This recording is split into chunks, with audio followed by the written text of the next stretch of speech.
Okay. I just realized I had myself muted. Ugh. Anyway, so what? Allow me to restate everything I've been muttering to myself for the past few minutes. So what happened there was OBS folded up. It warned me that there was something wrong and then crashed. Okay, thanks. So welcome back, ladies, gentlemen, non-binary finery. We're gonna get. I'm gonna pack up this little beast as my pocket rocket. Not, it's not really a rocket, but it is useful in a pocket. And then we're gonna head over to the fly-in and take a look around. Should be interesting. So thank you very much for your patience. Okay, wrong button again. Gee, can I pocket this? Keep doing that. I'm guessing that actually means no. Keep hitting the wrong button, not control. So build, it's Alt B. 3, okay, that's what I thought it was going to say. Hey, how you doing, Mr. Holiday? Good to see you. All right, so I can't take that with me. That's unfortunate. That'll do.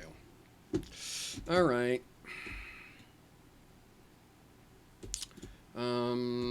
Well, fine. We'll do this, see, the long way, as it were. All three of the, I was just going to say all three of the E19s, but it's actually now two. We're so back. Yeah. Yeah, I was going to say all three of the E19s, but I'm down to two now. One got picked up by Dark Angel as payment for work done. Um,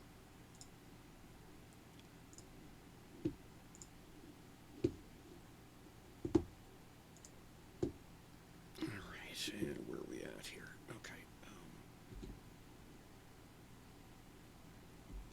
There we go.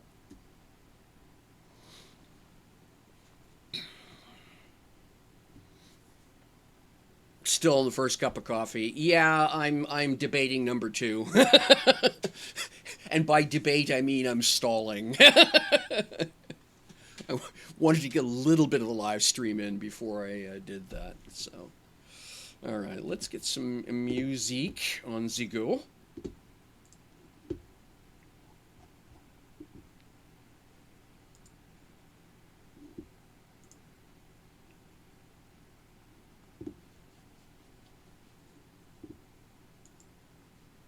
Turn that down just a touch.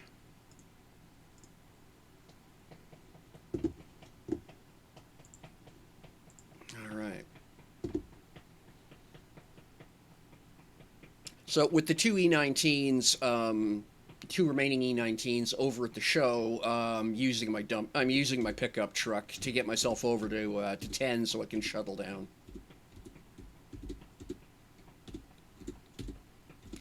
Didn't quite have enough time to print off a third E19, so just use this.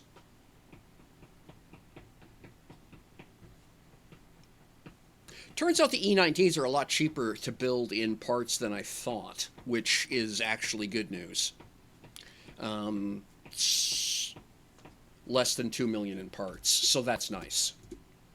Advantages of cheap ore and sticking as much as possible to uncommon tech.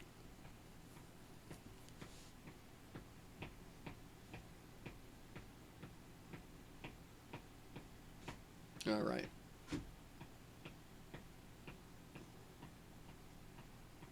Let me know if the mic volume's okay and if the music volume's okay. Oh, huh. I forgot to press the button to move the music. Please hold. There we go. That's better.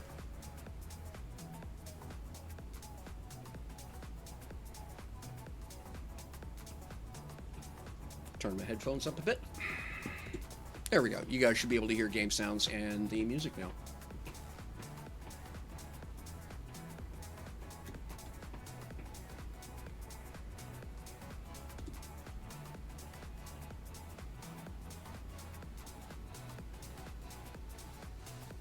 Need to couple of minor changes to do, but looks all right. It's a pickup truck. It's you know, slightly less glamorous than a Ford F-150.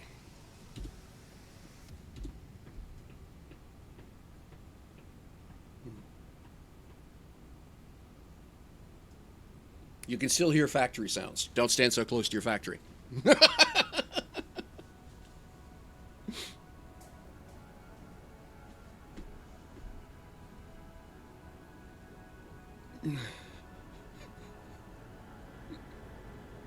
Just realized I was thinking, why is this taking so long? But yes, hey Necro, how you doing? Good to see you. Thanks for dropping in. Just wondering why this flight was taking so long, as it was at 20% throttle. Okay.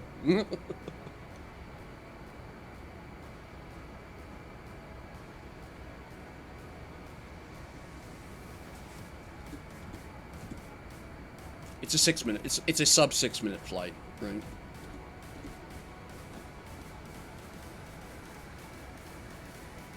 Huh. Let's all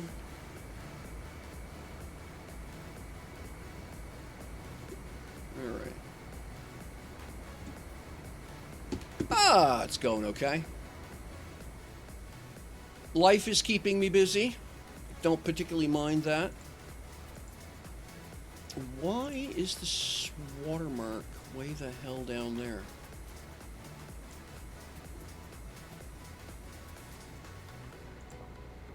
There we go. Fack. Alright. There we go. Yeah, life's treating me okay. Was sick for about 10 days, which did nothing for me. You know, had a couple of no mic streams just to keep going. Been having fun working on a new novel. Got new work is finally figured out what I'm doing next. So I've got a new contract or a new client to work with there starting 2 weeks from now. HR department's yelling at me, telling me I need to take more vacation, so I probably will. Yeah. All in all, life's pretty good. Biggest, you know, if there's one thing right now that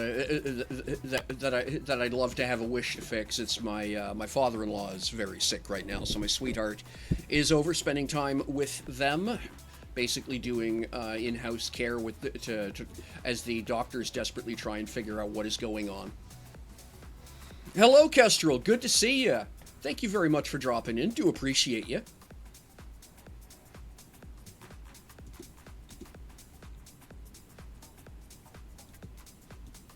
I will do so. All right, there we go. All right, I will need to refuel that when I get back. Well, it's got enough fuel. It's got enough fuel for the return trip, but yeah, I'm starting to run low on gas.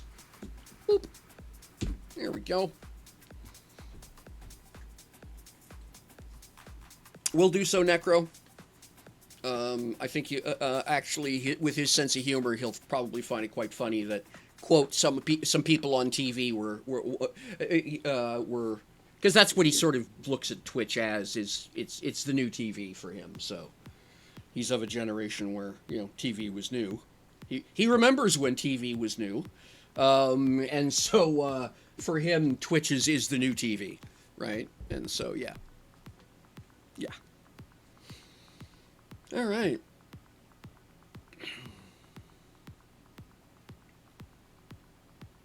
I like the shuttle design because it says so much about what the developers thought ships were going to look like in their game. The fact that the players absolutely avoided that paradigm was just hysterical to me. All right. Now we turn around and run this way. Whee!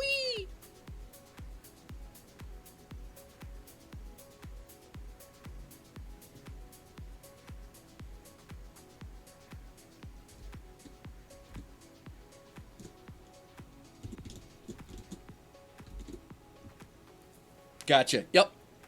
Yep. It's been fascinating to watch the world. The version I use is when my grandfather was born, my dad's dad, if you will.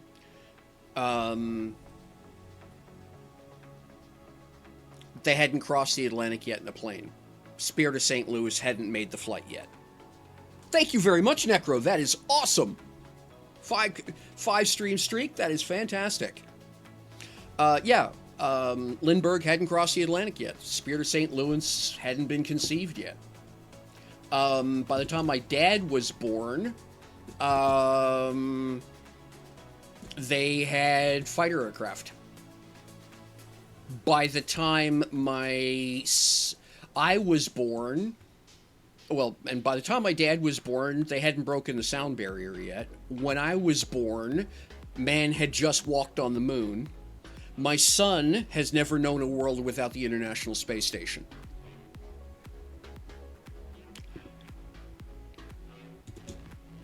A heckin' thing, right? Absolutely just wild. Just that one snapshot. All right. Let's break north, as we say. I was trying to be nice to them there, Kestrel.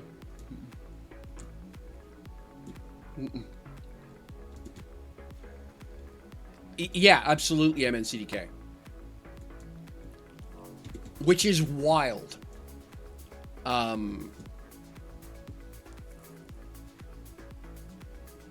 And if you think about it in context, television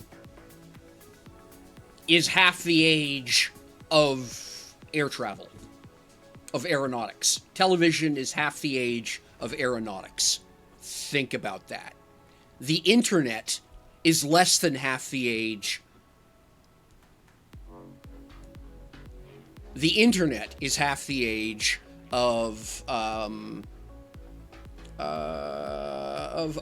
television.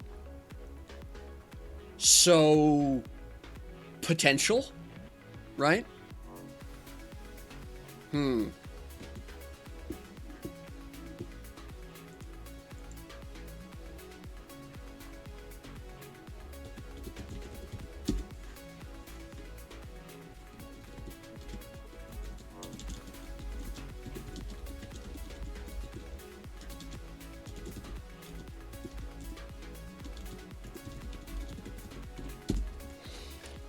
Yeah, I agree with you. Hey, Major,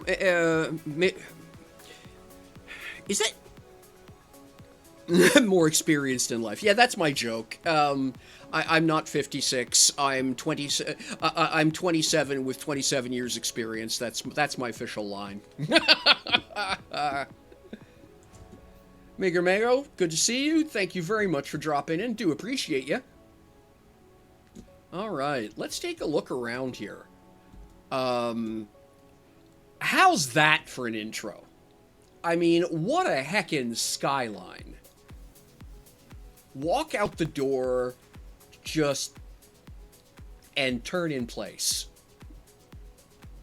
Wow, wow, wow.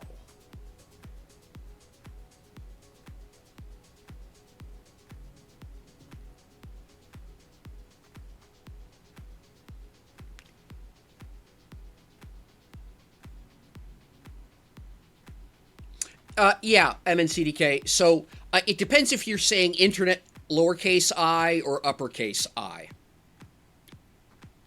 And to me, uppercase I is with the existence of HTTP, the existence of the URL. Before that, it was lowercase I. And I think it's an important distinction from a historical discussion. The cake ship, by the way, of course, is for the 1 year anniversary. I think it was. Was it 1 or 2? Either way, I distinctly remember this. This was fun. Hadron and I can't remember who else. Fantastic collaboration at the behest of private Discord will do. But yeah, I distinctly remember this. A hecking collaboration between some absolute titans of the time. And honestly, the state of the art in voxel has only gotten better. I remember seeing this and being just gobsmacked at how good the gouache looked on it, right?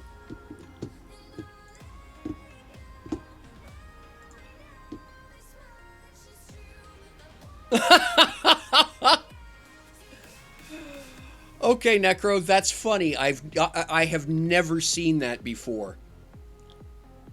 That's really bloody funny. Thank you for the share.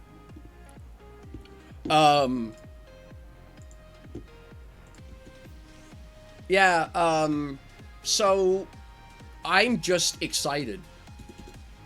Not for the state of this place now, but what it represents in the future. This is amazing, by the way. Shout out to Major Mayo.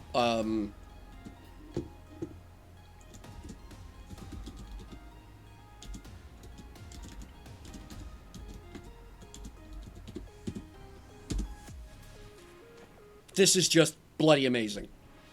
I am truly in awe. And I don't say that lightly, by the way. The fact that I can walk around and go, oh yeah, I know where this is. Oh yeah, I know that ship. Yeah. Wow.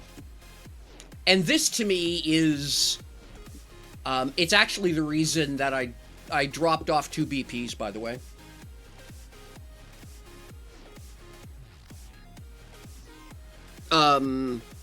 Measure. I dropped off 2 blueprints, copies of the E19. One was the one I owed you, and one was a thank you for this project. As someone who has been involved in gaming and game industry, either tangentially or directly, oh, by the way, this is absolutely fucking awesome. That right there, I absolutely adore the recursion. But yeah, as someone who's been involved in gaming, game design, computers, computer gaming, blah, blah, blah, for, we'll just call it a half century in a variety of flavors and fashions. And what I have come right there. This is this.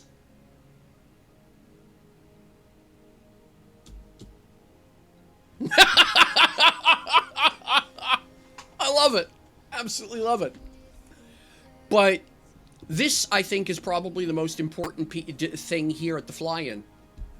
And again, I'm not considering that hyperbole. I am prone to hyperbole. I'm an excitable French guy. And a double Libra, novelist, etc., etc. So yeah, I'm sure. Hyperbole is my other English, but I honestly say, I earnestly say, that I think this is probably the most important thing here, because this is our history. The second most important thing here, the cake. Everything else falls in after that. But to me, what I've seen time and time and time again in gaming is the loss of community history. And to me, it's absolutely crucial that it gets preserved. And so I think this is awesome that these things have been preserved in spite of live going down, and that people like you are putting the time in to do the preserving. Also, shout out to Kestrel. Functionally historian. Kestrel PC, functionally historian. Everything you want to know about the state of the game can be found in the collection that Kestrel's made. And I think that shit's vital.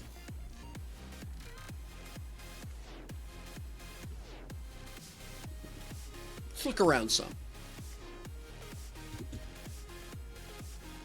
Alright, which way? Okay, north be that way. So we'll start out heading north. The Amar ship, absolutely fantastic. Take a look at that. Oh my gosh. Beautiful. And again, just the state of the art, right, in terms of what's possible with voxels. Absolutely smooth curves. Just fantastic stuff. Dumpers Depot, by the way, love what they've done with this. Absolutely industrial feel. The lighting, the detail lights, stuff like that. Nailed it. Absolutely the slat garage door from 1920. Absolutely love it. Nailed the look. It's this kind of stuff that honestly leaves me somewhat in awe of what is being achieved. Is that, okay, this, by the way, is borderline obscene. I don't know. I presume that's being done with voxel. Is that? Nope, that's glossy aluminum. That's voxel. So that is at borderline obscene in terms of the fine detail work. Just absolutely awe-inspiring.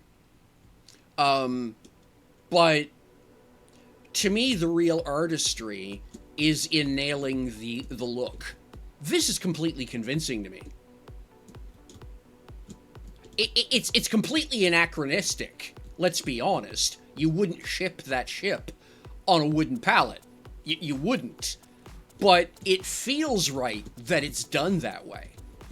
The conveyor belt bringing out of the assembly line, bits and pieces, parts in the background, all of that, just, it sells it. It's that attention to detail that really elevates this kind of stuff into artwork, to my mind.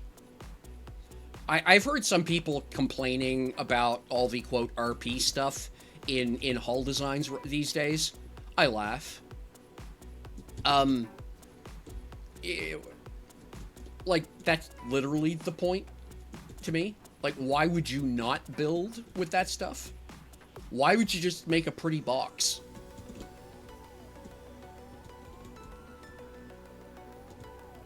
Absolutely amazing. Just stunning stuff. I've been in awe of this since I saw it, well, my first fly-in. Funny story, by the way. My first fly-in. I had the my first ship, the RPG 3400. I thought I had done something awesome with an S-core. I sat my little ship down, and then this thing landed beside me. I kid you not. And my little ship didn't quite go the length of that. And I just said, I may be done already. I just...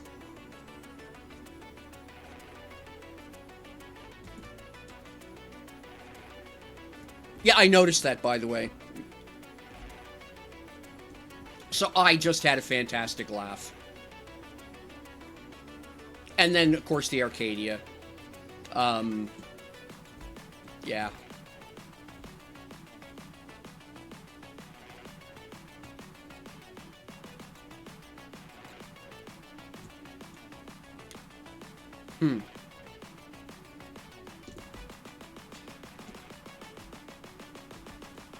Prodigy, I believe.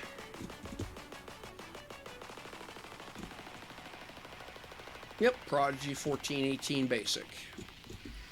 I don't know what to think about this. I'll tell you why. But detailing. Wow. Right down to sublighting and casing over the thrusters. Amazing stuff. So I'm torn about this. So this has obviously been done externally with a 3D render system and imported, and it's being caved out, for lack of a better way of putting it. Right? You can see how it's built. So it comes in as a solid block of pixels, and then you basically chisel out the interior, right? That's how this is done. And for statues, I don't mind that. I am kind of not sure what to think about it for ship hulls.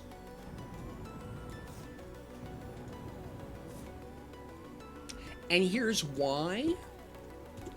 It takes the skill out of doing a cool ship outside of the game. It becomes a question about if you have good 3D rendering abilities. And I don't know if that's a good progression. Like, for curio items, you know, the various statues and stuff, okay, sure. But I'm not sure if it's fair to look at this and that side by side, even in its current state. I haven't decided yet. And it's a thing. I don't say it shouldn't be done.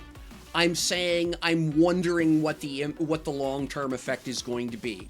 If it's going to take this type of build out of the game entirely in the long term. I don't know.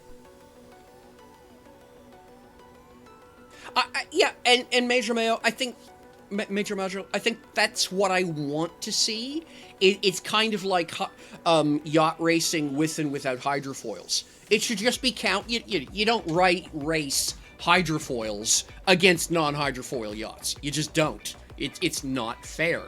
You put them in two different categories, and you treat them that way, and you respect them for the technical achievements that both represent.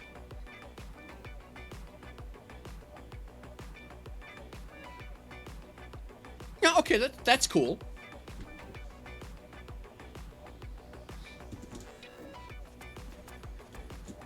My humble little display over here.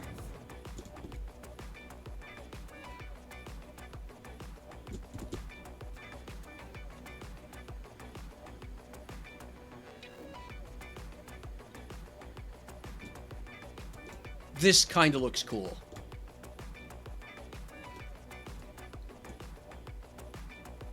Rebellion 2 by Gambo.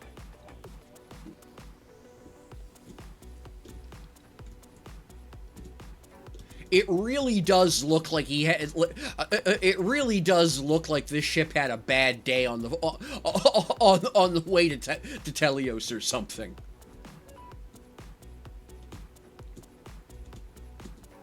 I adore it. I think it's absolutely, yeah, as deconstructionist art goes, I think this is fascinating. There's a lot going on here as art.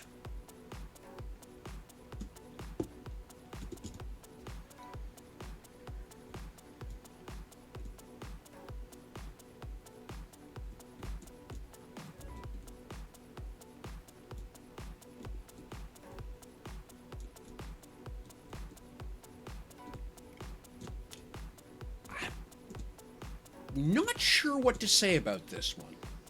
The Onyx Cargo Mark II. Not small. We'll use that phrasing. Really minimal. Do I have an endurance? No, I do not.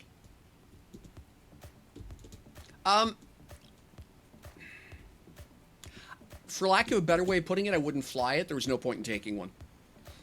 Because I enjoy designing ships and building ships, I'm always test piloting my own creations, so it's pretty rare that I would fly anybody else's, or in some cases, even a ship I already own. Like, my days of flying the E-19 are probably very limited, because I've got to get onto the next design phase for the next ship I want to build. And the way I do it is, it's a matter of eat your own dog food, as it were, right? I fly what I build so I can figure out what it is I don't like about them and fix it.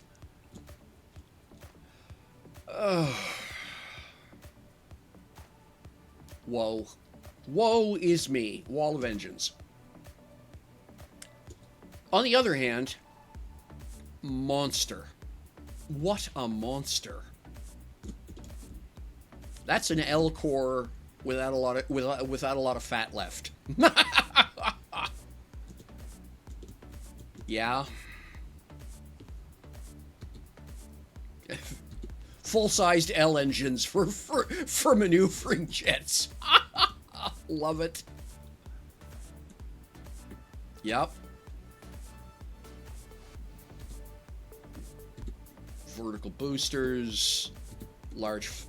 Using basics. Interesting. Basic covers. I'm surprised. I like the detailing, the little flashes of the purple there to indicate the jet ports.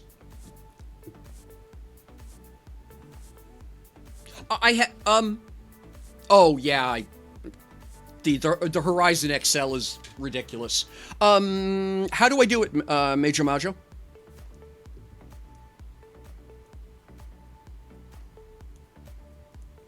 I was going to, and then the first thing that happened is my stream crashed, and then forgot. I was going to message you and ask how. Okay, fantastic, yeah.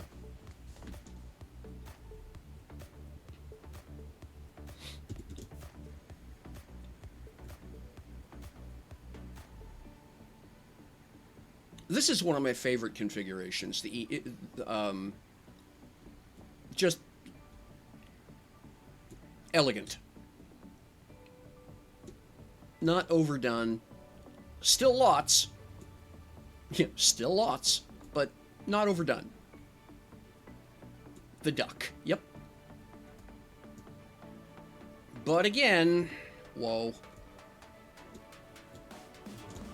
I like what they've done with the wings, right?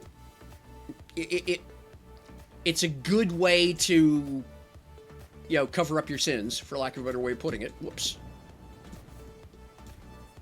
These pads need more walking room. They really do. They're just exactly too small. Either that or folks with big ships need to learn to park in middles of pads. But yeah, that's always been one of those designs. And just little fussy stuff. Like here, right, you've got your...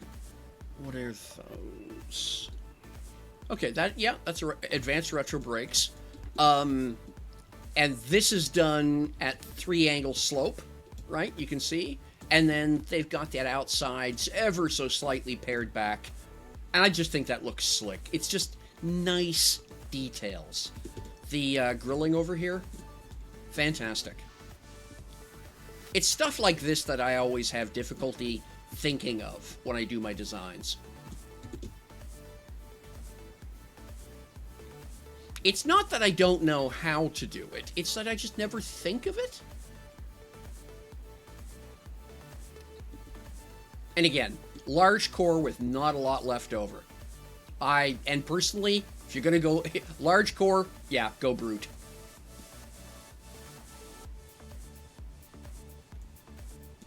Wow. That's a hell of a profile.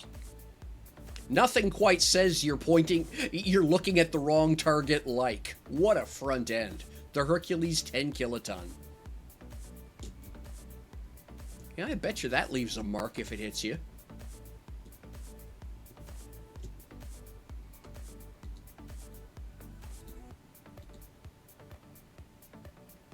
An XS engine. Really? For reversing engine? Huh. I mean, sure, it does the cluster of 3, but seems like it'd be just a lot of overhead.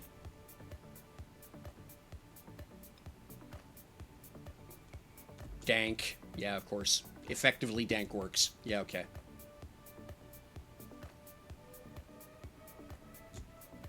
Okay, like the way the radar's done in the back. Nice. Very practical. Fire the guns that should give you... Yeah. The classic battleship thing, right? 10 degrees port, all fire starboard. Yeah. This is a setup for stairs I've always liked. Very polished look. What's this? Oh, interesting.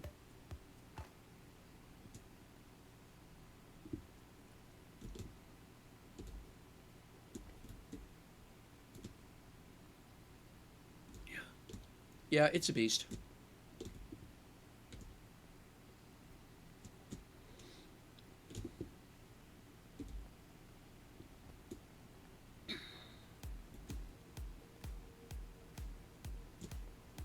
All right. Yeah, we'll head west.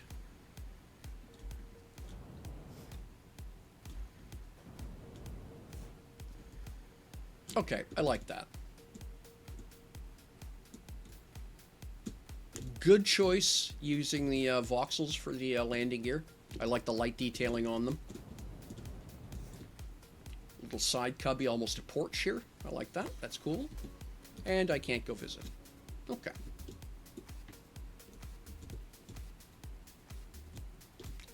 Okay, L container for the inside. Some serious brakes on this. Yeah. Someone does not... 2 radars. Okay, so someone's planning on a fight. Is it? Or is that a DSAT? That's a space radar M. Yep, that's what I expected to see. That's a space... No, that's... Okay, so there's probably guns on this somewhere. It's the only reason you need 2 radars. Like the upper deck guardrail. Nice. Nice touch indeed.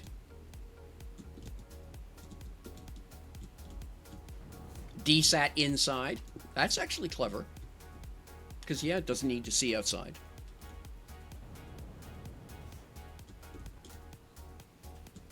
Yeah, I like that. Nice.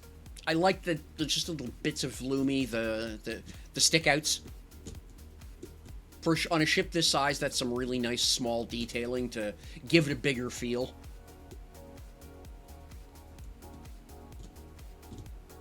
And not an unreasonable stern for the size of the ship.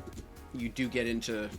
It's hard to avoid a wall of engine designs at this scale.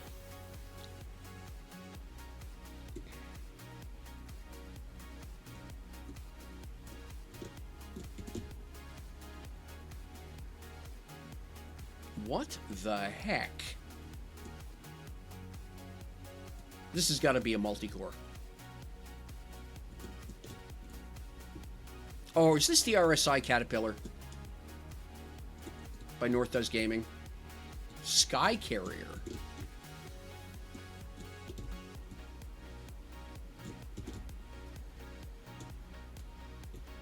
Oh, interesting. That's got to be a multi-core.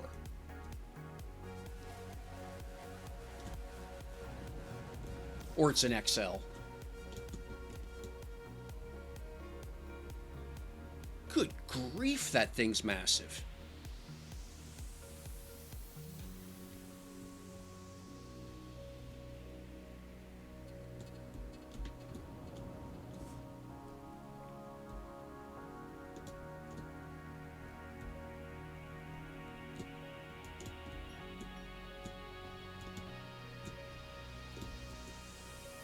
Extra shiny. Like that. That's quite the beast, a shield generator, yeah.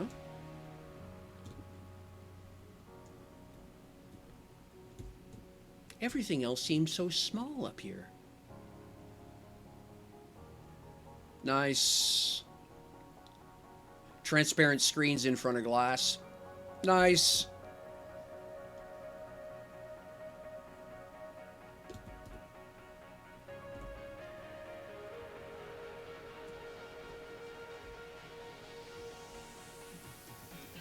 A lot of carriage. Yeah, a lot.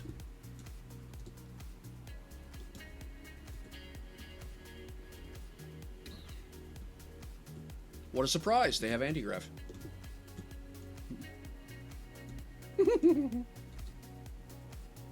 Wow. XL space, XL militaries.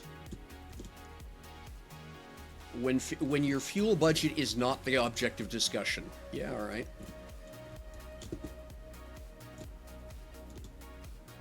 Like the way the fuel tanks are done. That's nice.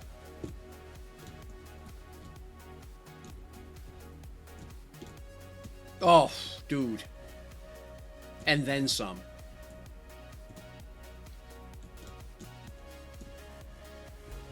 Okay. Yeah.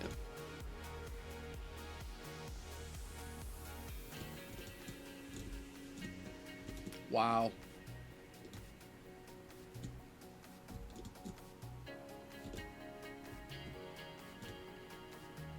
Yep, okay. Nice. Yeah.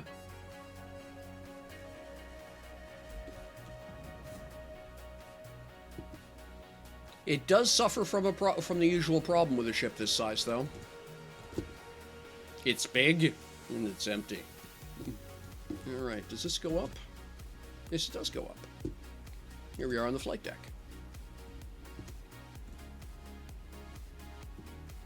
Nice. Inset the lights, top the warp drive.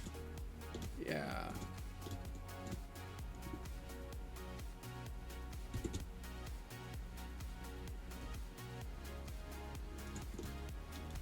Top 8. Wow. Okay, that's I like that. Kind of SSN vibe with the tower up like this. I think they just missed an opportunity in that there's no way to see what your flight deck's what's going on in your flight deck, right? And because there's no camera object in the game, I think they missed an opportunity to have some kind of an enclosure up here for a quote flight director. But that's probably just me overthinking shit.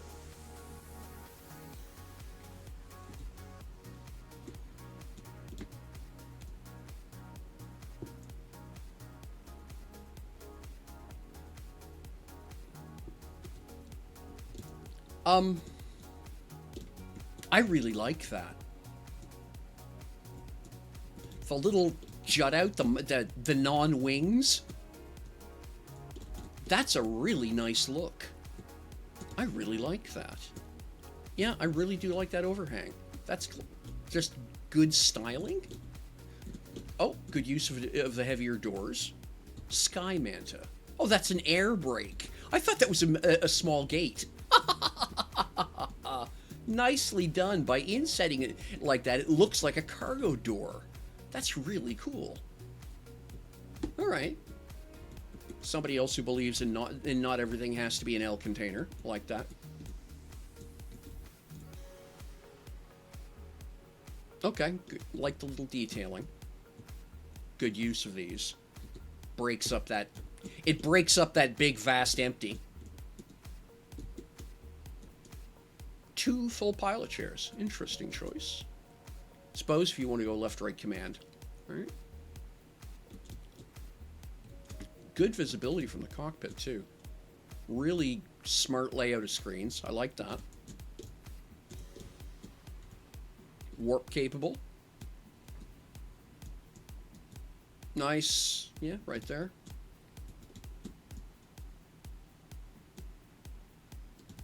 Easy access to fuel tanks. Respawn. Fantastic stuff. Yeah. Yeah, I like it. This is a good... That's a good size of ship for 2 or 3 friends. Stylish. Not too overdone, not too over expensive. Yeah, I like that.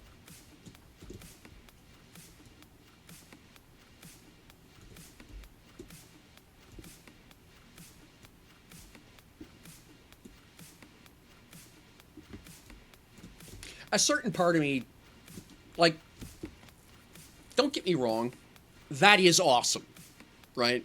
There's just... yeah, absolutely, Kestrel.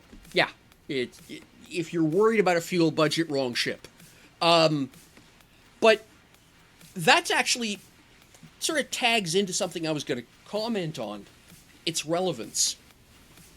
I don't know, other than for the artwork of building it, how relevant that sky carrier is. I would argue that's a far more relevant ship. That's a far more relevant ship. And that's one thing... Oh, cool. I like that. Someone flying by. A little bit of lag.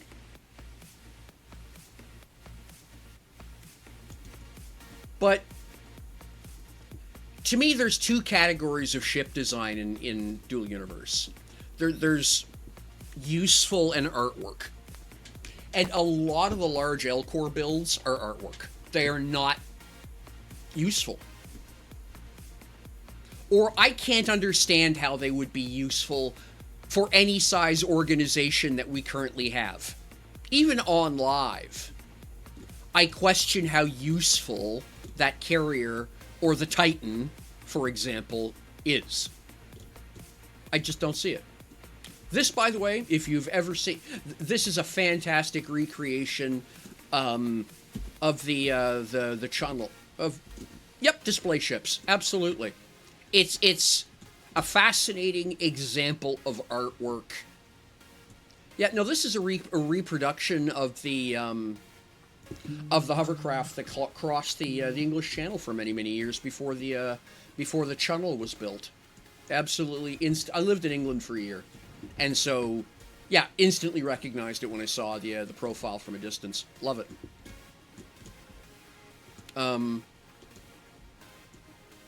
So, yeah, I'm... Like, again, don't get me wrong. I'm not saying there's no place for a ship like that. I think there is. Because it defines the state of the art. And, you know, if we had a game... If this was a server with 1,000 players... and a couple, and you know, one or two orgs that had 100 players ago, then ships like that would absolutely be valuable. But yeah, right now they're pretty. Their job is to be pretty.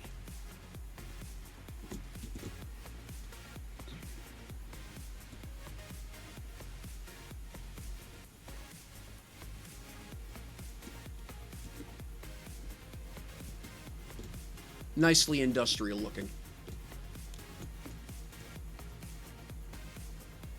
The Uni Hauler D. All right.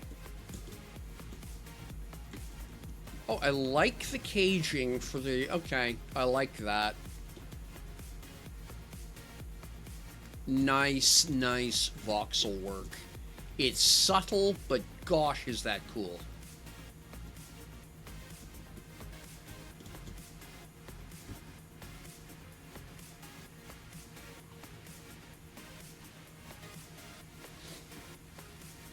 I may be misremembering, Kestrel. That's one of those you live there. By definition, you've lived there a lot longer than I have.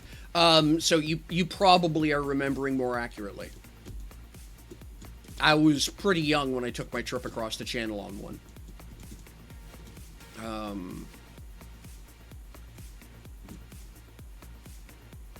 Yep, Van Herk. Yeah, I like that. Kind of brute. Yeah, I'll call it a brute. It's a fascinating set of contradictions. Very brutalist outline, but then there's these remarkably delightfully fine detailing for the walkway, the voxel work around the walkways. Absolutely adore it. And then you got that very heavy industrial overhang look for the right for the bridge.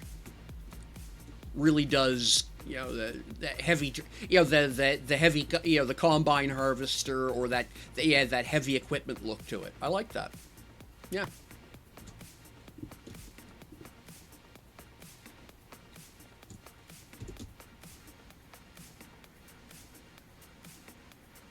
Very cool. By the way, for folks who are interested, it turns out these bays, you can contact, I don't have complete details, but these bays, as I understand it, are available if you contact Lunar. They will give you a core access.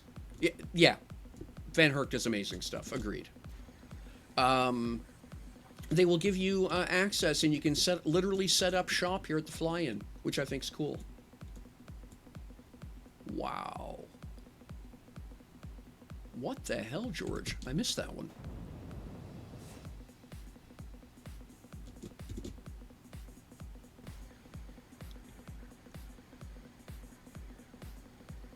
Okay.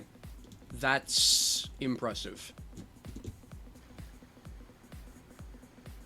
Out-angling the engines to avoid thrust overlap.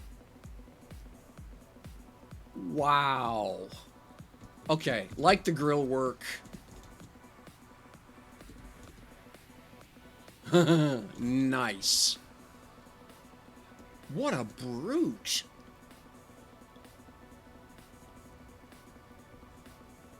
I question the missiles.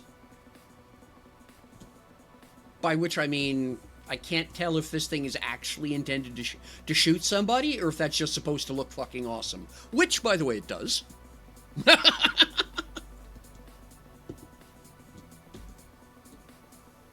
Like how the anti-grav's mounted. I can't tell if this is a whip or not.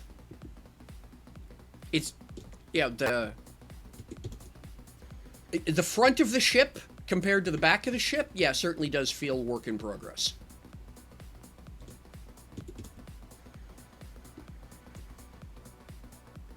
All right, extra points for the for the angled engines. Love that one. That's something I love seeing in ship design.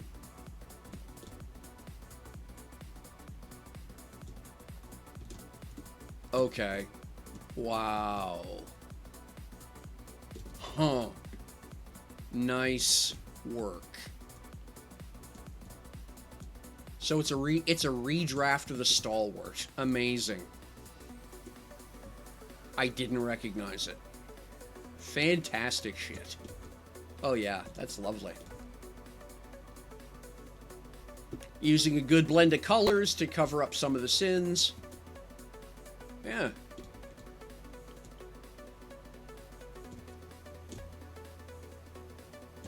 Yeah, that's a Stalwart I wouldn't mind being seen in. Van Herk again. That's impressive, eh? Yeah, with the right lighting and just at a glance, wow.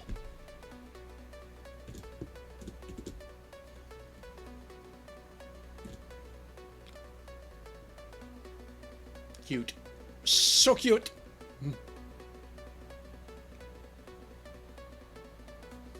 Yeah, that's awesome stuff.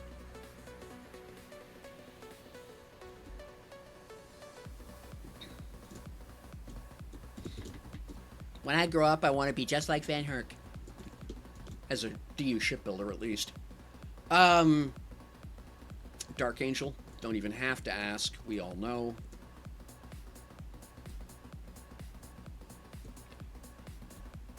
When you embarrass cross-stitchers, when you can embarrass cross-stitchers with your voxels. Awesome stuff.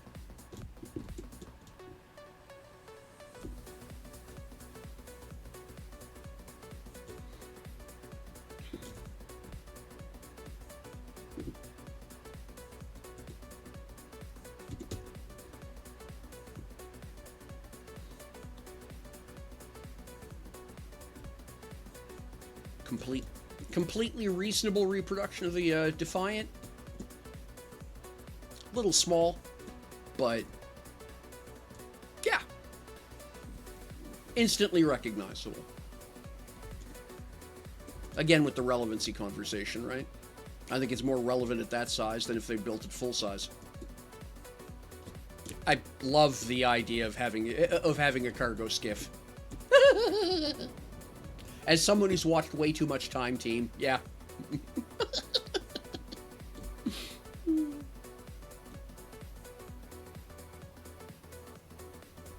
Oh, fascinating. Nice. Quadcopter. Yeah, it works. I like it. That's really cool. Quad Drone Mark 1. Micro Booster. Good job, mate.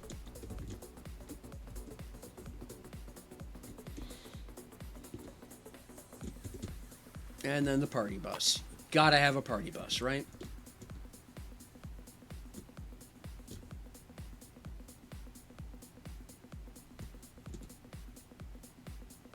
Nice.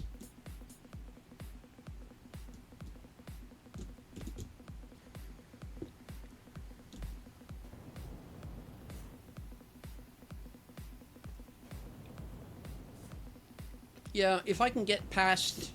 If I can actually get to the point where I've got more than just the E19s to display, I might actually set up a spot here. I think that would be not a bad plan. I love fly-ins. It's not like I won't be here at all of them.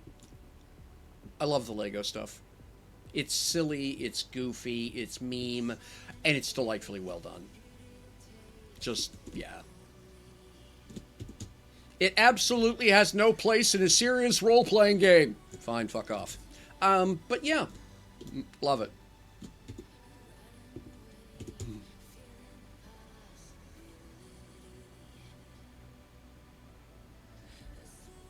Appreciate the Colonial Vipers. Really do. Fantastic stuff.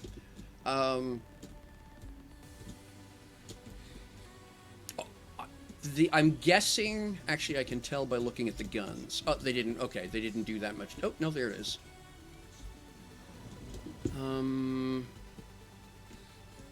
I think this is supposed to be the reboot version. Yeah, okay. I think this is the reboot version. Okay, so that makes sense.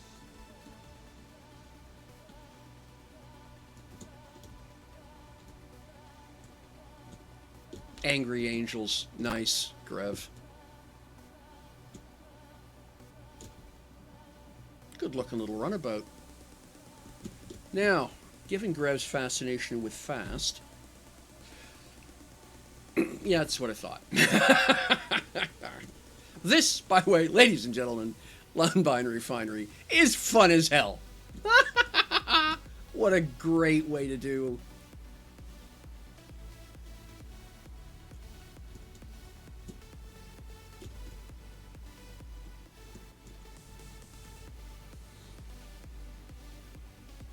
SA-34 Hammerhead. Where? Wait a second. Where is it? Do that.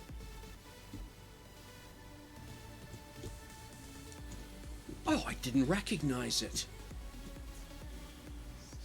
Yeah. Space Above and Beyond. Wow. Amazing shit. I didn't recognize it, but as soon as I read it, it's like, wait a minute. That's fantastic.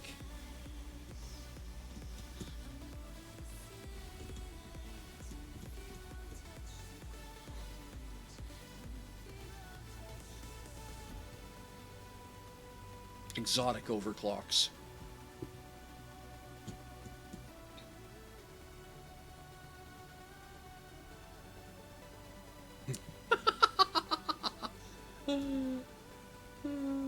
Not for the weak of heart. Yep.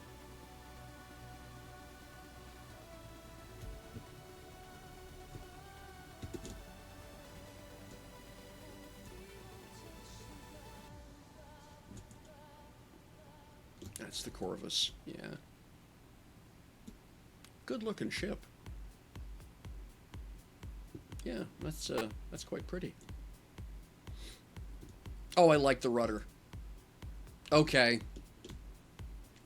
I love the rudder boom. Clever, clever, clever.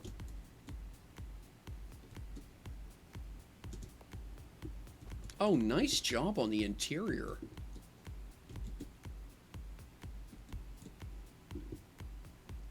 That is a very commanding chair. I get a kick out of the joystick. I think that's a remote control, but yeah, that's, wow. Like, that is stunningly good.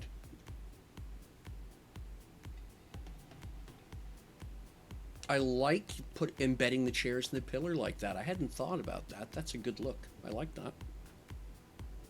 All kinds of electronics and stuff. The inset, really nice. It actually sells it as a bank of exposed electronics, something you're going to want to maintain. I like that. Nice use of the corner caber mods to build the table edge. Really pretty. Good work. Again, this is the kind of stuff I just don't think of. Like, I see it and I go, oh, wow, of course. But to think to use it that way, I don't.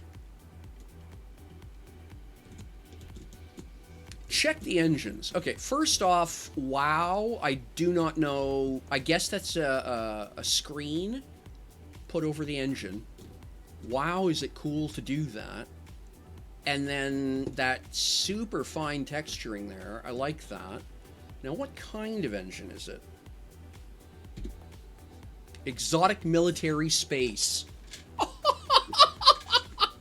Again, when you hate Kurgan or own shares in Aramco. Wow. Yeah. All kinds of fast.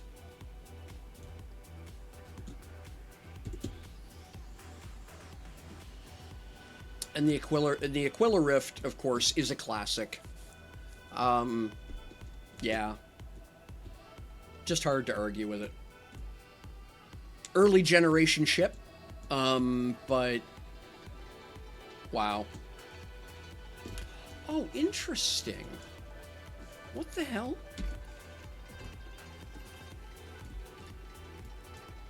Okay, that's the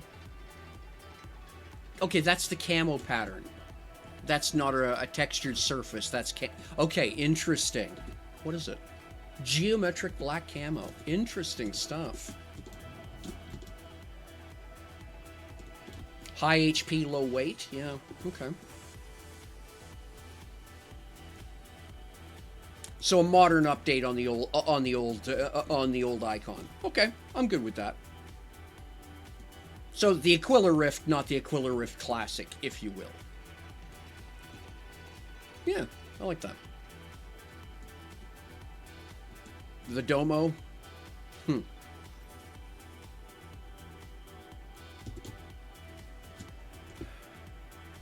Yeah, I'm picking up that head. I'm grabbing that hammerhead blueprint.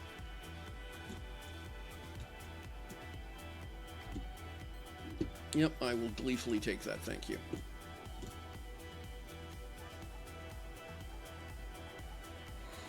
I'll never be able to afford to build it, but that's not the point.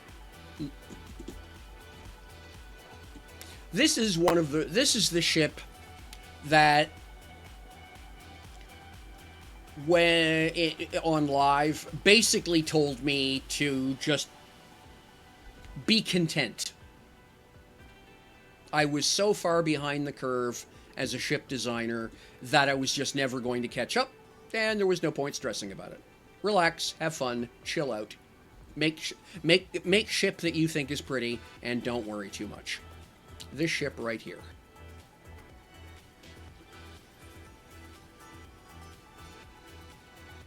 The Titan.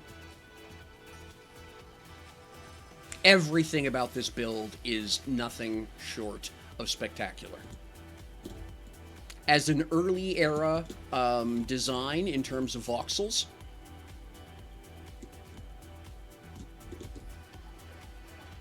just staggering how good it looks. Yeah, again, completely impractical. Like, I'm not sure there's actually a use for it in any game with a player base less than Eve, but that's not the point. That is never the point with a ship like this. Absolutely stunning.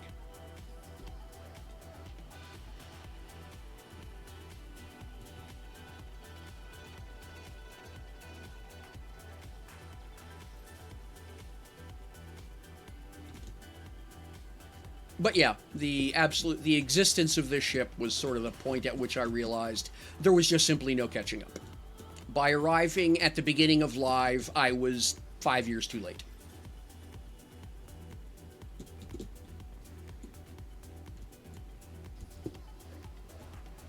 But wow.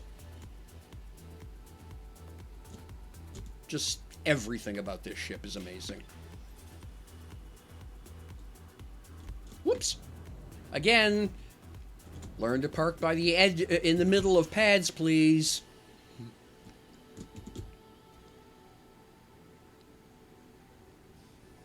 I don't know what it is. I think it's adorable. Everything about this is just golden. It's just Silver Age and fantastic. And yeah, awesome stuff. Love it, love it, love it.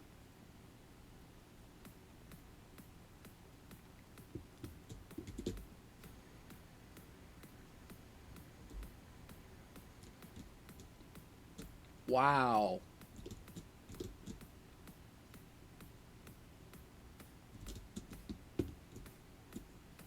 Shame the screens aren't on. Okay, well, I mean, I know what a B-17 looks like, I suppose. Yeah, that's quite the stack job. A very upscaled Viper, but that one's got a bite.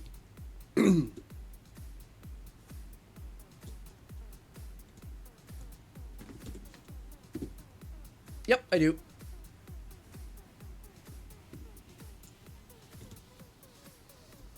If it's working for you and not for me, it probably means that he's image hosting on Imager.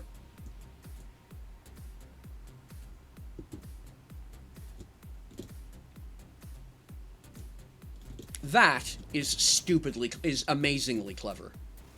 What a great use. Oops. Of the steel bars, right? Of the columns, I think they're called. Yeah, steel column S. To get that braced with the little detailing lights, particularly for around an engine, that is just smart stuff.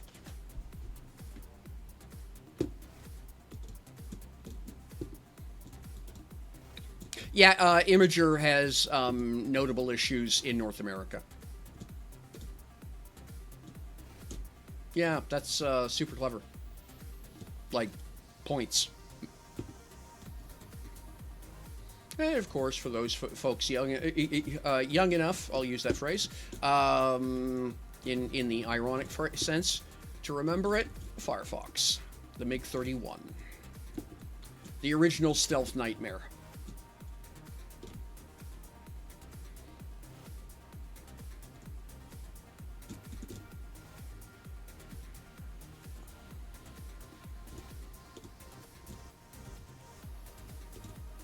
I like that too.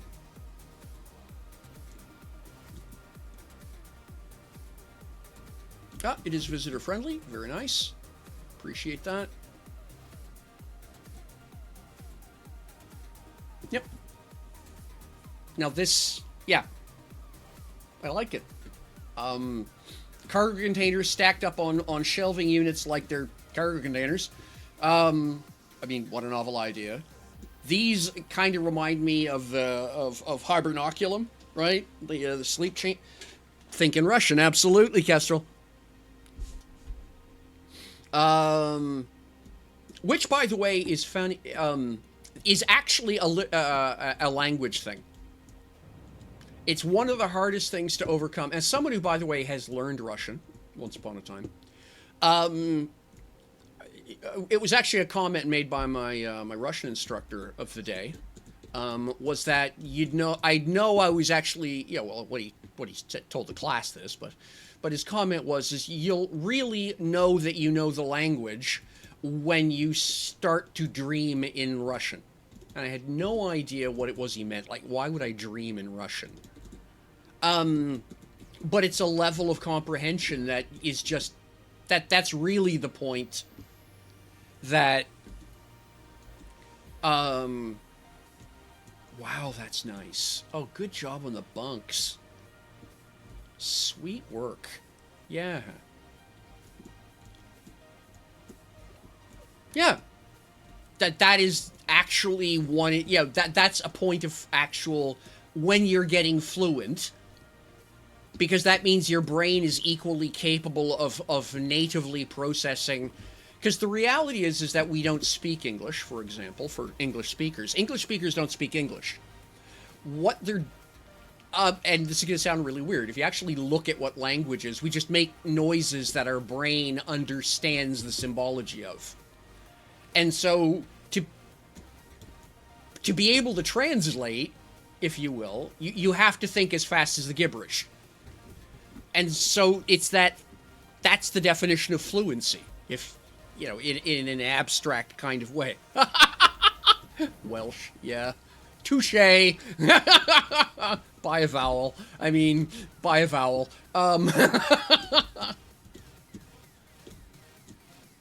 Nice.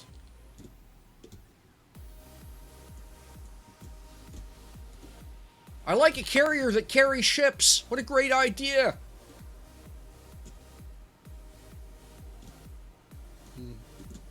No, that's Australian, Kestrel.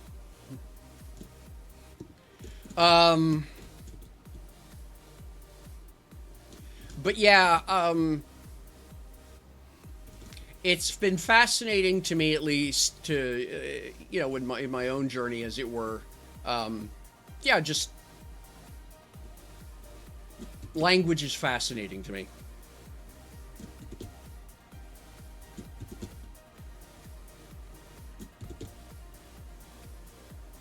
Wow. That's not a carrier, that's an air base that moves.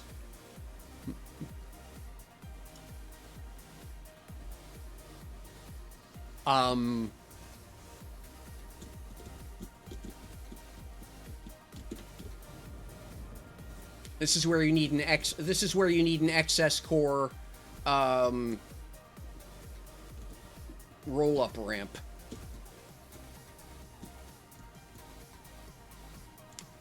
Advanced mobile base. Yep. Brilliant.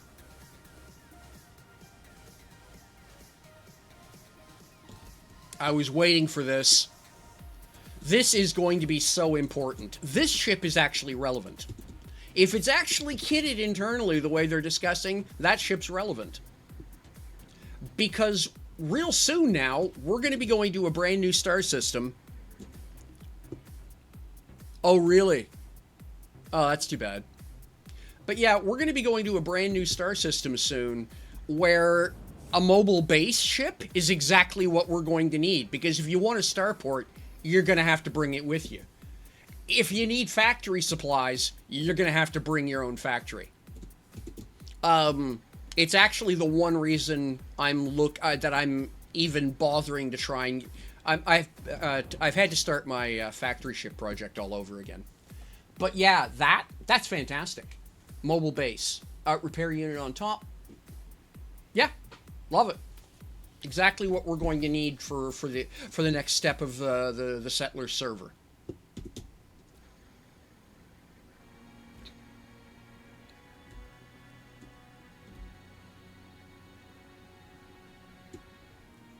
Is that breaks enough for you? Good for you. That's got to be a PvP blockade runner. That is the only reason for a configuration like that is a PvP blockade runner.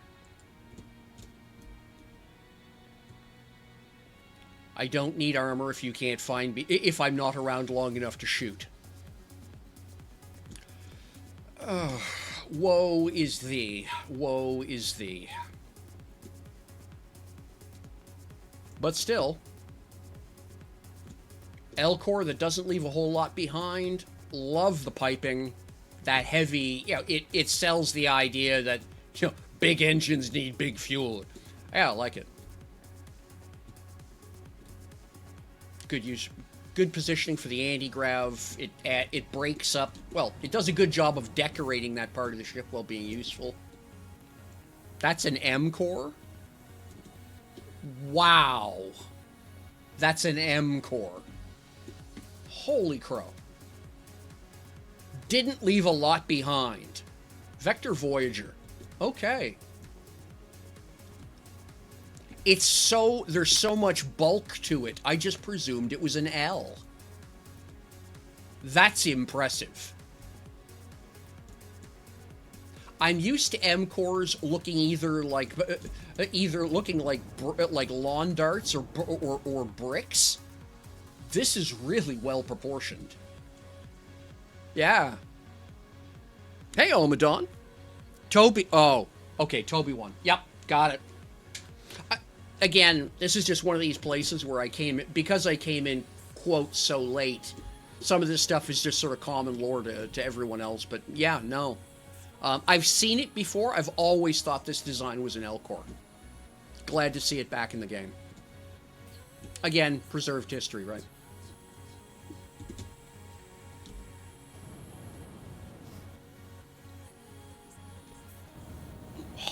Wow.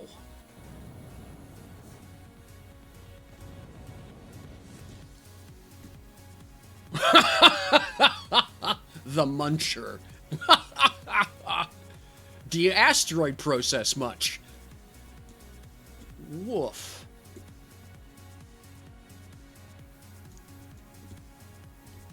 Let's go take a look.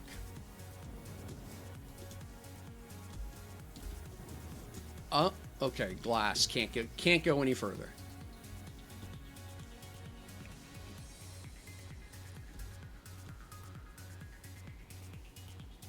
Wow. Flying warehouse.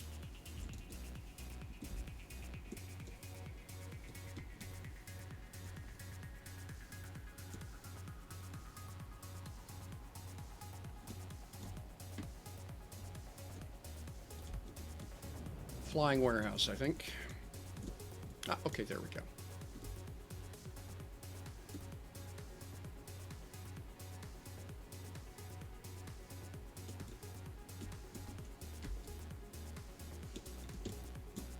What is that? Okay, okay. Haven't seen one from that angle before. That's substantial. We'll use that phrase. Love the detailing, the grill work here and stuff, the wraparounds, the Gantt. Yeah, oh, the forklift. Nice touch. Oh, no, that's not a forklift. That's just, quote, part of the hold down for the reactor. Got it. Nice.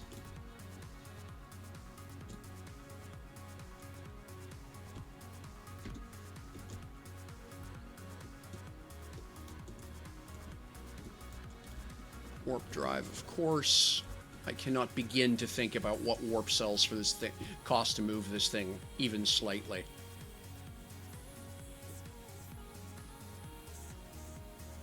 Cargo containers. Wow. But why would Okay. Feels like a bit of a missed opportunity.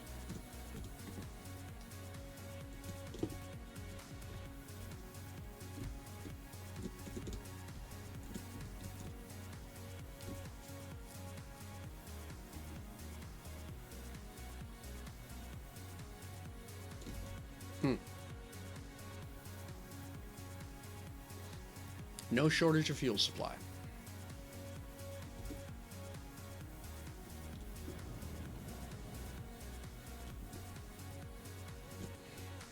Delightfully silly. I like it. Good job. I was watching him flight testing this on their stream yesterday.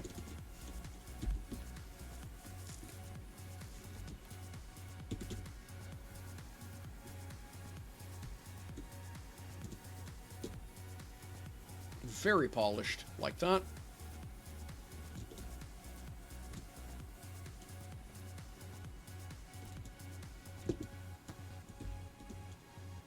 Like the glass case, good job. Again, the creativity, just super good.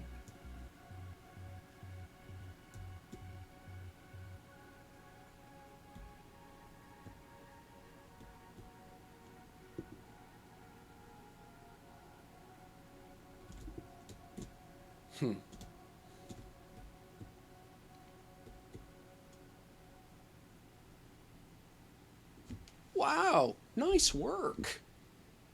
Runway library. Good job. Developed by Red Dog. Okay. DRM free. Nice.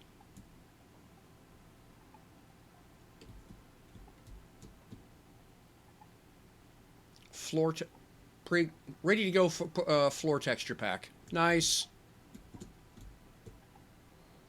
Good looking landing pads. Yeah.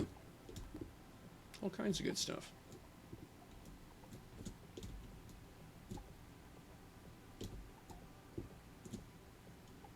Cool. Okay, that's fun. Like that.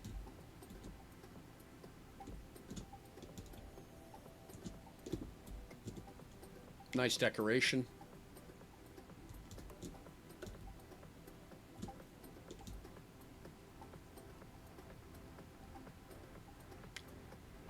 What the heck, George?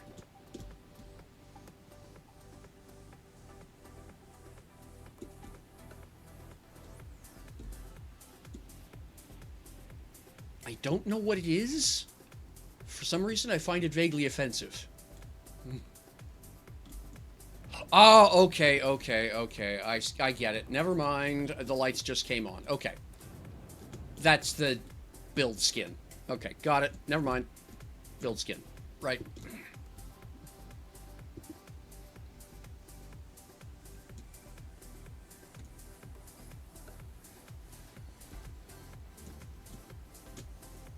This, by the way, is remarkably clever. I like that. Right. The fully assembled, and here's everything that goes into it. All the various pieces, yeah.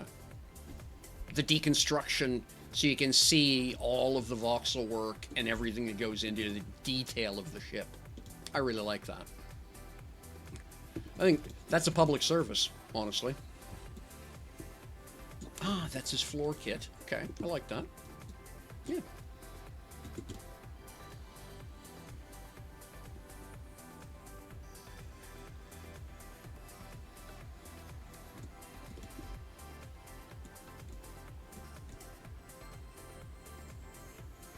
Why for when dark not see your ship? Why for you not has lights? Dude, gloomy.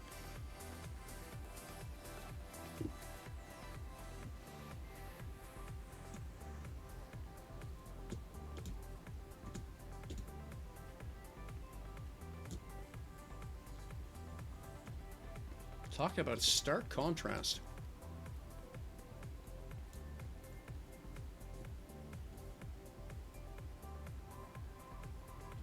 Apparently black and white is their theme color. I don't disagree. interesting layout. Is that railgun enough for you? Wow.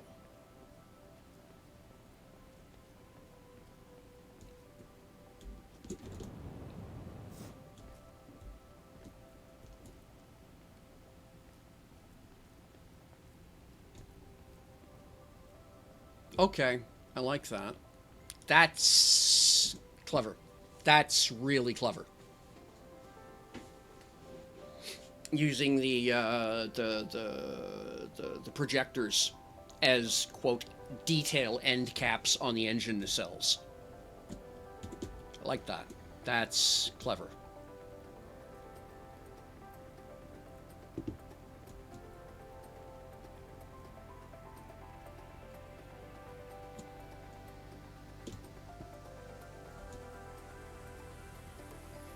Dome, of course. We've seen that many, many times. Oh, wow. Check this out. No, that is not a screen.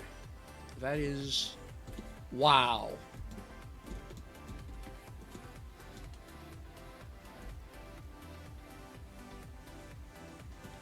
I'm impressed.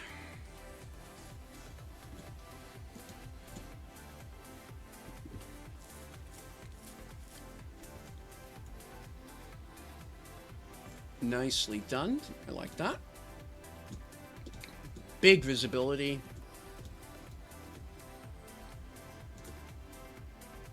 Okay.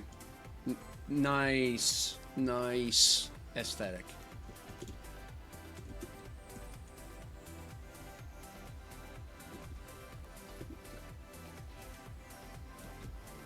Wow.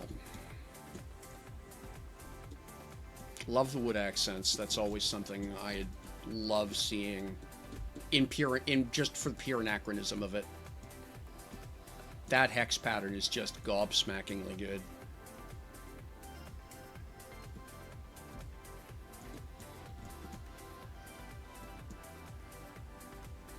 Nice. Yeah.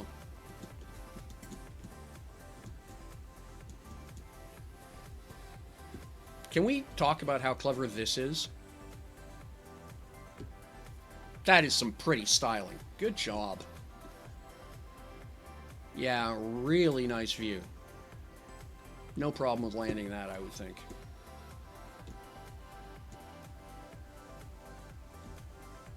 Lots of pretty screens.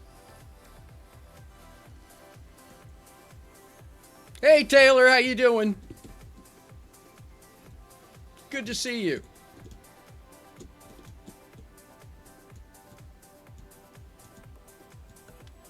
Glad you dropped by. Just taking a walk around. Holy crow. Just taking a walk around the fly-in.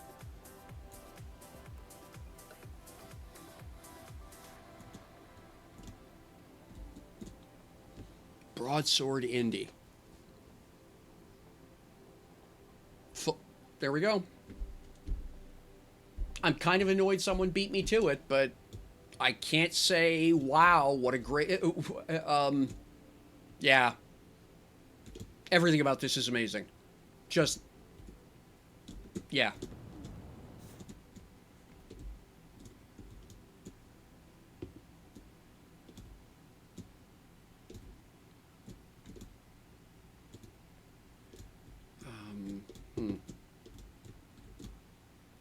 Okay.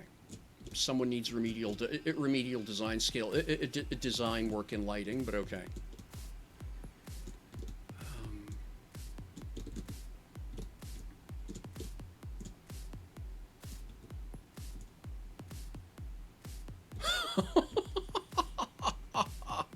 When you ship so big, it needs a routing room.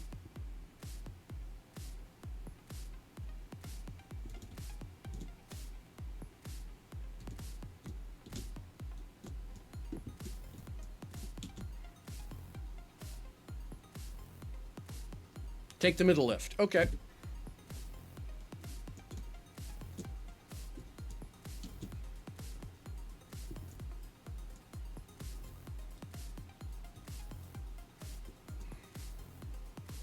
Omadon.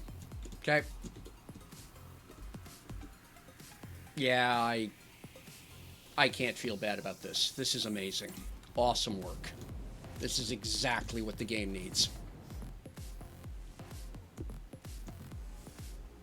Like I say, I'm cranky that my own project never that I've had to throw my own project in the garbage and start over again because of stuff outside my control. But yeah, I can't feel bad about this. This is wow, good job. The gates, everything about this is just fantastic.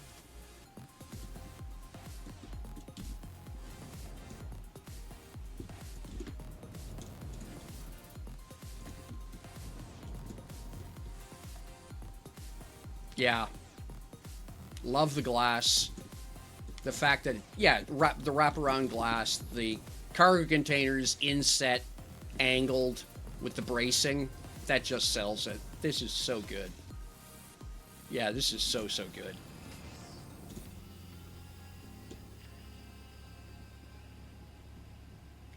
Oh, wow. Nice choice. Oh, I like that. You see that, right, folks? So the gates, those gate doors will close over. So basically turning this into an armored enclosed space, but flick of a switch, open it up, and you got this whole area open. Oh, that is nice. Good job. Good choice. Okay, quote, corner conference room, corner office. Love it. Oh yeah, this is just so good.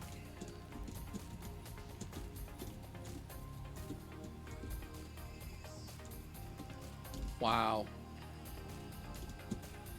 It does suffer from a common problem, but yeah, I honestly mostly don't care. Nice, nice, nice. Oh, I get what you're doing.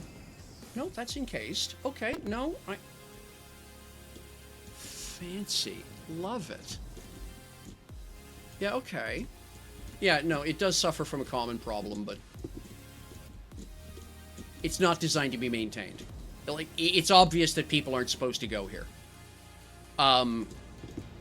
There's no real worker walkways or anything like that. It's not a factory. Yeah, it's not a factory that a human would work in. But that's a quibble. That's just it. Well, no, it's not even a quibble. It's just a pet peeve of mine. It's literally a personal taste discussion. But the rest of it, staggeringly good. Well done.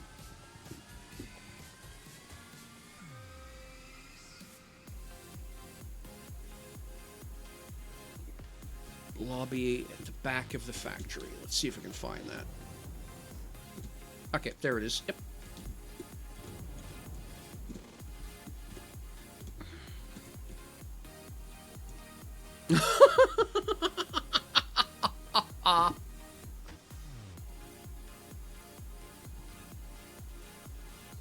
Wow.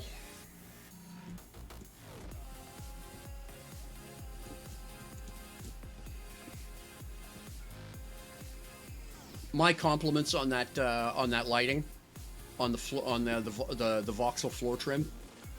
Yeah.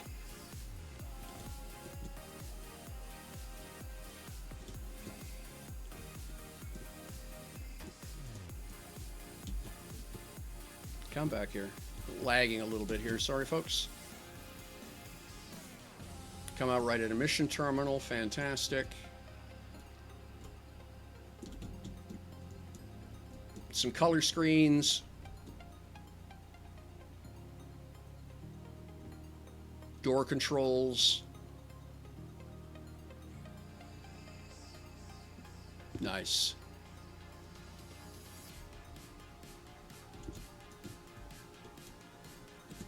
Yeah. Oh, wow. So clever. Oh, I love it. Can we just all take a moment and applaud here? Nicely done.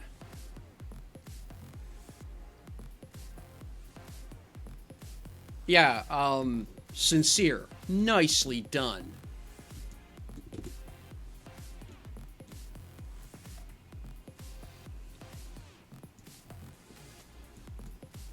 Wow.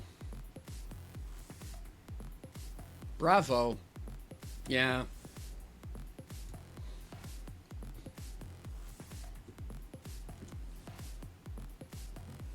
Now, the next question, does it work? Yeah, it works perfectly.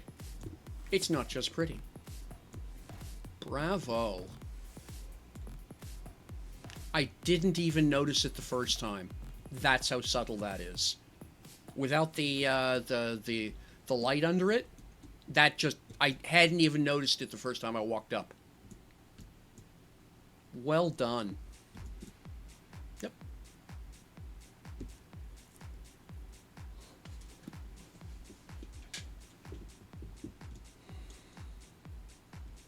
All right. Let's let's continue on with our looking around the fly-in. Absolutely stunning.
I like the lighting.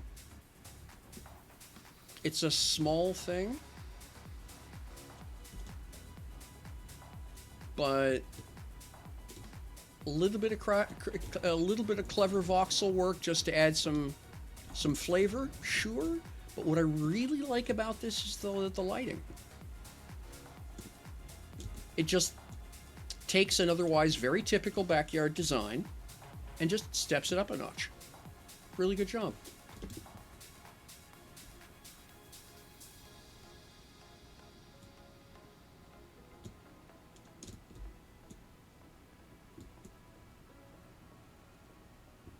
I don't know what that is, but I find it offensive.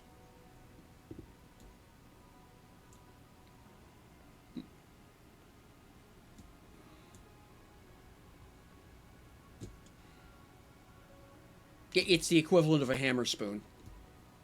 Yeah, it's a spoon, but don't put it in front of royalty.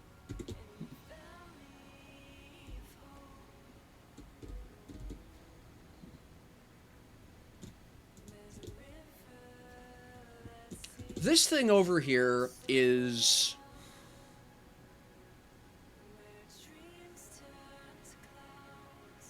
yeah.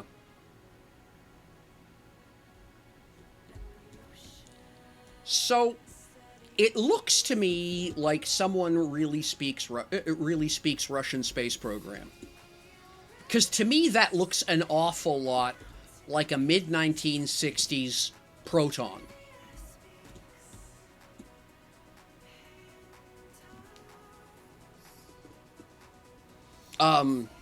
That's... Ah, it's supposed to be an Ariane.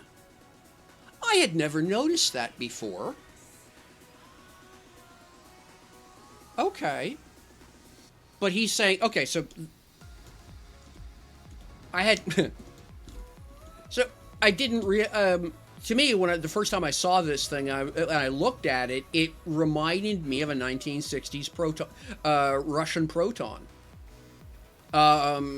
Or maybe a late state, a late period inertia, right? But no, apparently that's the next generation. That's patterned after the next generation Ariane. If it is, then then they've done it 1-to-1 scale. I kind of like the drag-along gun pods, right? Just complete conceit. I really do like that. Visually tied together by using the same color, right? Using a consistent color palette.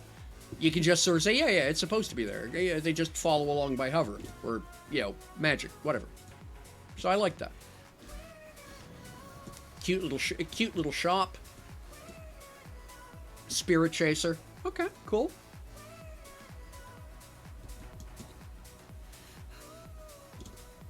It'd just be nice if it said something about what it was.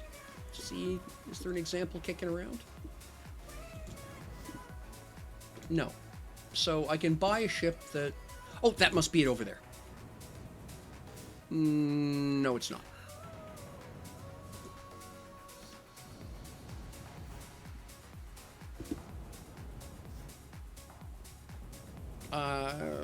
Wow. That's clever layout.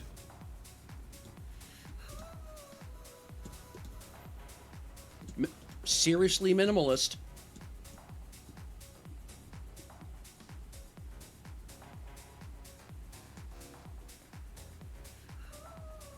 Wow.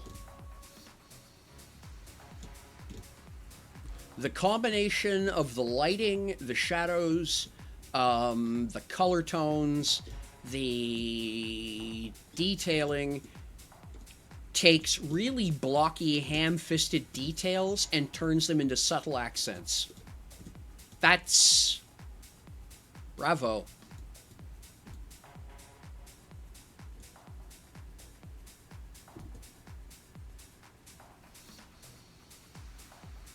Woe.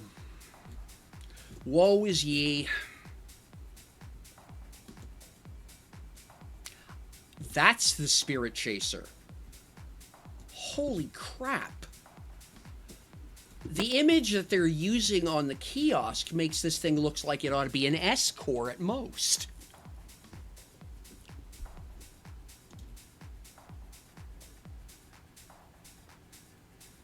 Wow. Yeah, okay.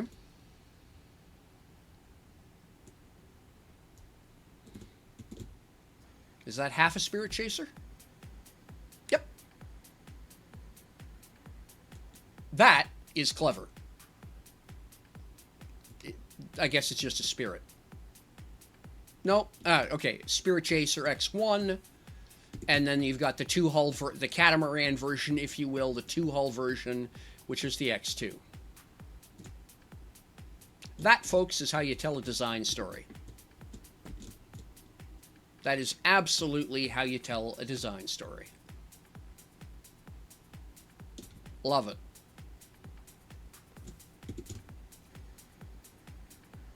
Oh, good grief. There's whoa, and then there's what the hell.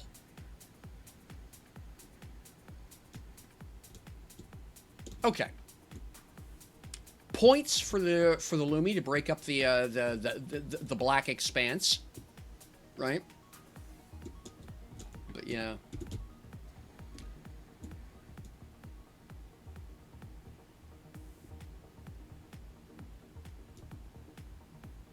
I like the fact that they've detailed this to look like it's a drop configuration of some kind. Like, to me, this gives this vibe that, when this ship takes off, that's going to fold up and and tuck away, right? I know it doesn't, obviously, but it gives that mental illusion, if you will.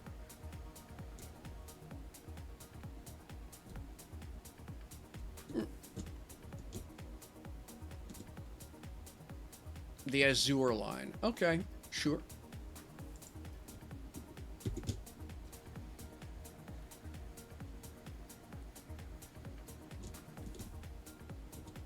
All right. Good echo. Named design, right? And it's kind of disappointing this is sitting here.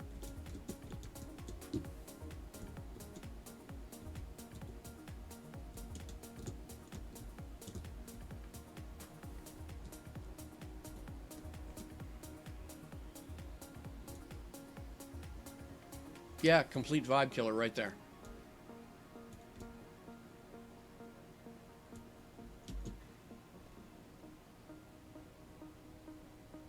Up onto the flight deck. Yeah, sure.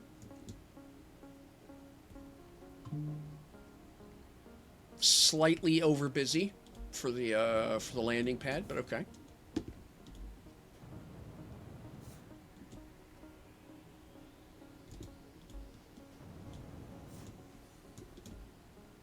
Yeah, not bad.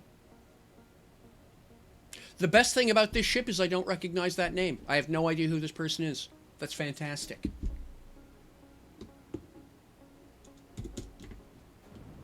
It means we've got tons of skill in the community that there's enough skill in the community that it's not possible to know everyone. I love that. That's fantastic. That's great news for the community.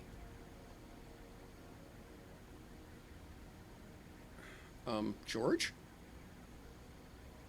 What are you doing, George?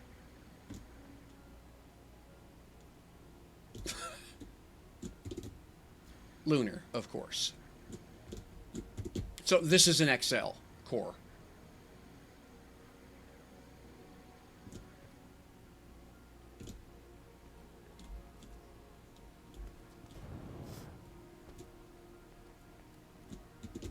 Yeah. Okay.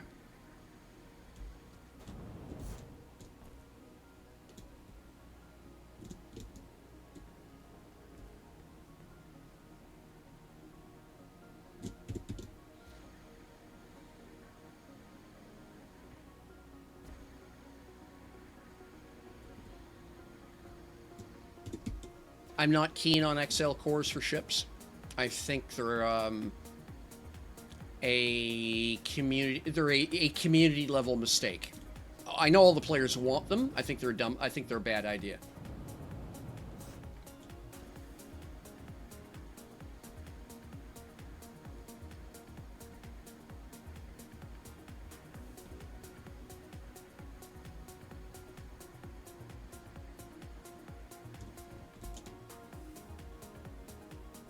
Okay, I like the cross rigging. That big central spur, and then everything cross rigged off that. It ship's keel.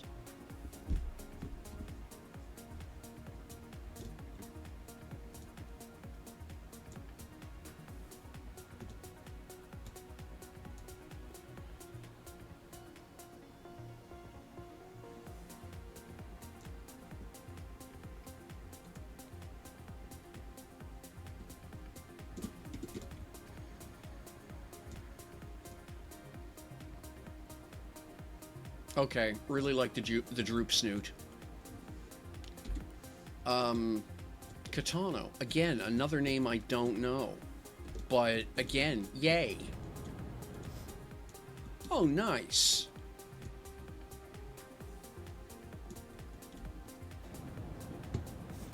Bream. Okay. Oh, very nice little bit of detailing here. I like that.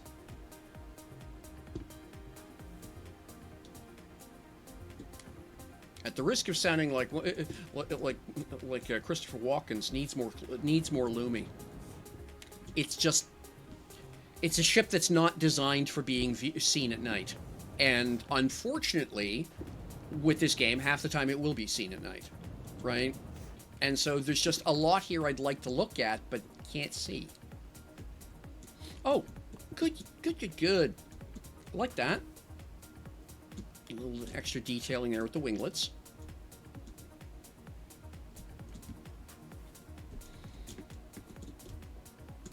What did he do here?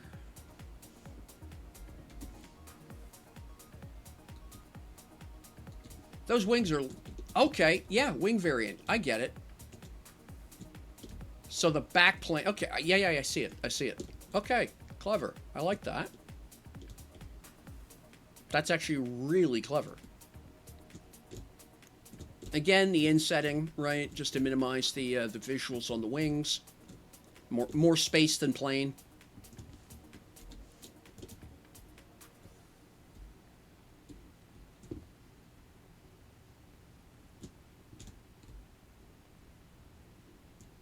Yeah, no, it's not 1K. It's Osiru or something like that. It's a name I don't recognize.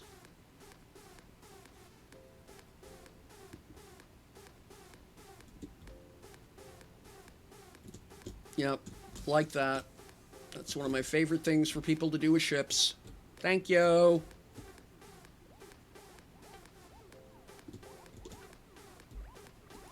good grief.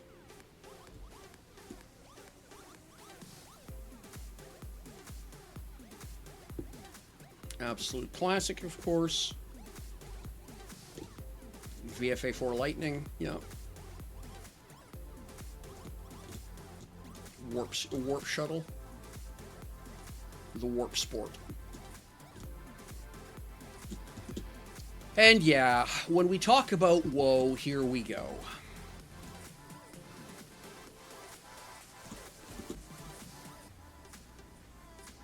I mean, pretty much the iconic woe ship.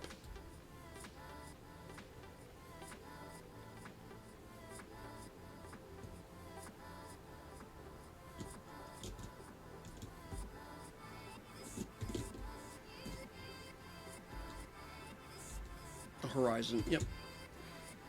And what's this?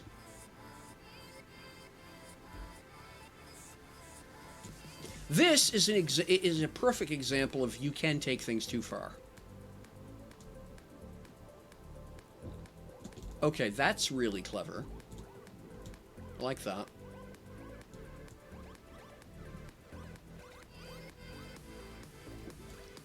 Yeah, it's a bit too much. Again, personal aesthetic commentary. But still. Very simple engineering deck, no question about being able to get at everything.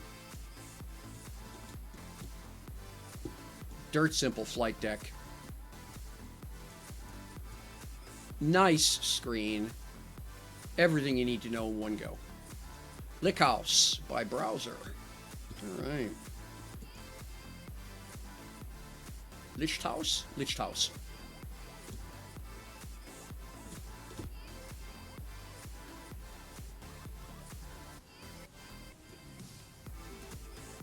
Raggy? I think it's a Raggy. Yeah, okay, that's the bear. That's the Bear 3.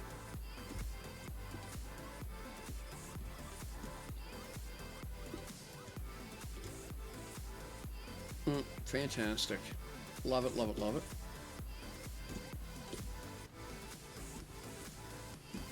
All right.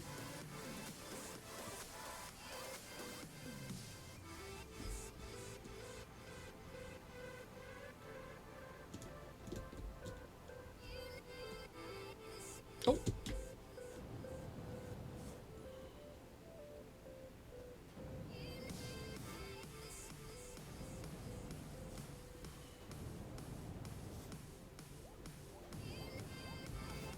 This, so cool.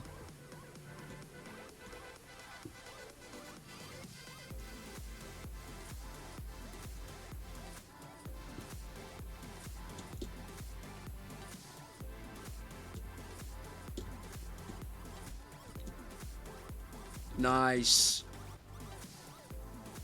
The Exodus Hybrid.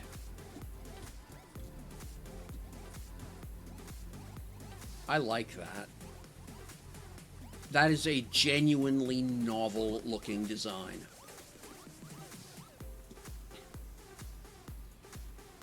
That looks like a futuristic spaceship to me. I like that. Yeah.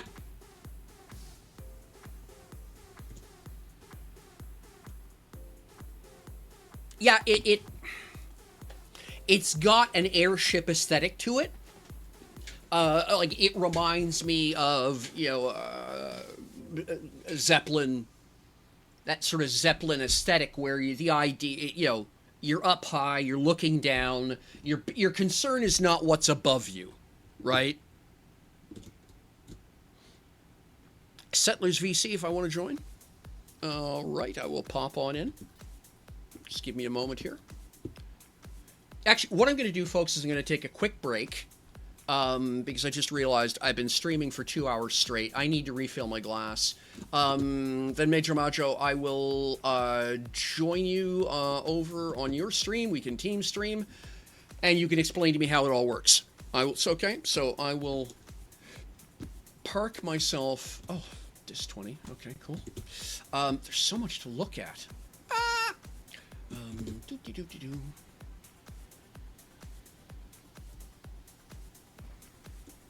I'm going to take a quick break, as I say, and we'll be back. We'll do some more looking around, and then we'll get on to the next stuff that I need. We'll get on to the stuff that I need to work on. But I really like that design. That's really fascinating. Where's that come from, Kestrel?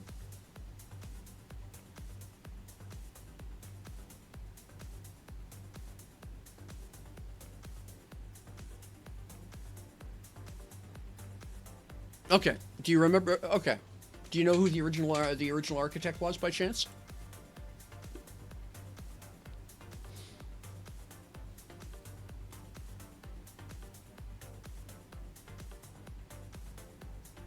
Okay. Cool. It reminds me of a couple of ships I've seen in some science fiction, 1970s. I think you disabled stream together. Okay, well, hang on. Let me go look.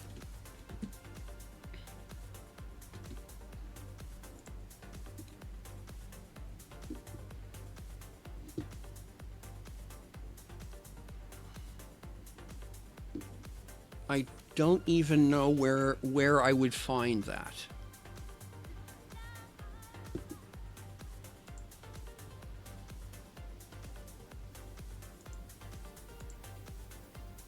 Ah, here we go. I just didn't see the message. It didn't. Okay. All right. I will. Yeah, I got your invite. I just didn't realize it was there. So, like I say, I'm gonna go refill my coffee cup. I will be back in a couple of minutes, and then I will accept that. I will join you in chat, and we'll carry on as though something akin to normal. All right.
Yes, I am.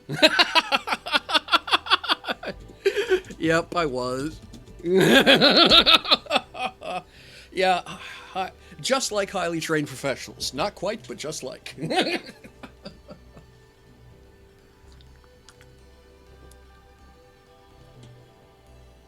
Oh, yeah.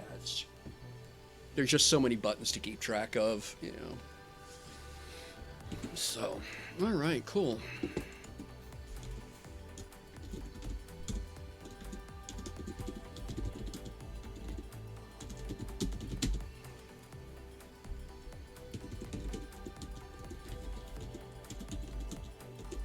Mm-hmm.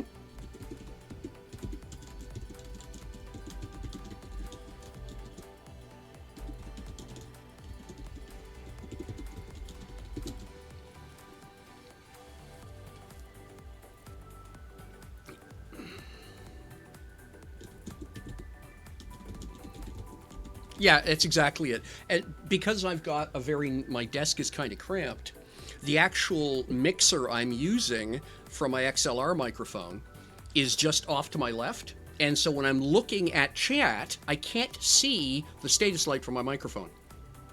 So until someone asks the question, I don't think to look over and go, oh, yeah, the mute light's on, isn't it?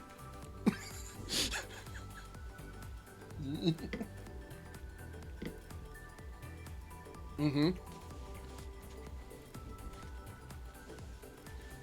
Yeah.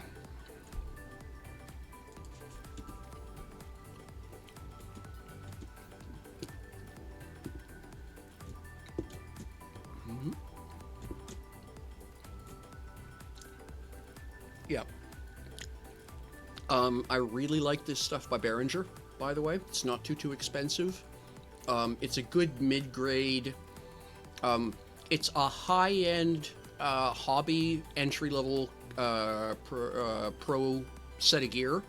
So it's stuff that's going to last you, like the first Behringer mixer I had lasted me 12 years before just mechanical wear and tear on the sliders and stuff, things stopped working. Yeah.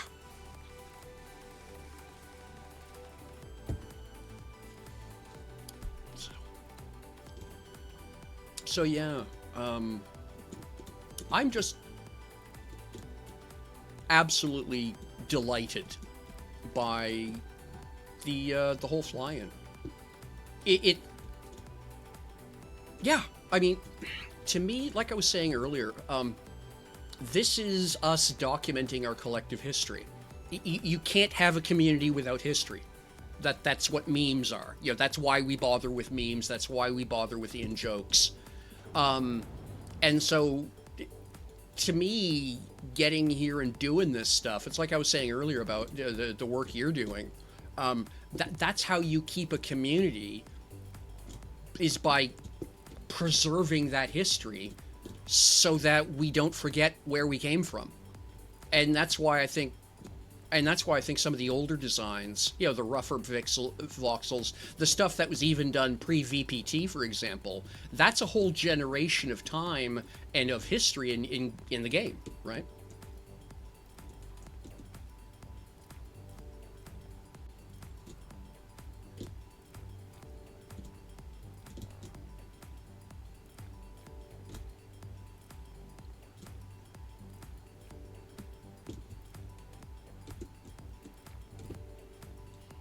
Mm-hmm.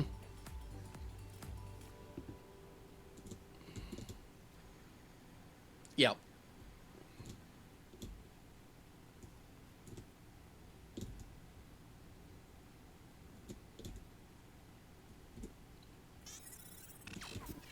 Yeah.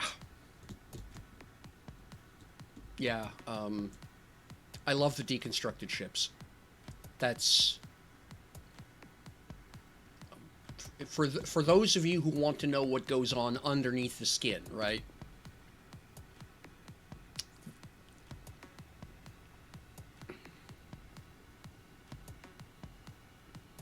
Uh, yeah, the endurance. I was looking at that earlier. Love that.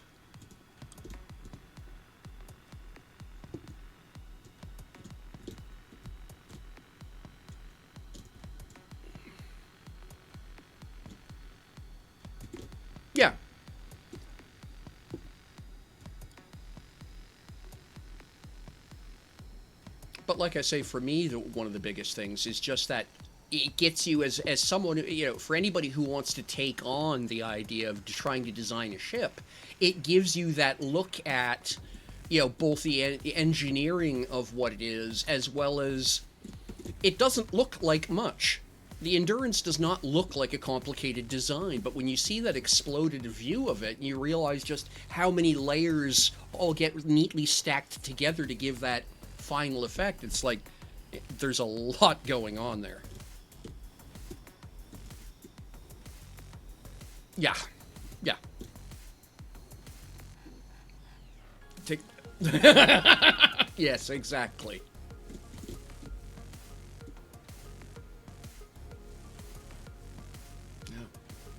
Yeah.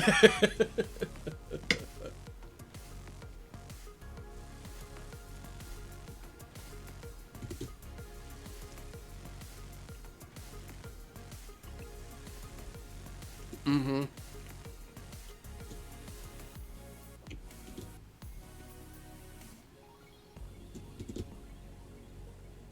Mm-hmm.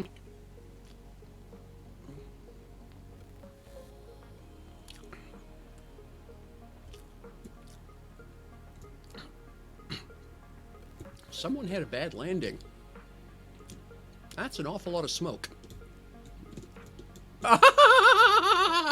Behold, the scariest thing ever, lag. The result of a gentle Alioth re-entry. Yes, this is a seriously beat-up ship. Hang on a second, I'll post my location. This is funny as hell. I'm glad someone did this, because it's funny as hell. Yeah, here. Whoop, wrong button. Hello, copy that. Wrong, here we go. There we are.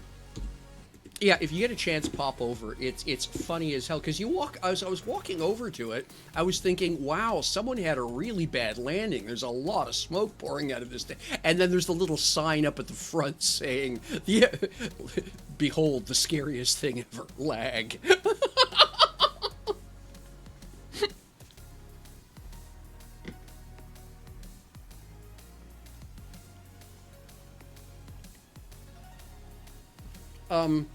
The mistake I find a lot of pilots make is they come in way too steep. If I'm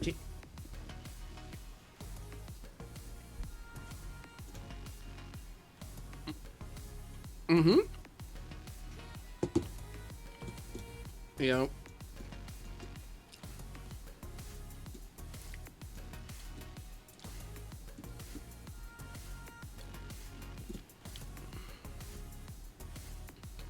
Yep. Oh dear.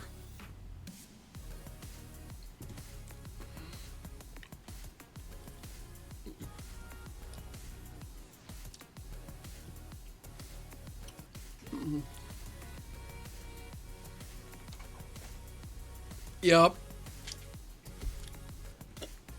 Oh no. Yeah, one of those things I tell new pilots is do not ever aim at a solid object. Well, how do you land? Well, the point is you run at a speed just above the ground. You just don't ever point at the ground.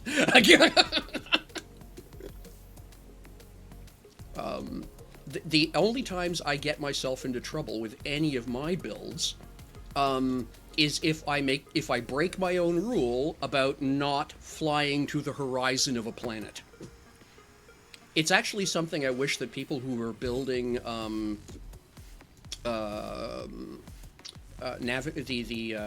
keep calling them automatic murder systems, but autopilots would stop doing is flying to the center of mass of a planet. Fly above the North Pole. I've never seen anyone collide with the empty space above the North Pole. And because once you get, like a lot of them, the problem is you quote stop 200 kilometers away, okay, and then you're looking at the equator. So where do you fly? Straight at the equator.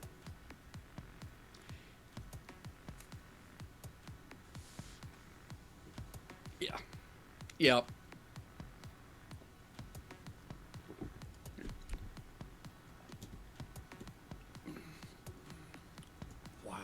this. Mm-hmm.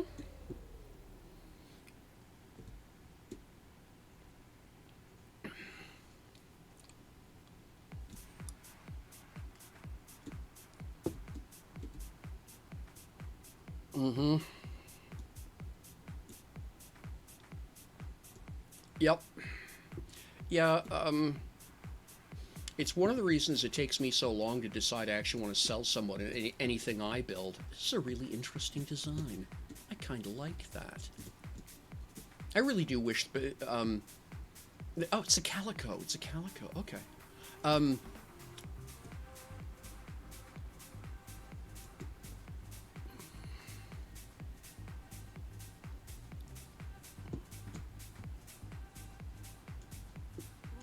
yeah. Yep.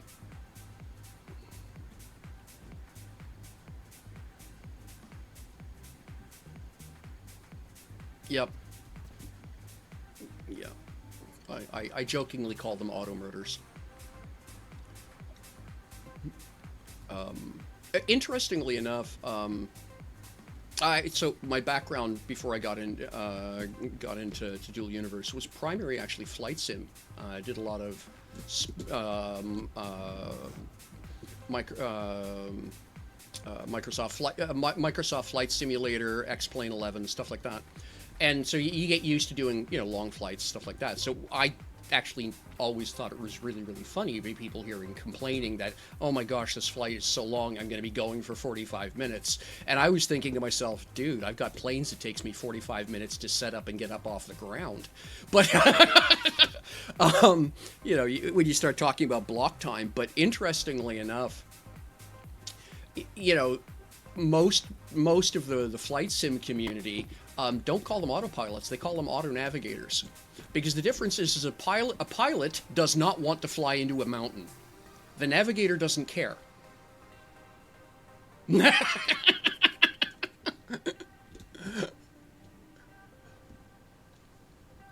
Oh yes, but if of two people who are going to make a mistake, the navigator making a mistake is actually less of a problem than the pilot making a mistake, right?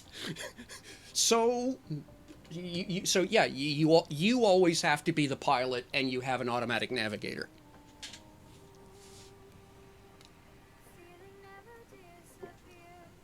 Yep.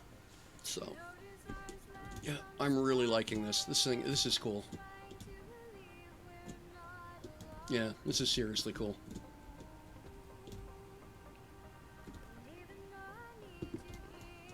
Yep. Okay, I see how you do. Okay, yeah. Using the different colors to be able to separate where the voxels are for deformation. Okay, I get it.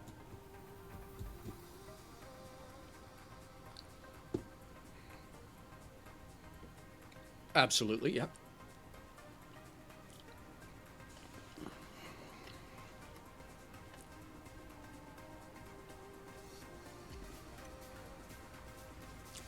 Reflection.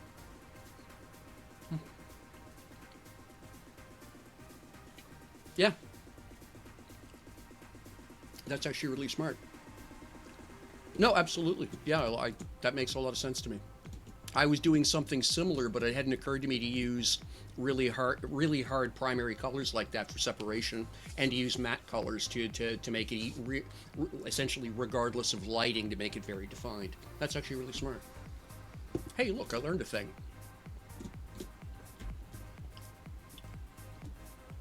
Oh, okay.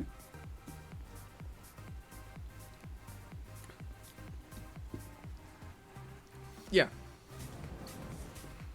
Mm-hmm.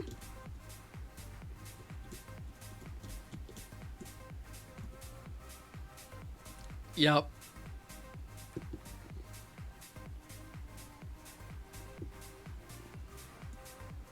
Yeah, I can see that. And I don't know what this is, but it's kind of cool. It vaguely reminds the back of it vaguely reminds me of the transport ships in Star Wars Empire Strikes Back. Hakubu by Marenzius. Okay. Like I say, the back end. Yeah. Yeah. I. Oh, cool. Yep. Yep. That's exactly what it is. Oh, nice interior. Yeah. Okay. You know, the cell on it is very much very much a luxury car company. But when you try to glance into the interior, the wood tones and everything, yeah, absolutely. Now this is smart. Putting color tags by the fuel tanks.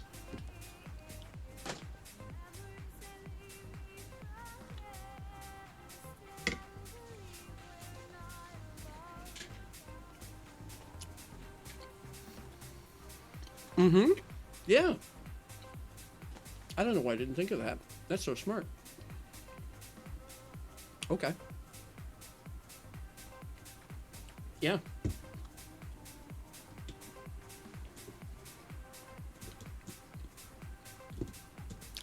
And a cargo bin up top. Why would you do that?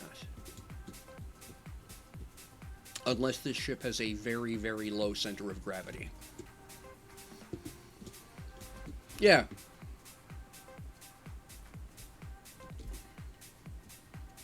Yeah.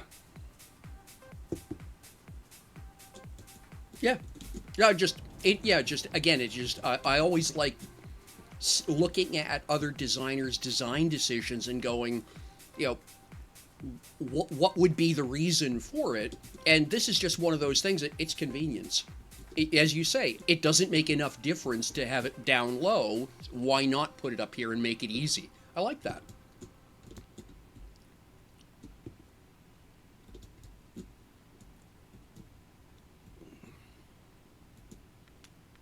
At most, yeah.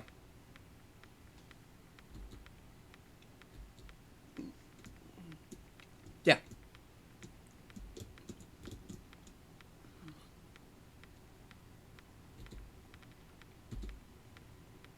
Yeah. Oh, absolutely. Yeah, with this ship, the fuel tanks will make more difference than the cargo containers will. Yeah. Basic container L. Interesting. Okay, I see. It's a oh, that is really clever. The outer shell is just that. It's just a wrapping paper around the actual, like, it's not, the designers made no attempt whatsoever to completely seal up the hull. It's just, if you're looking at it from the engines forward, you can basically see the whole length of the ship. That's just, again, a really interesting design choice.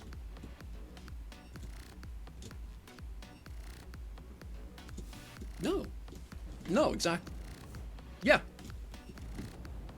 Yeah. Yeah, it's not like you're worrying about decompression.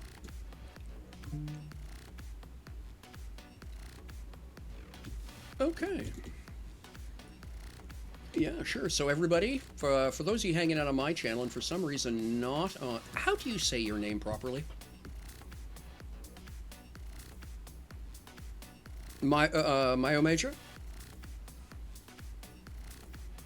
Mego Mayo? Okay. Mm-hmm. Mecro Mayo. Okay. So yeah, if you're not already hanging out over on their stream and you're just hanging out on my stream, you're about to miss out. They're going to start a giveaway, and they do all kinds of cool ships over there. So do pop over, follow them if you're not already doing so, and yeah, don't miss the giveaway. Over to you.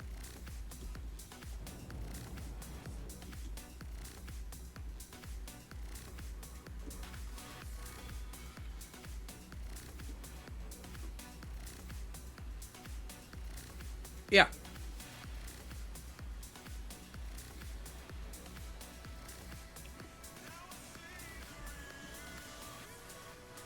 Mm-hmm.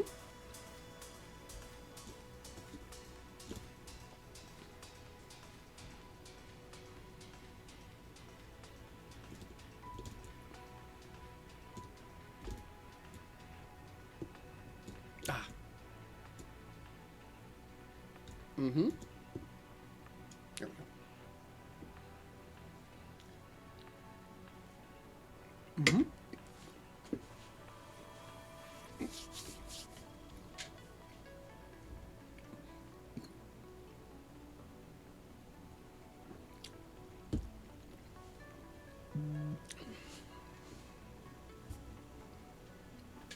Yeah. So for everyone who, yeah, absolutely. I think it's fantastic. I think what you're doing is fantastic, quite honestly. So, just for those of you who don't know, um, they contacted me 3 months ago, I think it was, asking if I would donate a blueprint. So I did. It's just that it took me so long that I've actually donated two of them, and they are for these ships here.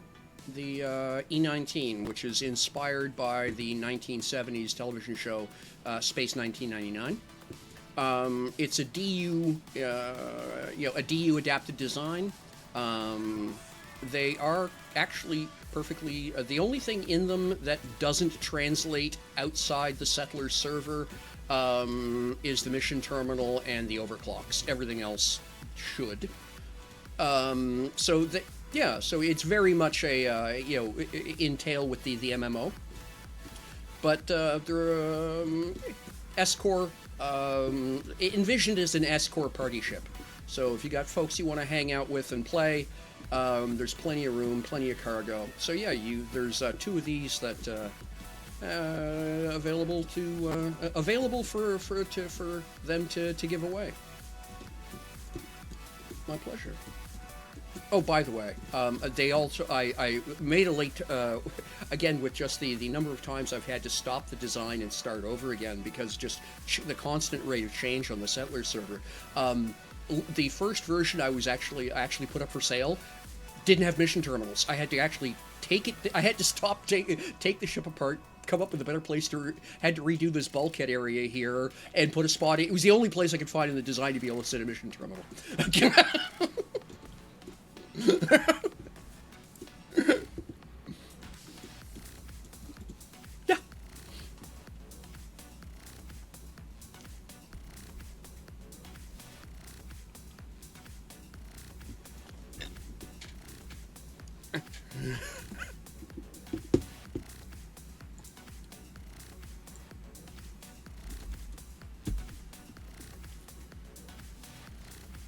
Oh yeah. Oh yeah. When I was originally live streaming when live went live, and then I got into the game about 2 weeks later when the email went out to all the success only backers that, oh, by the way, we've gone live, here's your tickets, kind of thing. And I kind of joined in. I started live streaming immediately because I just fell in love with the game. But at that point in time, the number of people who were coming into my live stream who had tales of woe about things like, yeah, I had a design, it was really cool, it had 7 engines stacked in the same spot, and now the ship can't fly because I have to spread 7 engines out over the whole hull.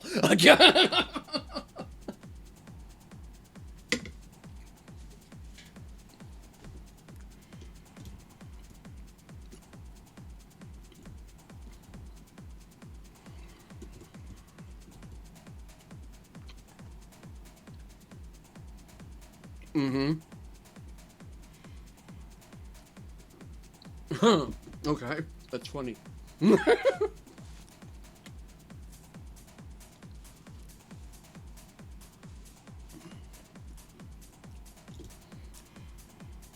Mm-hmm.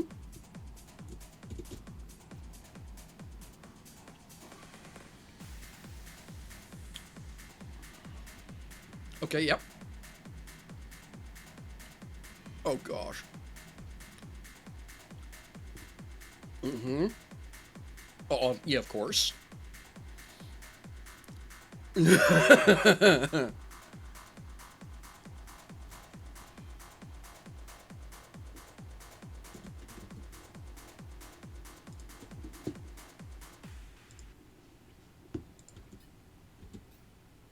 Yeah. No, there was, like I say, there's just been an awful lot of tales of woe as the game has evolved, and stuff that was obviously a bug eventually got fixed that players were taking. I won't say exploiting. We're taking advantage of in the interim. We'll use that phrase. And yeah,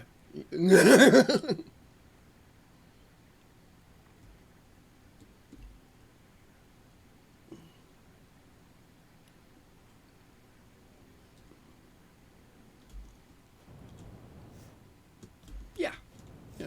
It's,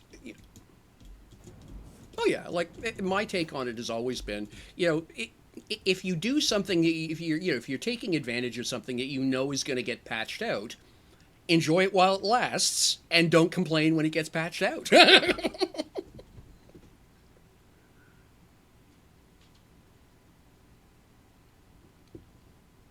Oh yeah, yeah, of course. Yeah.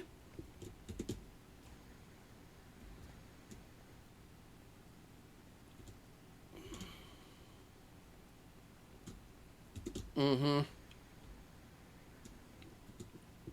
Yep.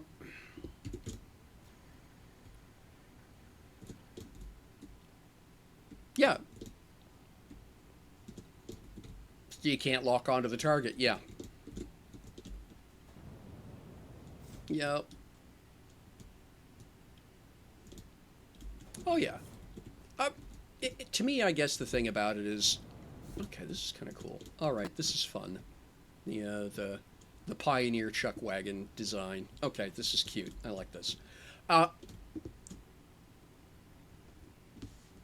yeah, it, you know, um, again, needs remedial exercise in lighting, but okay, that's fine. Not everyone was it was a theater geek. But yeah, I just to me at least, it just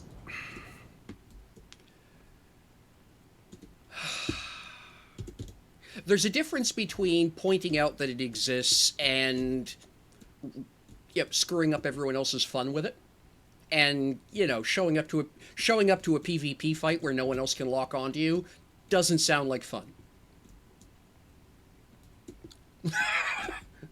So I like okay, this is clever. I like this. Putting the you know, it looks like a maneuver ring, like you know, like a ducted fan, but then tucking the adjuster into it. That's really clever because that's what a ducted fan system does, right? Is it's for maneuvering. That's really clever. I like that. That looks good. And I'm okay. So essentially, imagine a helicopter blade. Okay, you take a helicopter, you shrink the blades in half, you double the number of blades, and now because they're very, very short and turning very, very fast, what you do is you put a cage around the outside so that no one can accidentally skip their hand in. The other thing it does is it forces all of the air to stay very tight in a cone, essentially, or more of a column than a diffuse cone. And then you can put it on a gimbal and rotate it around and use that to steer or move with. That's called a ducted fan.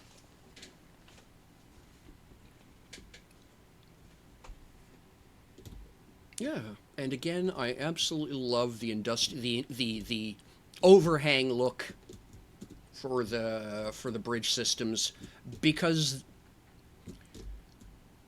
airplanes are trying to solve a different problem than spaceships are. Most aircraft need about 20 times their own length to be able to land. Spaceships don't. Spaceships can land in their own length. So as a result, with an airplane, you spend an awful lot of your time with your nose pointed where you want to go, and then only in the last little bit do you lose visibility. But by the time you've lost visibility, for lack of a better way of putting it, it doesn't matter. You're only a few feet off the ground. With a spaceship, you spend most of your time unable to see where you're landing. So I really do like the overhang heavy glass designs for the cockpits.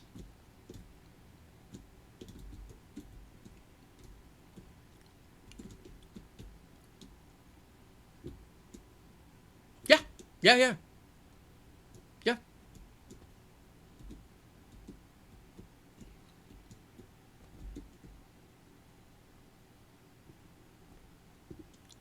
Yep,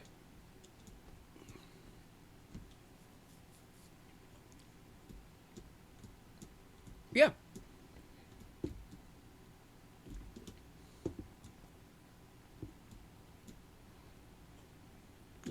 And that's another rework of the stalwart. That's a really nice design. It's amazing.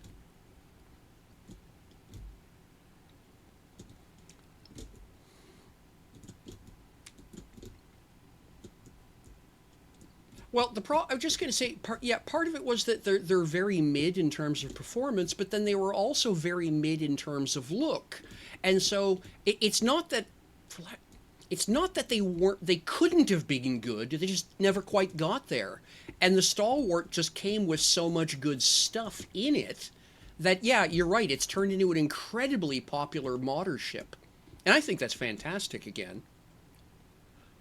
Particularly for me, what I find so fascinating about it is how many, like this. I didn't realize this was an iron that this was a version of the Stalwart until I actually mouse hovered and read it, because it doesn't look like the last modded Stalwart I was looking. It's just a completely different looking thing.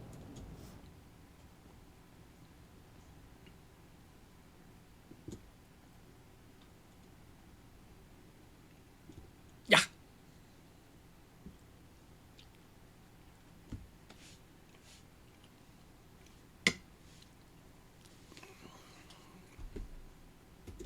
Mm-hmm. Yep. Mm-hmm. Yeah. I understand what you mean. It still looks lived in. It just looks like someone tidies it up.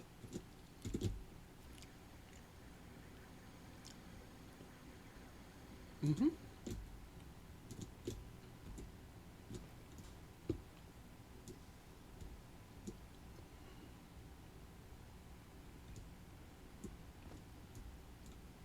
Mm-hmm.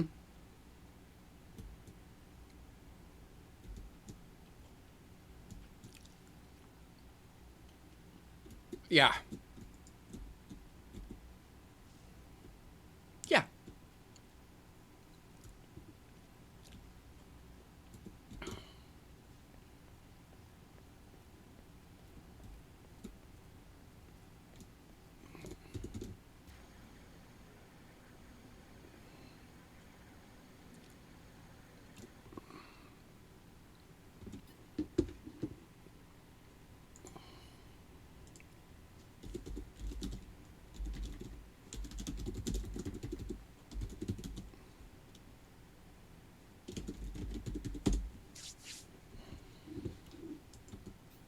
Yeah.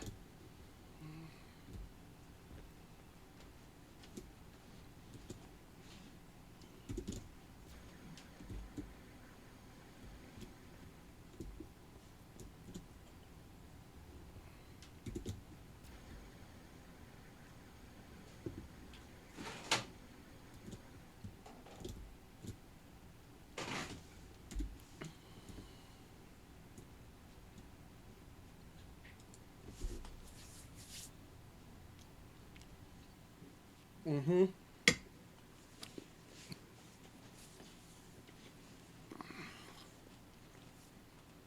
Mm-hmm.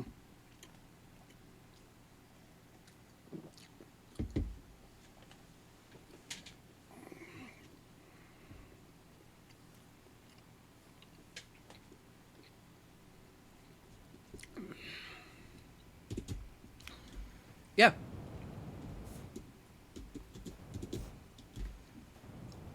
Well, part of the thing too, and I apologize to any of the Americans in the audience because I'm going to offend you right now, and I do mean to do so. I apologize for you being offended, but not for me doing it. I find that particularly among our neighbors to the south, because I'm in Canada, there is a real tendency. Yep, absolutely. There's a real tendency towards tribalism, in that you can't have two good things.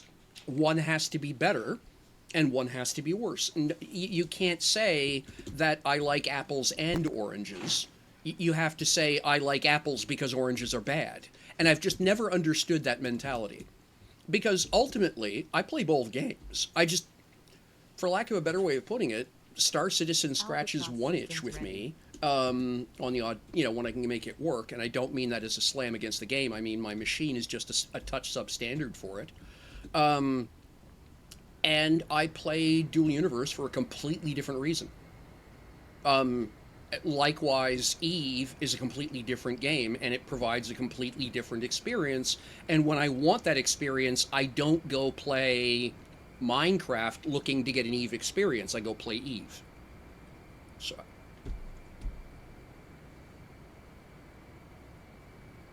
for those of you hanging out on my stream, by the way, folks, I am scooting back to my base. I do need to get a few things done at my base, so we're going to tootle on back. Speaking of dubious-looking piles of voxels, this is a classic example right here. It's a pickup truck.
Tic Tac? Cool, thank you.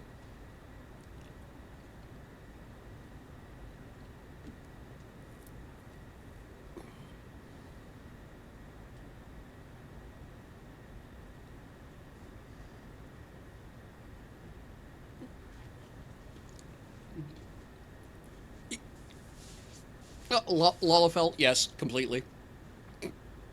Plus, plus.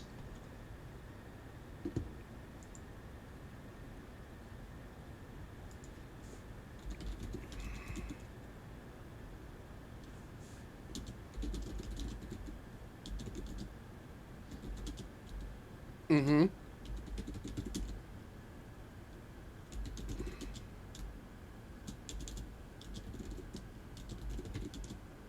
Yeah. The author communities on primarily use both Threads and Blue Sky. So yes, someone does. I do. The author communities in both places are actually quite good, but there is a steady influx on both of them of idiots who want to say nasty things, particularly to to women authors. That's the biggest single problem for me with both platforms is just the constant stream of, I didn't ask you, please shut the fuck up and leave.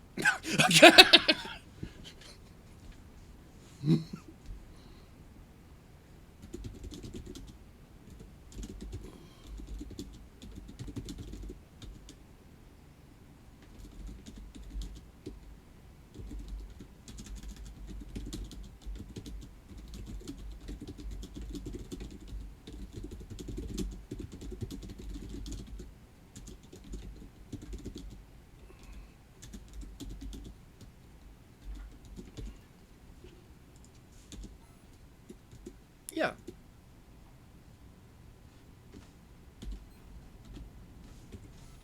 Well,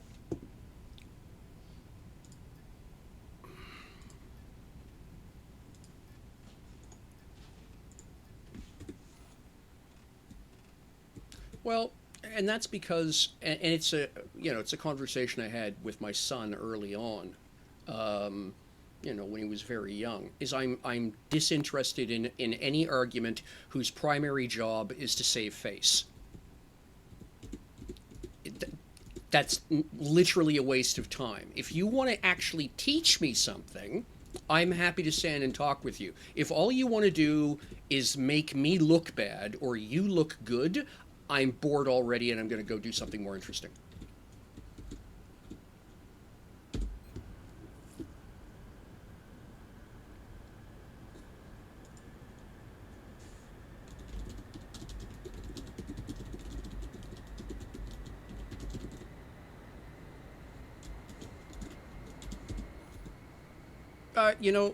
So I mean, I started out well before, in the years before internet, and for lack of a better way of putting it, none of this is new.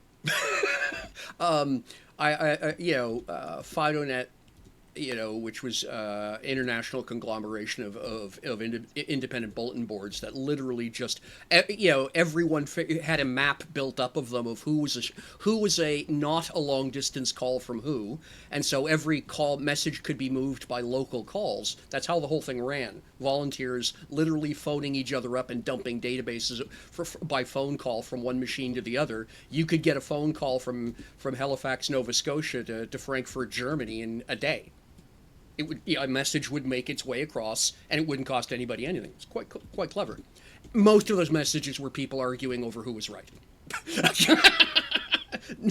Not what was right, but who was right.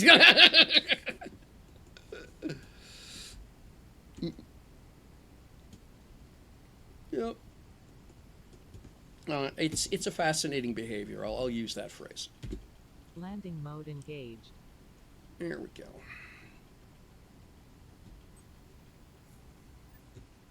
Okay, one sec here.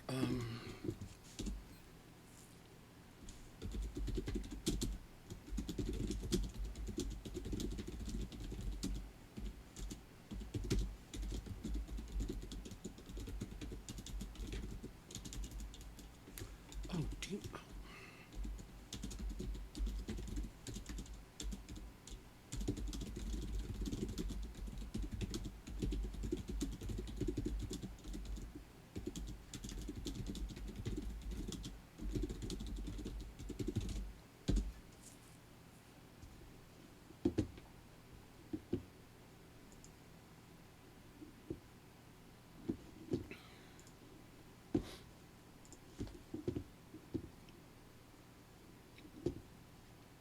Tic Tac, I'm just looking at those pictures you sent me. Wow. Serious wow.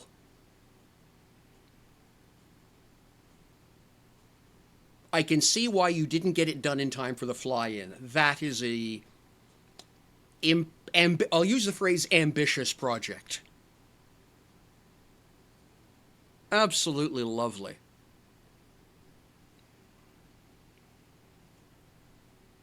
I'm an author. I know all about it. Actually, Tic Tac, do you mind if I put one of these images up on screen? I think other people should get a look at this. This is beautiful.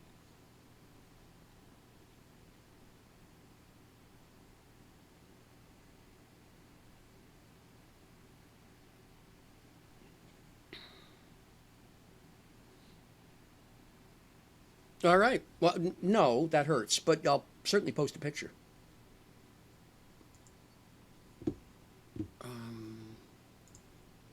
Pop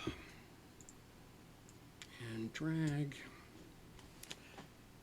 Take a look at that thing, folks. Like, wow.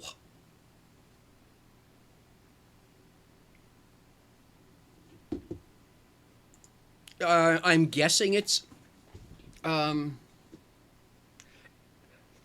it, well, actually, what I'm looking at is the size of the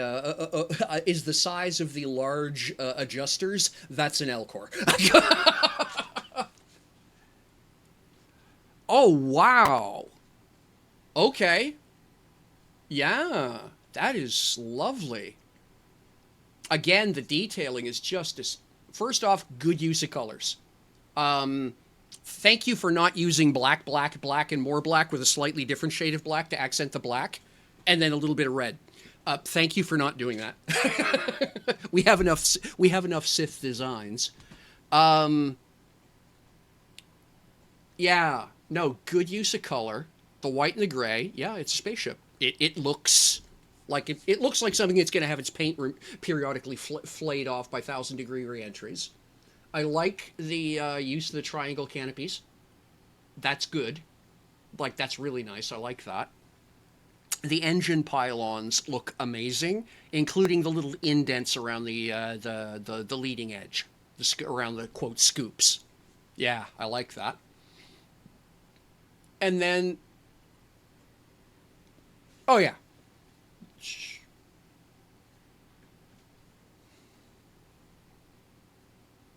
No, you're wrong because I like airplanes. I mean, what?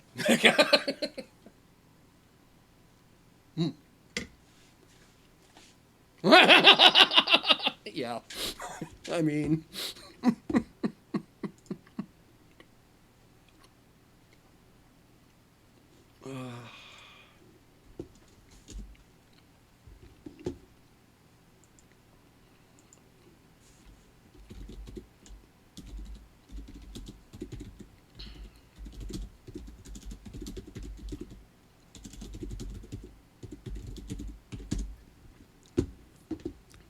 because I've never done.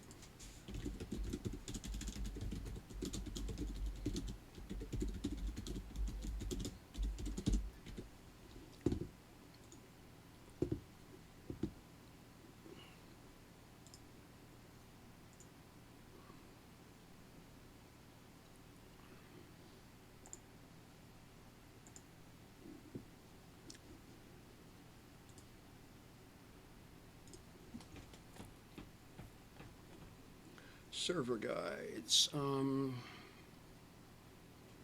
Allianz Spaceport.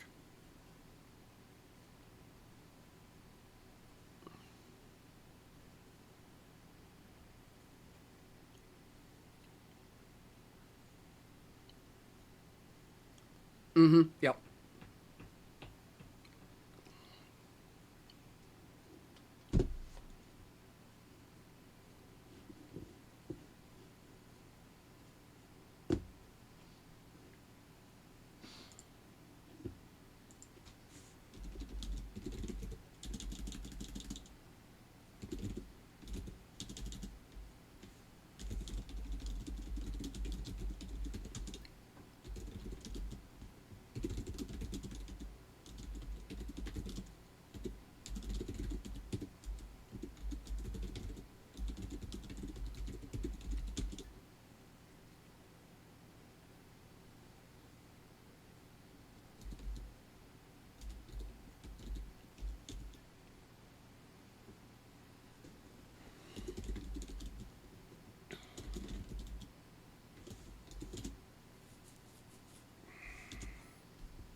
Okay, that's just silly, but sure.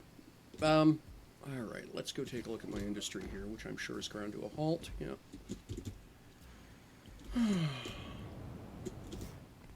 right.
All right.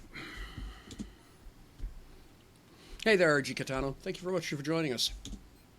Trying something trying something completely new here. Team stream with myDU. So it's yeah, this is interesting. Eh, have you had you been doing this before the fly-in, or is this something you just started doing? Never, just gave it said, "Hey, it's a thing. Let's try it."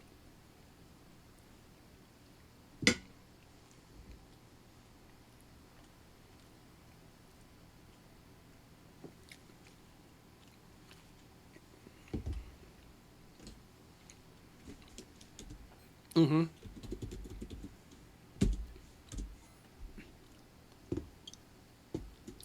Yeah.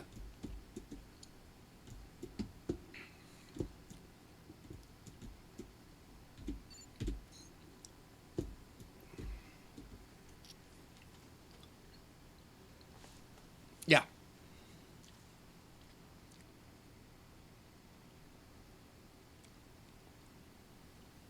Mm-hmm.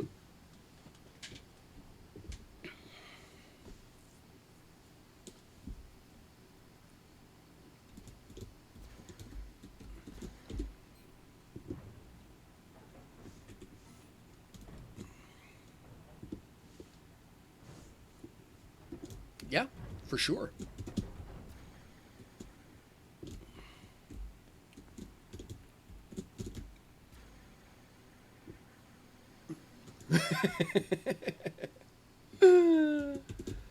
Yeah. Like to me, absolutely. The more people that because the more people who get to see this, the more people are going to, I think, are going to fall in love with it. But we're actually still seeing new players joining the game. Well, I'm seeing new players routinely, and that's interesting to me because like initially Obsidian Ant did his very famous YouTube video where he was talking about the stop killing game stuff, and then there was the buzz in from oh gosh, can't remember the fellow, Laurent, again, remarkably popular Eve streamer, did a walkthrough on it. Fantastic stuff. Got generated a huge amount of interest. Got a lot of new players. Like hadn't ever heard of Dual Universe before. But I, that glow has faded. But I'm still seeing one or two new players coming in almost every week, and I'm not on all the time, right?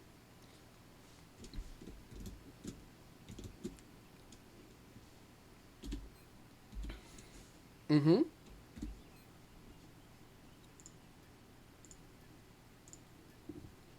Okay. Yep.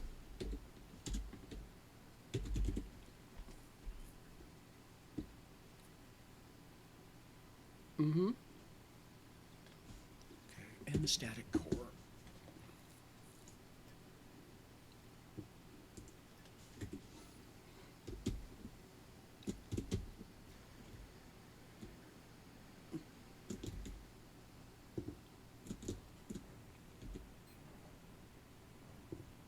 Oh, interesting. Yeah. Now, how do I do that? Um, oh, okay. Okay, it is that obvious. All right, gotcha. Ah, okay. Okay, and they just mute it so you're not getting the crosstalk. Okay, great. Yeah. Yeah, yeah. Makes sense. Okay. So we'll do that.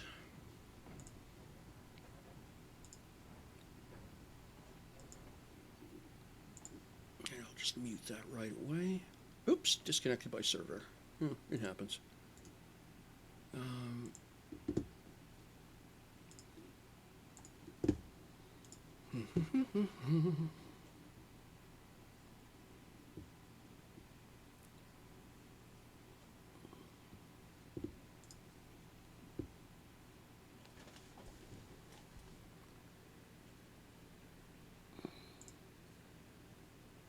um, am I not following you? I thought I was. I was just gonna say what the hell because I just went to. Yeah, I was just gonna say I just went to it went to my list of stream. Like I don't see you. What the hell?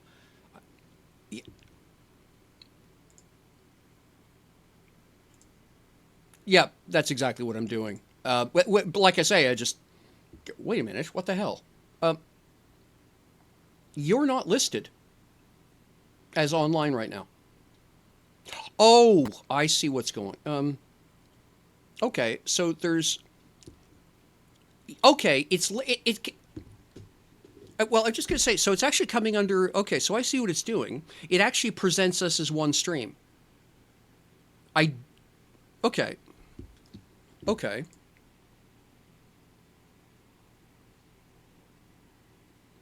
Oh, interest.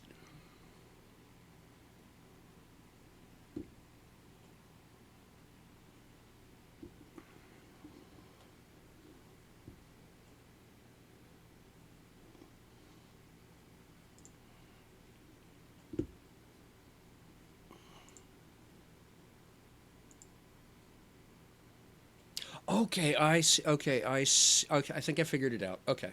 I'm sorry, like, again, just trying to figure out how this works. I think that when I go, hang on a second here. Okay, disconnected by the server again. Okay, that's odd. Join. What is going on with strange thing here?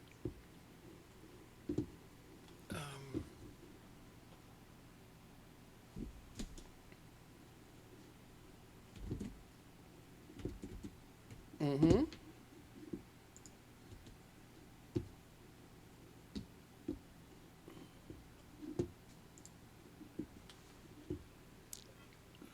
Yep. Yep.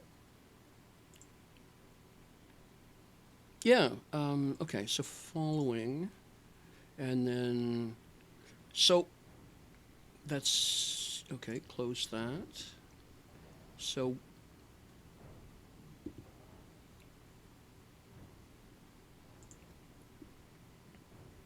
yeah, yeah. I think that's what's going on. It looks like okay. So what it is that for some reason on my view, there's a drop down underneath. My name is on top for whatever reason, but then but that's actually a drop down. If I click that, I see your name under it. If I click your name, then I see your version of the stream. What an odd way to do. What an odd way to do that.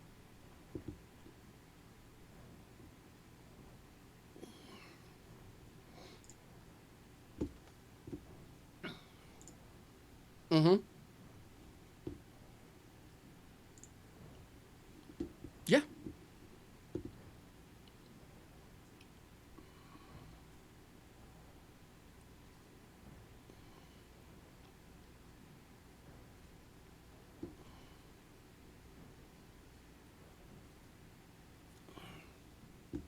Yeah.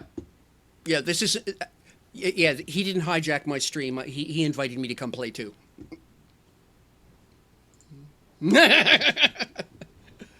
All right.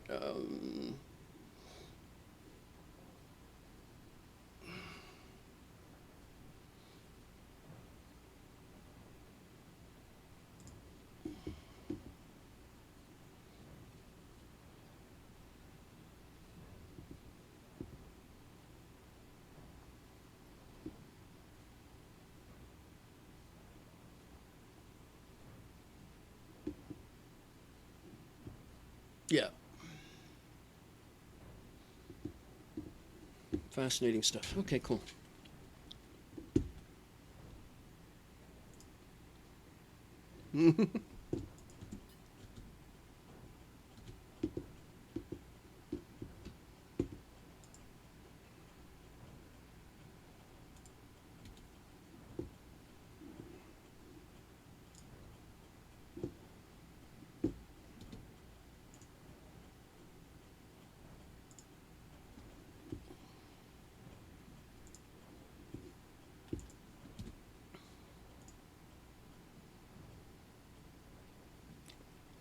Let's try that.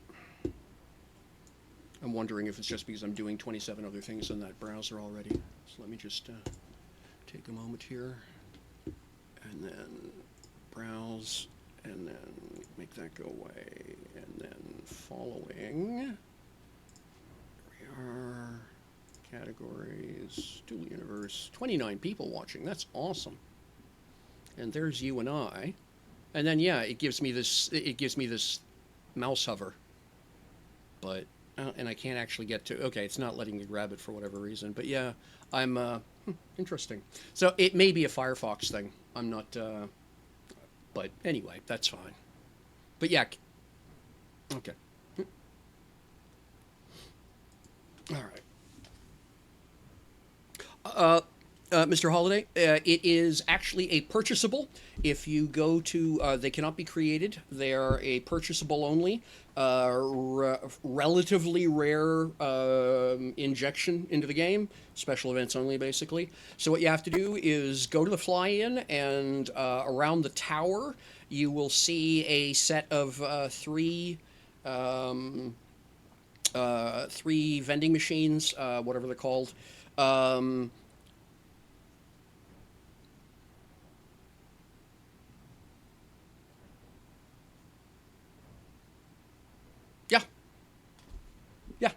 Dispenser. Thank you, Tic Tac.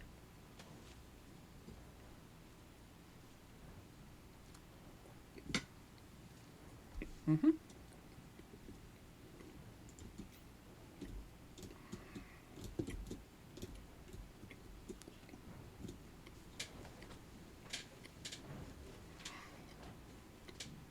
Yeah.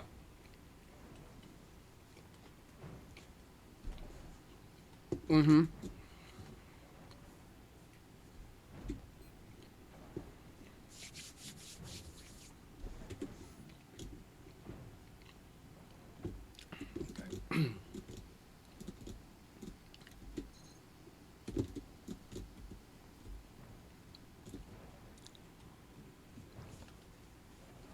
Yeah.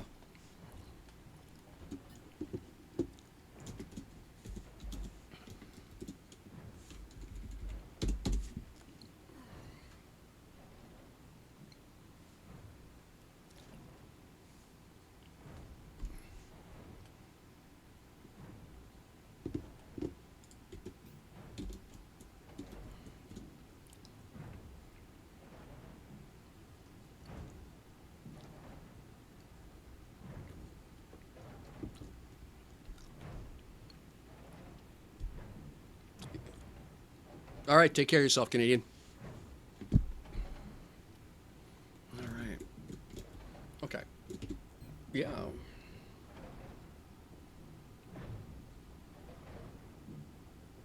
Mm-hmm.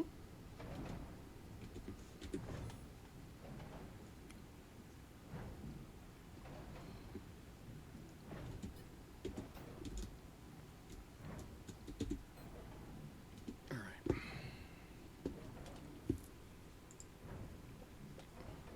right. Hang on a second. I'm actually having troubles getting. Every time I take my mouse off of the stream with you, it switches back to my stream, which is what I'm trying to get it to stop doing. So I actually want to watch. Yep. Yeah. Well, I guess it's my. I think it's Firefox is misbehaving, but I'm not sure how to fix it. Okay, that's bizarre. So yeah, as I'm trying to figure out how to fix it, because I do actually want to see what it is you want to show me because you're doing cool stuff.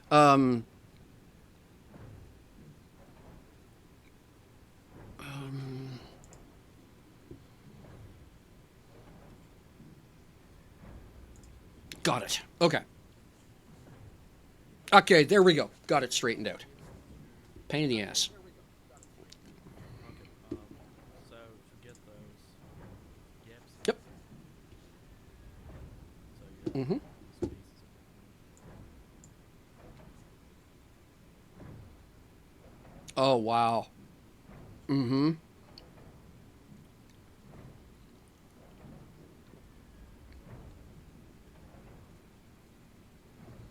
Yep.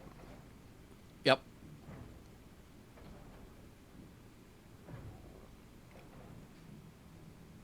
Yep. Interesting. I've never. I don't think I. Okay. I don't. I don't think I've ever been consciously shown that before. That's really cool. That yeah. That's cool.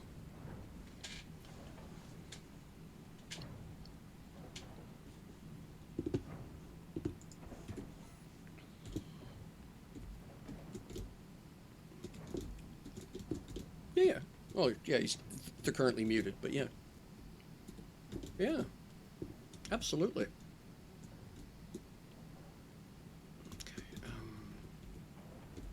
I need to get.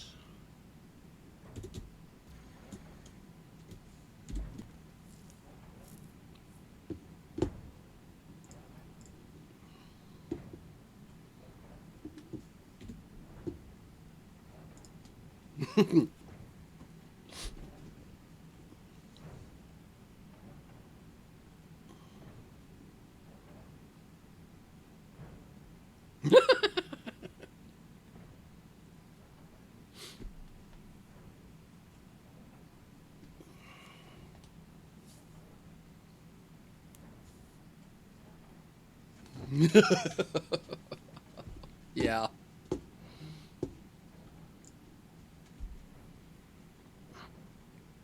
It's actually for me, like I do some very cursory stuff with with the VPT, but I just simply don't have the patience to fight with, like, to get this kind of, and so I'm always just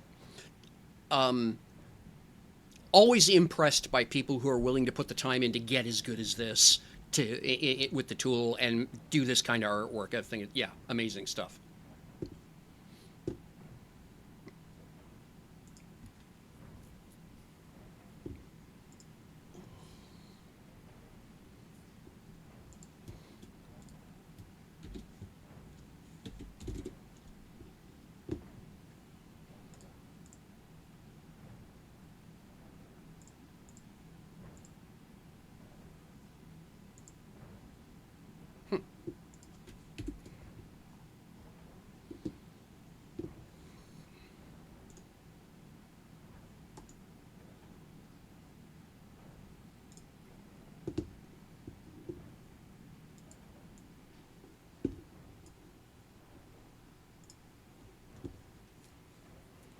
Hmm.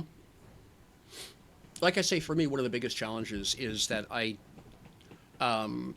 visually I don't see what isn't there. Is the best way of putting it. So for me, it's very difficult for me to look at something and say, well, like I was talking about that table. Okay, that's what it's called is curved cable track, right? And so for me, I just want to use it everywhere I would want to put cables visible. It never occurs to me to use it as the edge of a coffee table. I just mentally I don't make that leap all that easily. So the challenge often is it's the, as you say, figuring out how to get to what it is you want is the step often I find so challenging.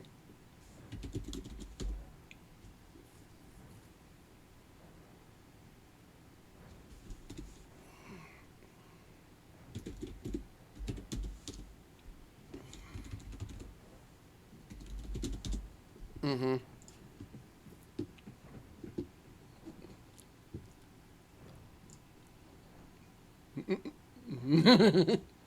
Yep.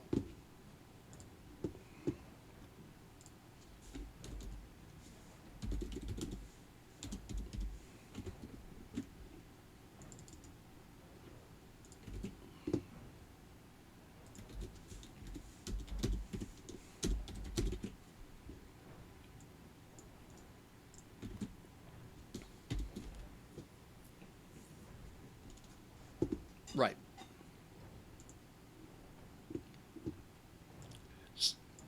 Right. So I was just gonna say, yeah, I actually ran into that trying to do something with Lumi last night, actually, in one of my designs, which was I had forgotten that I did not actually have thin, thick, thick, thin. What I had was thin and thick. So what I got when I put two thins together was a big blob of Lumi, because of course there was no other voxel in between. There was no other cube in between them, right? So I understand what you mean. And it's easy to forget, I find, until you see it misbehave.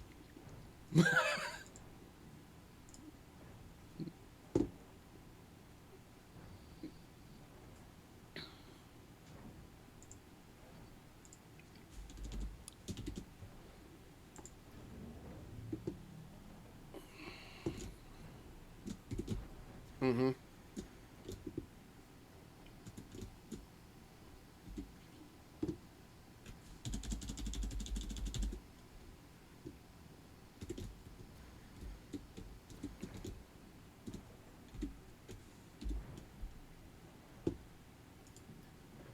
Mm-hmm.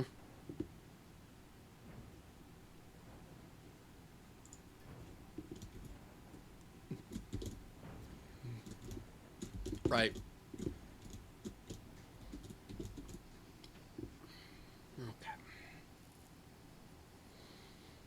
So for those of you watching what I'm up to on my stream, I'm just setting up to get Tiny Factory here to stamp off a static M core. I had someone ask me on the Tiny Factory chat on Settlers Discord if if anyone had a complete M core tiny factory, which to me doesn't sound like a tiny factory at all, but it's an interesting challenge. So I've got a couple of tiny factory builds I'm going to get into today. One is a warp core factory, and then the other one is going to be the medium tiny factory. So we'll see how it goes.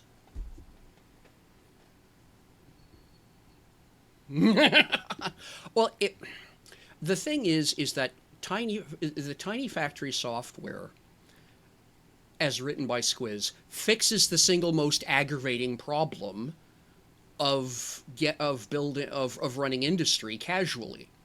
It's that with your building, if you're building industry casually, you don't want to spend literally dozens, possibly dozens of hours trying to figure out why, for example, a window you can't make a window, and it turns out it's because you forgot that you need to have a whole bunch of literally two different types of glass available and a particular type of chromium steel available to make a window. And so Tiny Factory, just tell it I want a window and it makes one. And it's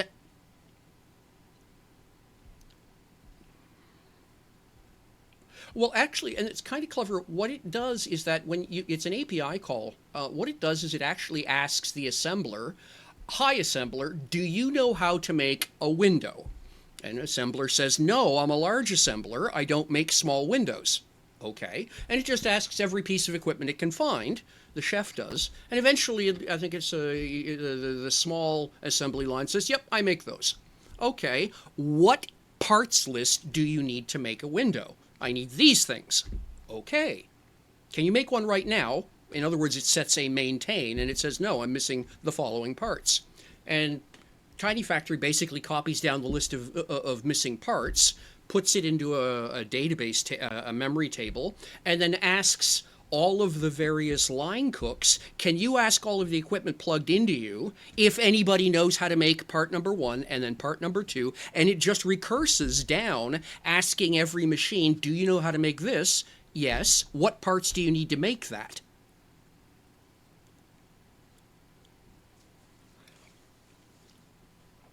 It is, but it's the only way to do it.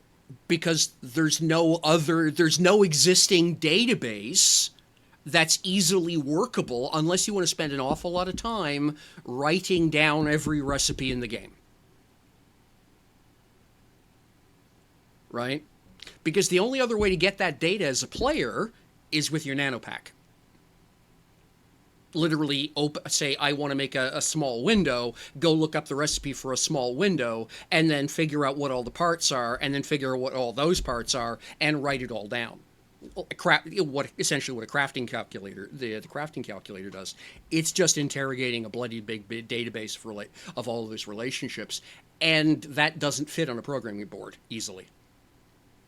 So, and the other problem with it, of course, is that every time that someone, like for example, if you add something to the game, well, the database is immediately out of date.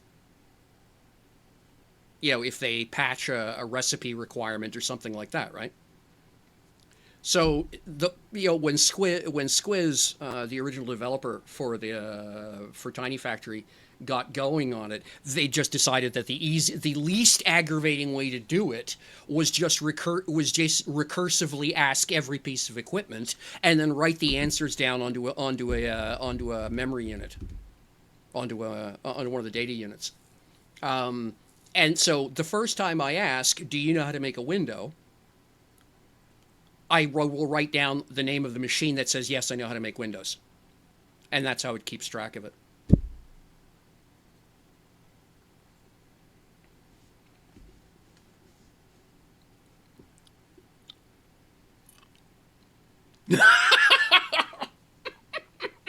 Love it. Love it, love it, love it.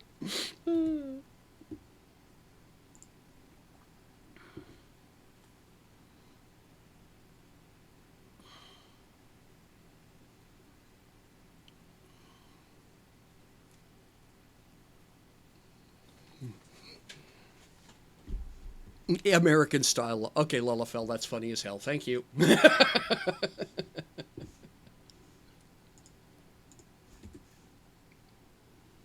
Okay. Here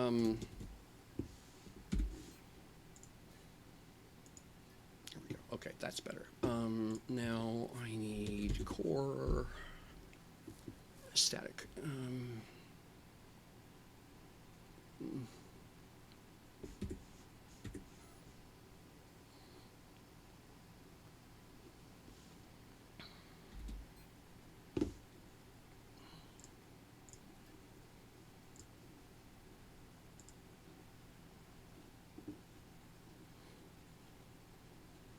Yeah, that's what I thought.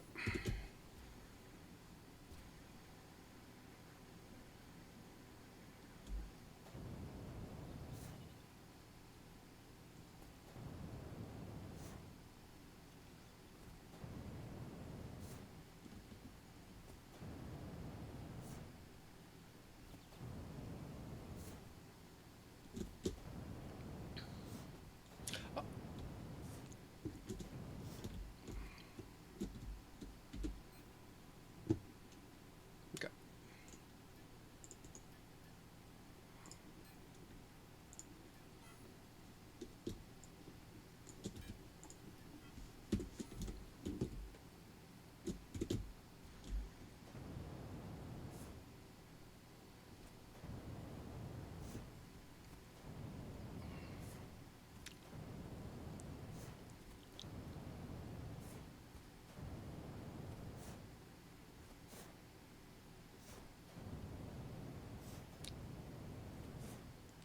Yeah, yeah, Mr. Holiday. Yeah, it's what I'll probably that's a level of optimization which is interesting to me. But at the same, it's sort of what I did here with the larger factor with the larger build. Of course, this is an L core, right?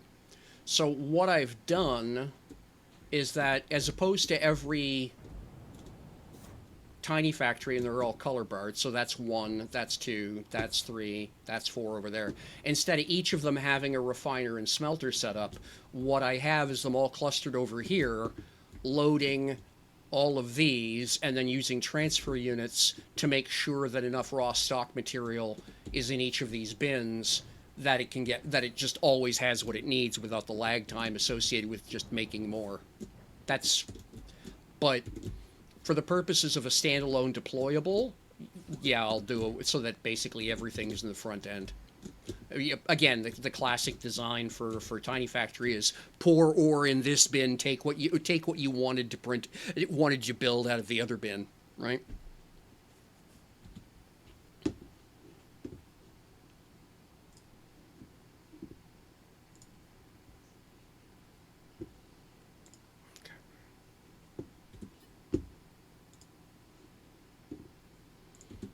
Okay. Now,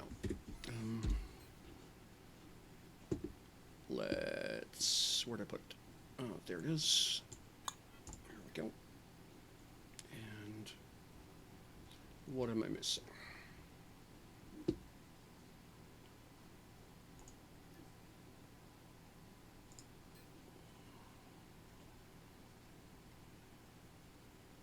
Yeah, okay, just done it in excess. Missing matte carbon. That's it? Okay.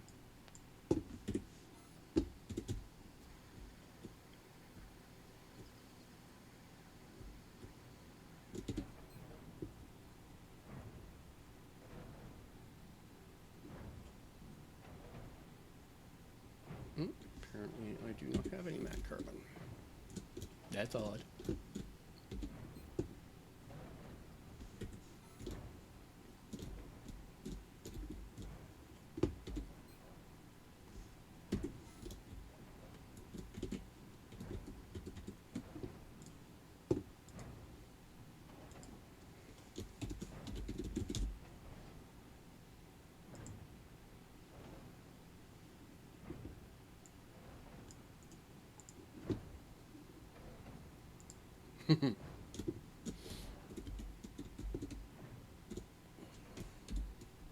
Yeah, by definition, it's not there.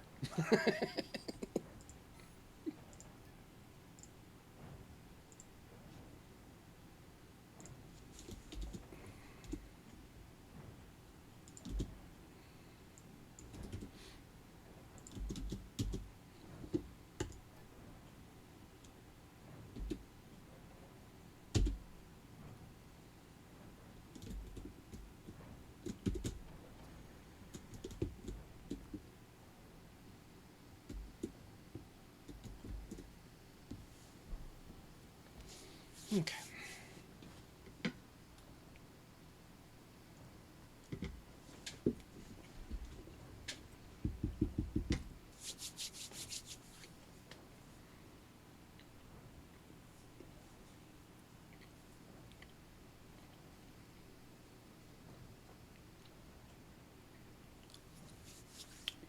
By the way, for those people who are interested in doing the industry production missions, Tiny Factory turns out to be really, really good at the type of production that the missions require.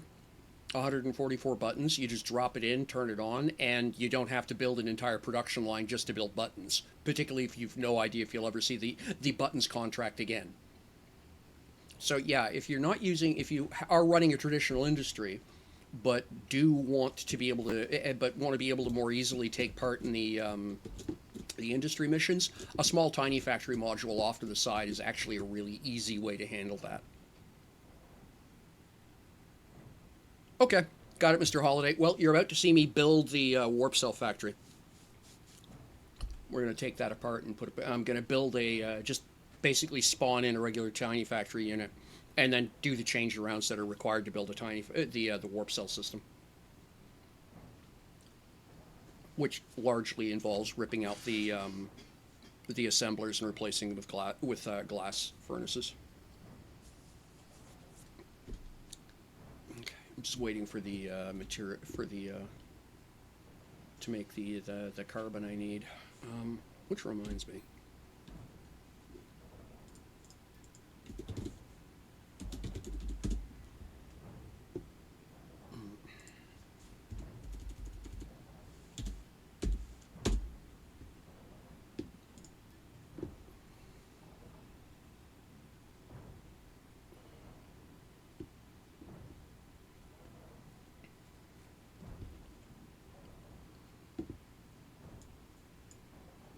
Okay, let me take a look here. What I need to do is grab that and move that onto the other monitor.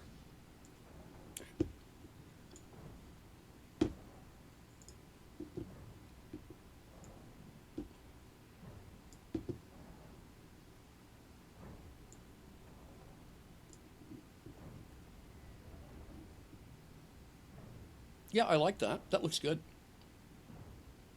Yeah, that's absolutely recognizable. Nice.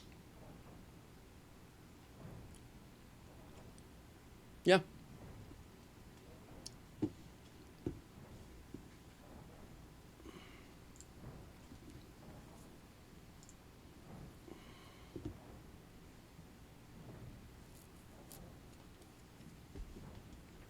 Mm-hmm.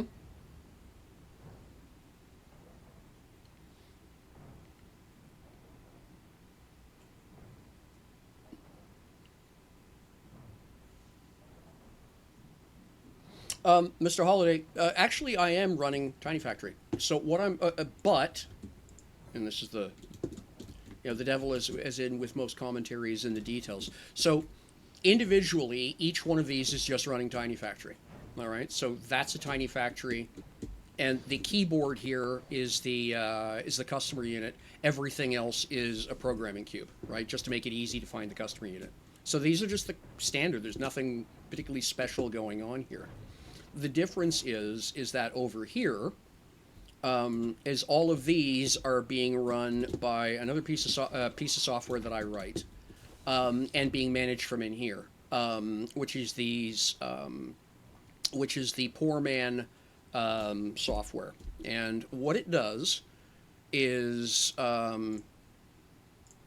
uses and you can get this off my oh my gosh, GitHub.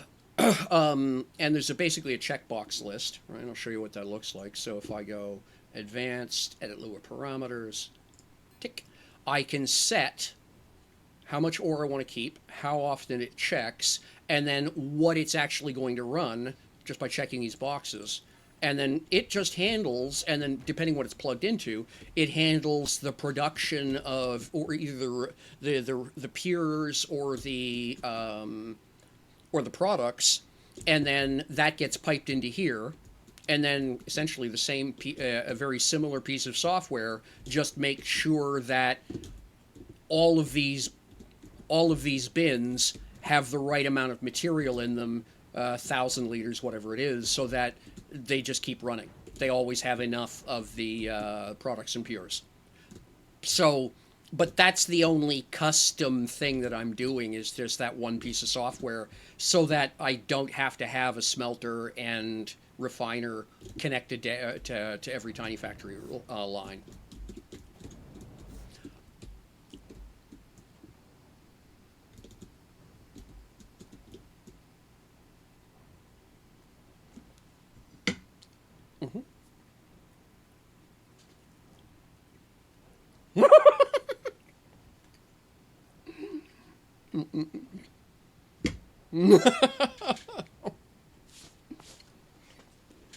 Mm-hmm.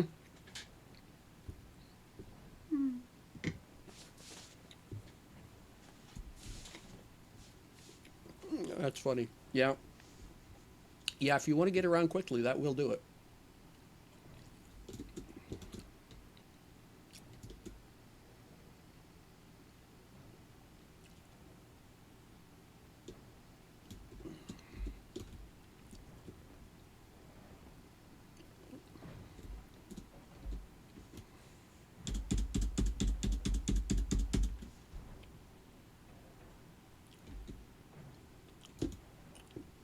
Yeah.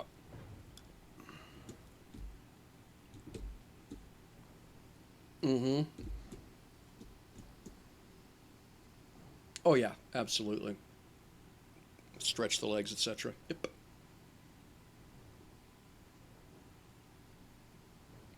Okay, why? Oh.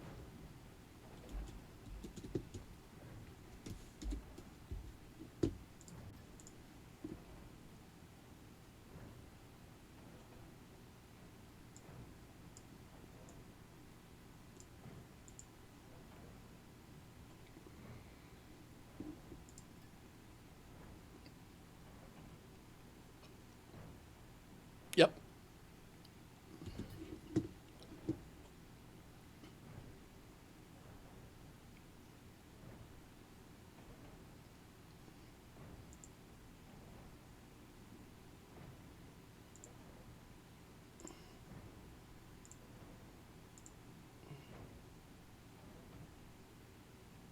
Yep.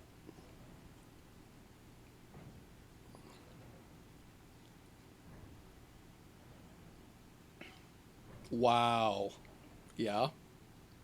That is impressive.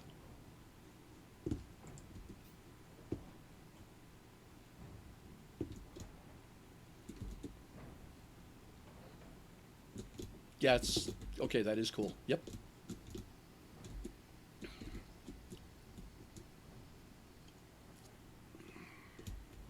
Mm-hmm. Wow.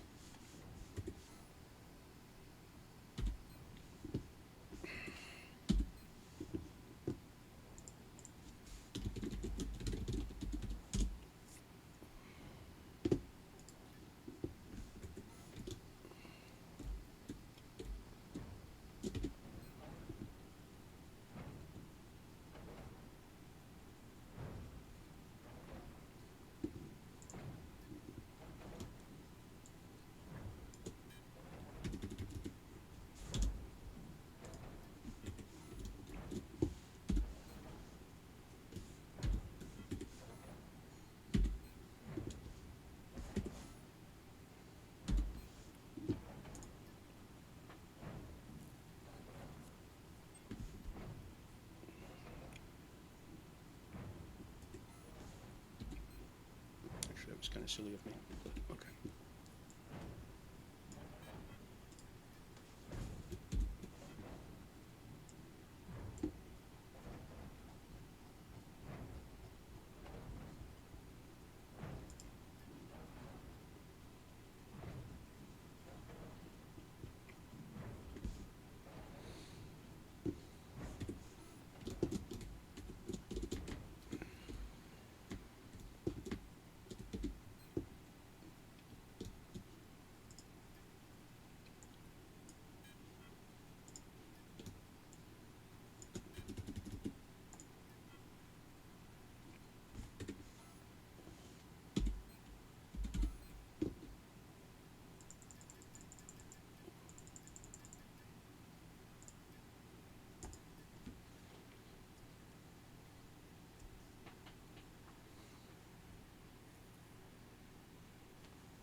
Yeah, that's a good idea, actually.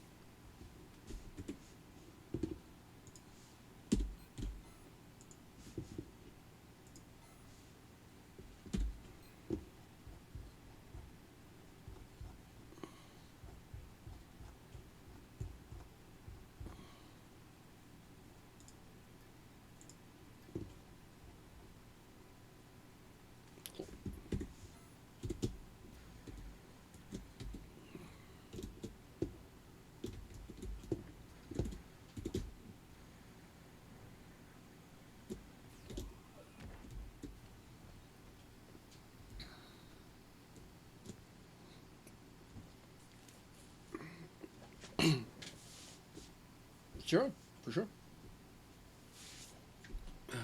Yep. All right. So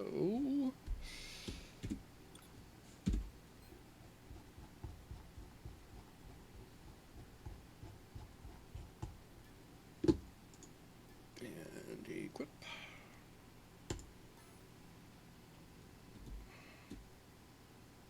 And then the mouse button. Click.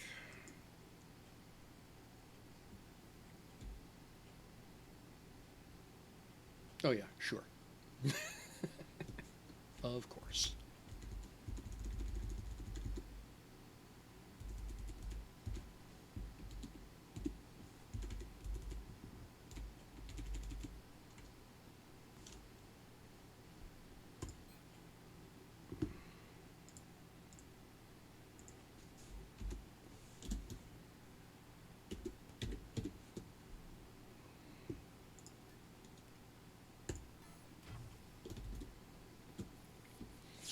Okay.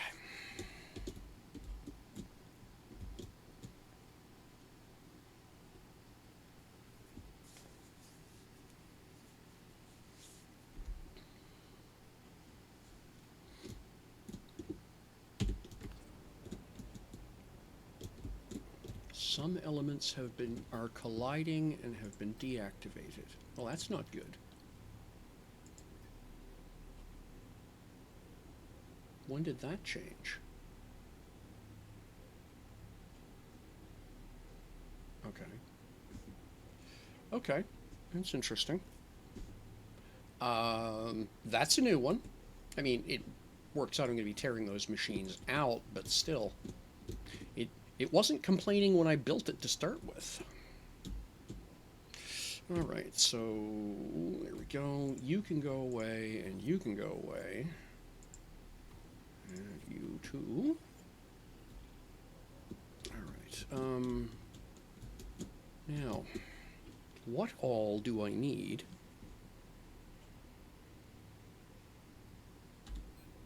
Yeah, it just means I'm going to have to go take the original version apart and rebuild it, which is a drag.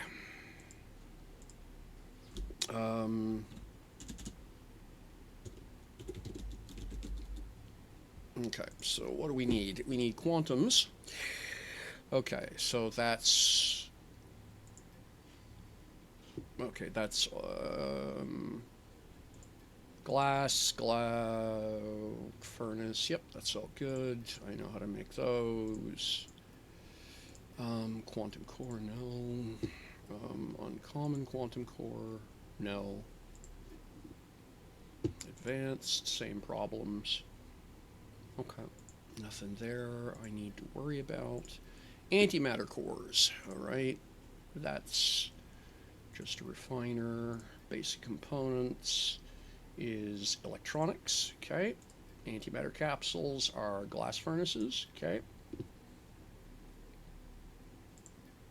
Yep.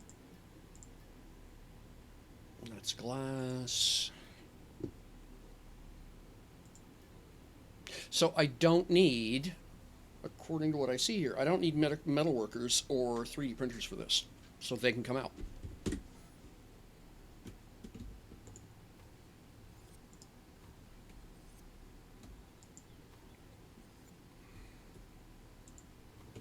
And that's important because that means that I can double up on a couple things I do need.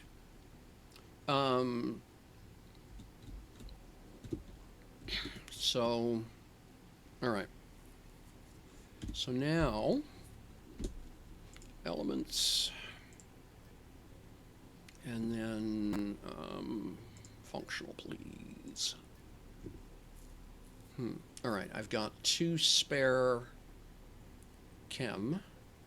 I've got 2. All right, I'm going to need to build a couple things here. All right, so we'll tack you up here. No, stop it.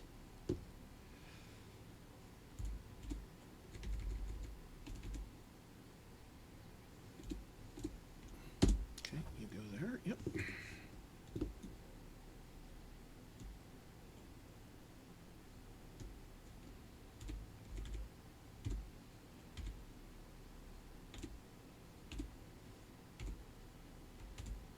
Interesting.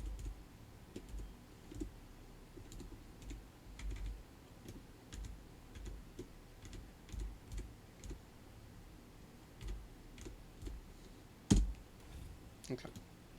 So then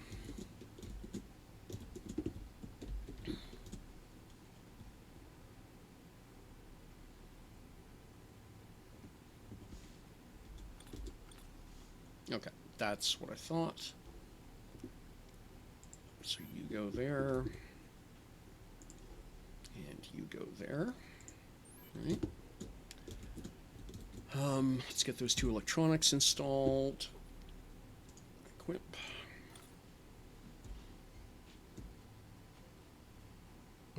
That's exactly what I thought was going to happen. So we'll just do this.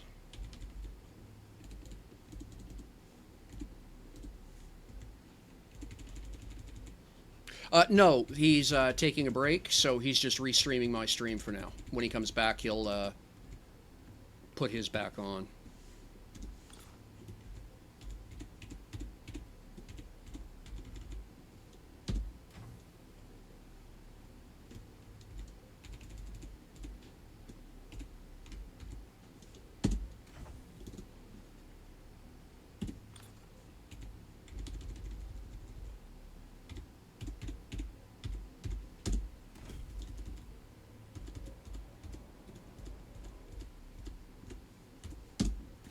Okay, there we go.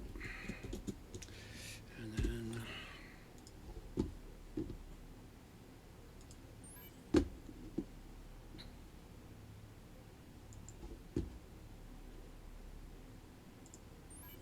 all right. Oh, right.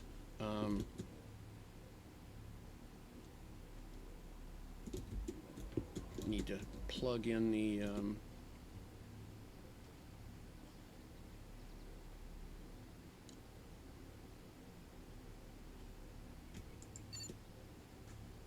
so okay, that's what I thought.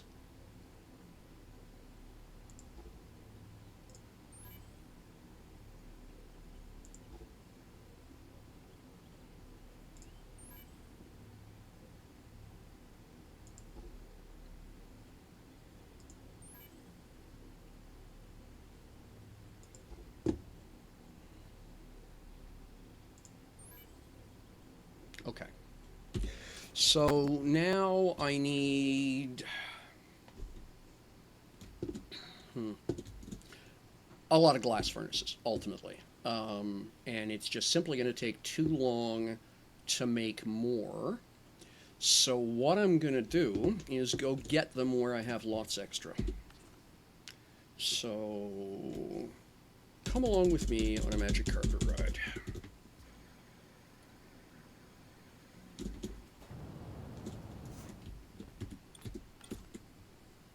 All right, we got fuel stats are good.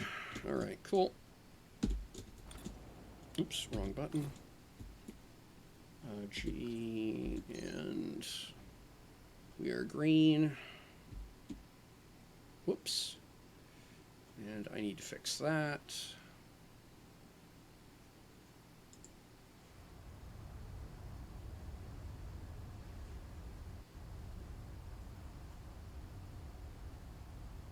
Yeah, I'm just going to take that whole thing apart.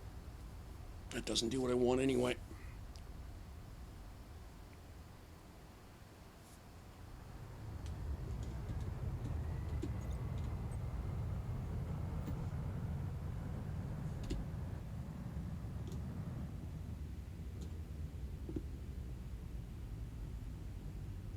Normally I wouldn't do this, but yeah.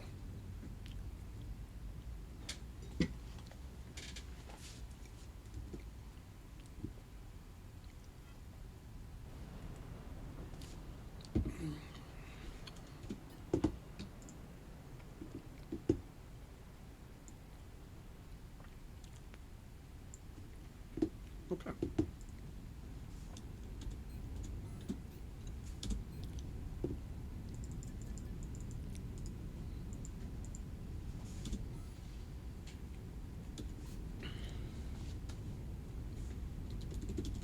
Welcome back.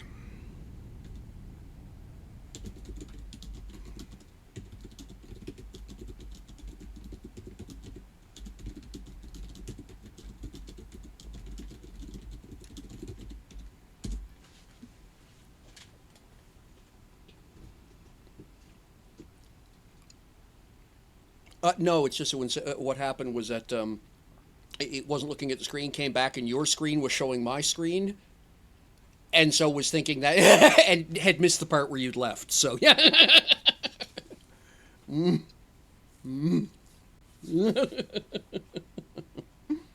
Yeah. Oh yeah, no. I just no. It wasn't me that did that. It was somebody else that said had been AFK, come back, looked at your screen, and saw me, and was trying to figure out what was going on. So I was explaining it to them.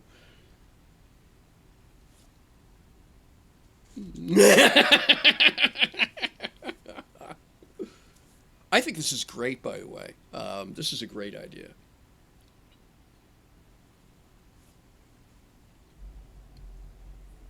Oh, just doing the shared stream like this.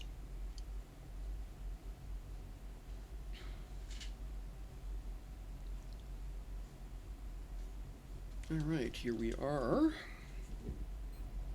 Oops.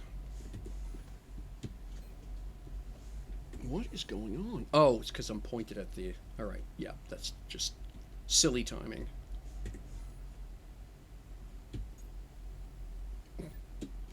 I need to redo the deck on this thing, but okay, there we go. So we're here, and we can lock the floor in place. There we go. That's better. And we will set this as our linked container. Scoot over here.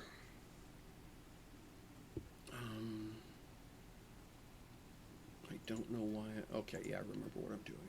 All right. Yes, I do need 15 transfer units up here.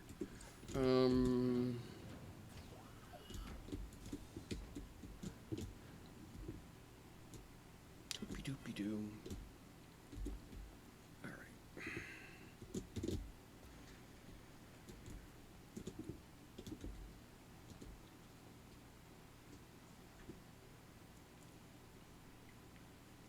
right.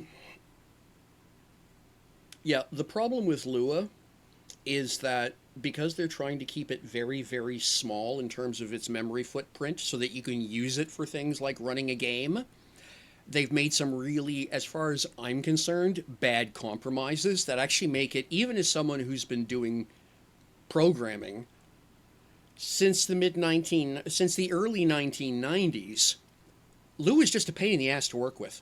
It's really not a beginner friendly language. It's probably the worst language, I would say, for someone to learn how to program on. It really is. So don't feel bad. I actually don't like it much.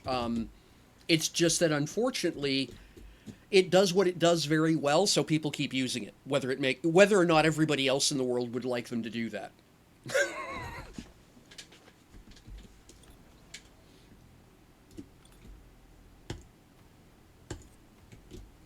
Okay, get rid of that. We'll take those two with me. And I've only got two more here. Okay. I'm surprised about that.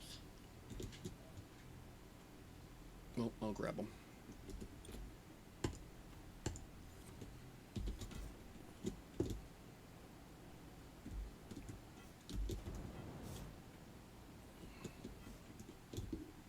Yeah. Um,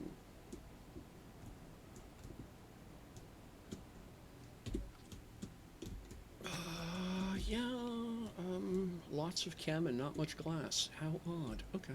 Usually it's the other way around. Alright, well, that's what I needed.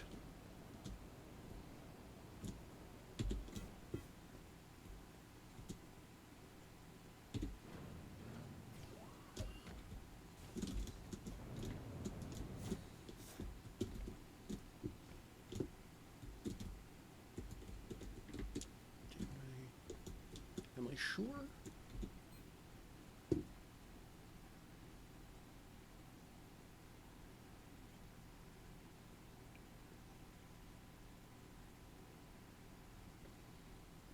You've got the proportions about right. The wheels would be a little smaller than that, but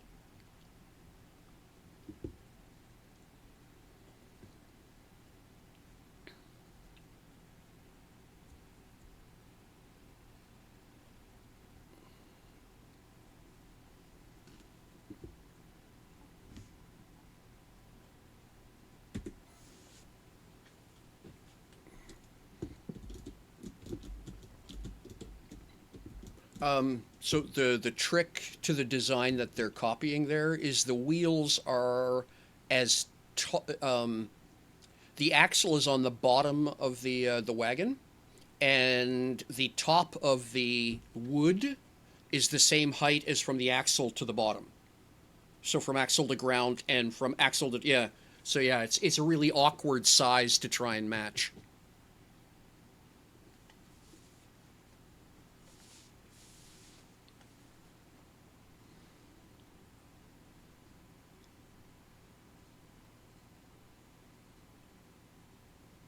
Yeah.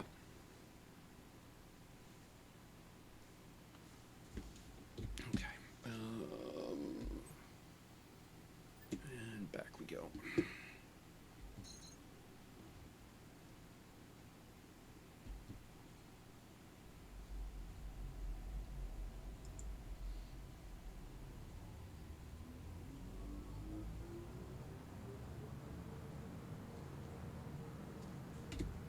All right.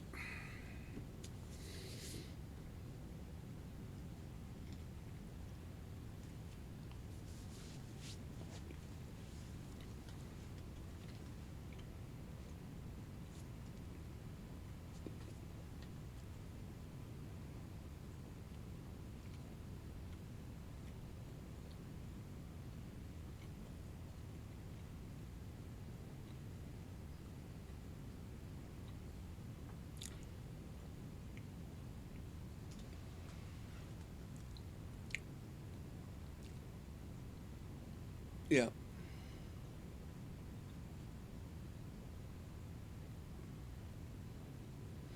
What are you doing with that pane of glass?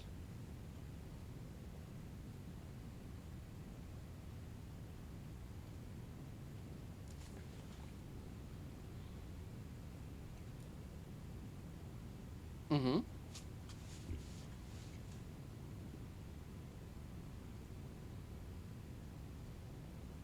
Right. Ah, okay. Right. Ah. Okay, I get it. Cool. I've never seen that before. That's really cool.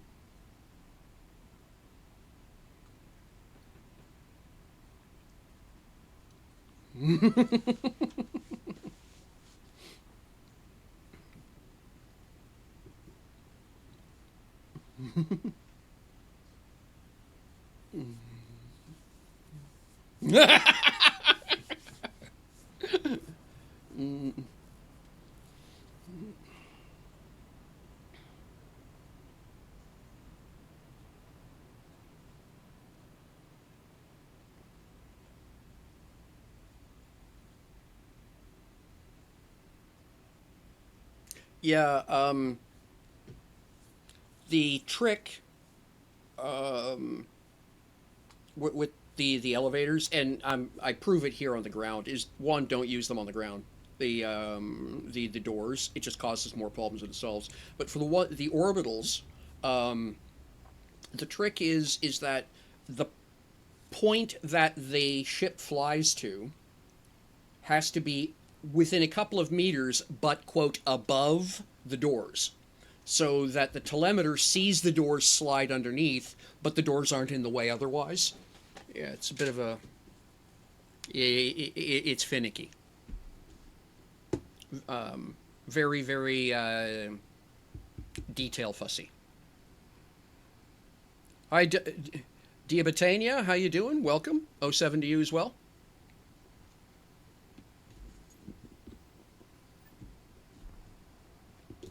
All right.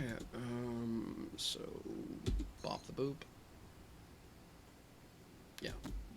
So what I'll probably wind up doing here is probably ripping these things out because, like I say, it's just causing more problems.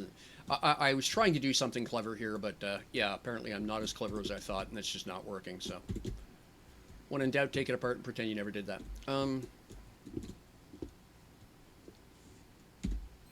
so now.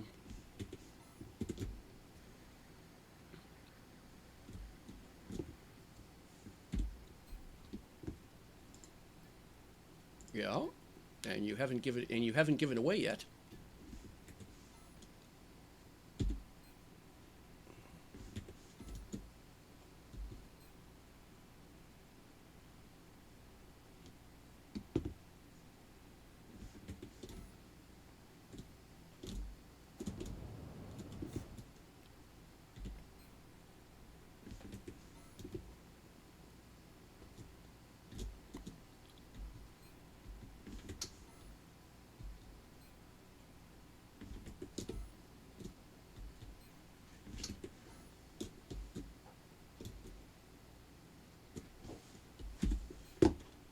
Did I do? Oh, for gosh sakes.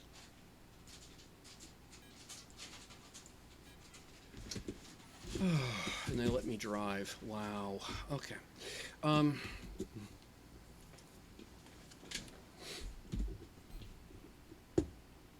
right. So let's get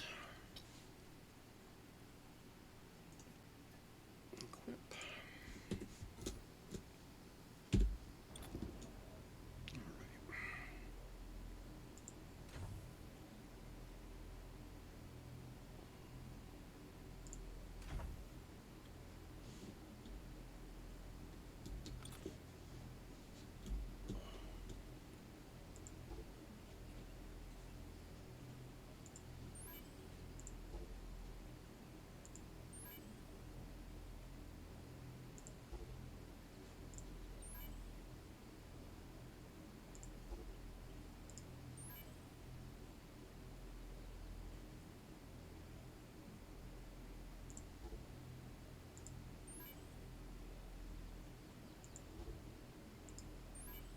There we go. Okay. And then chef is that one? No, that's line cook. That's chef.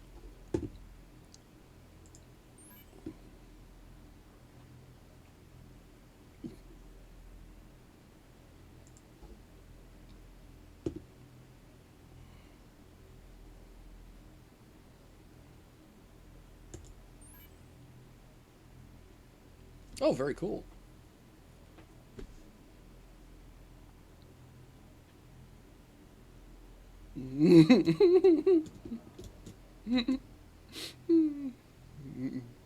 Yeah, what else?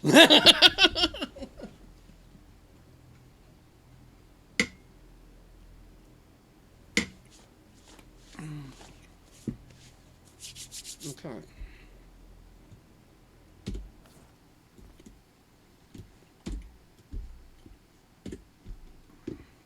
Um,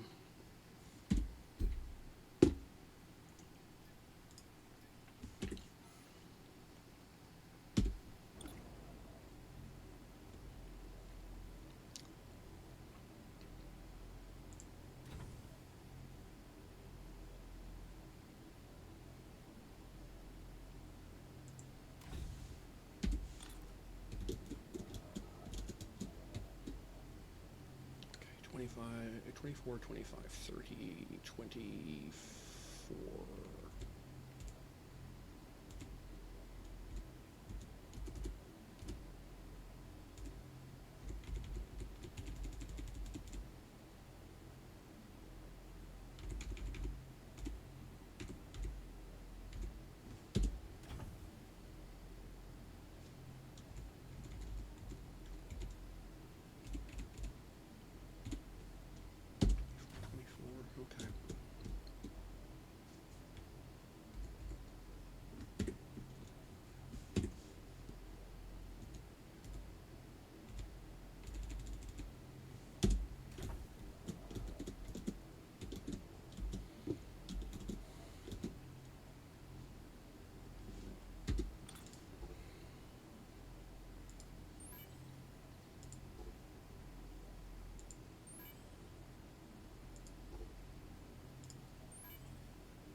There we go.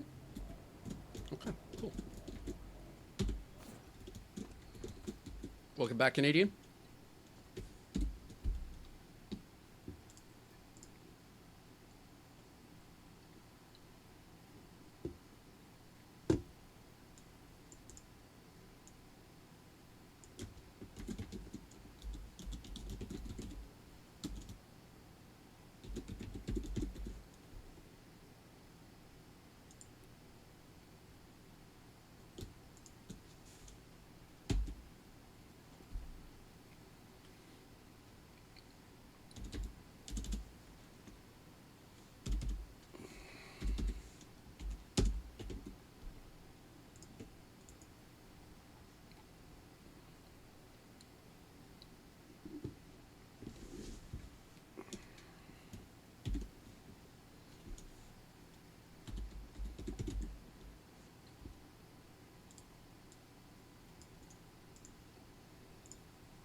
Okay.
Okay.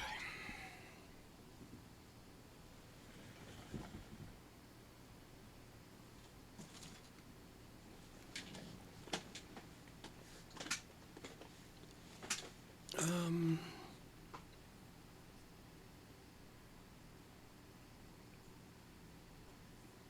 so yes and no, Mr. Holiday, about the Haven limit.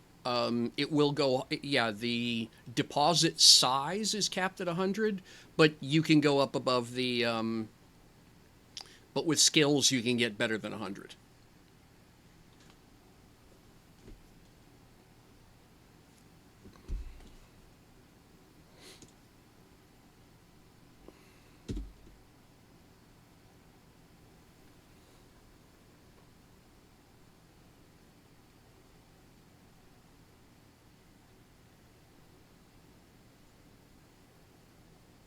Okay, needs ore pure lithium. Sure, we can probably find that. Let's go to. There we go.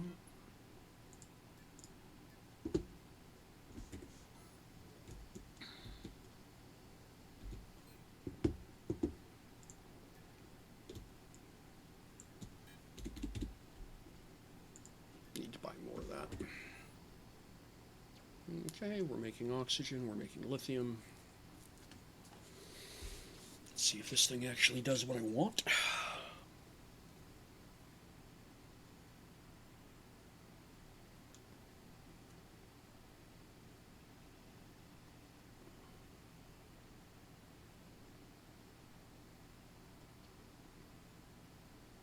What is a math ticket?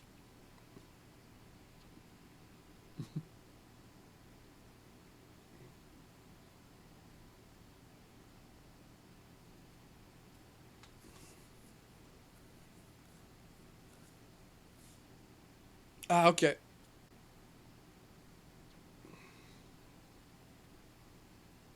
Ah, okay.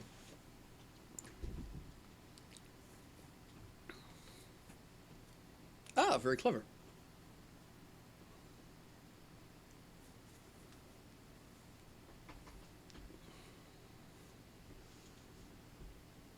Yeah, that looks good. Absolutely recognizable.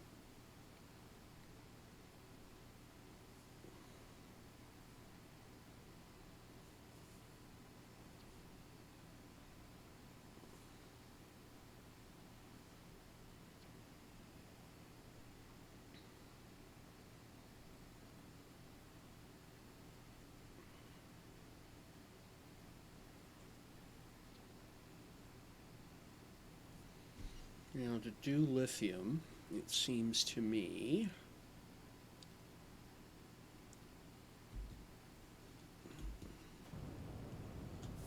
It's about a half an hour. Oh, no, only 4.5 minutes. Okay. All right.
All right. So we should be.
All right.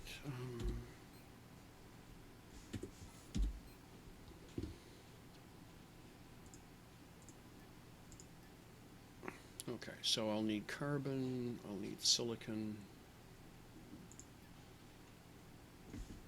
Okay.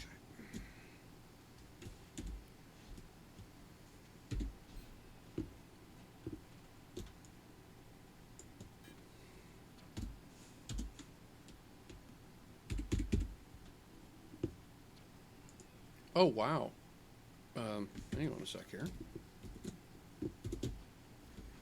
Yeah, just realized I tried to tried to move 500 liters of carbon over. I'm used to having like 20,000 liters, and so I read the 199 is 19,000, and when I tried to type in 500, it said no. It said what? Oh, I'm almost out of carbon.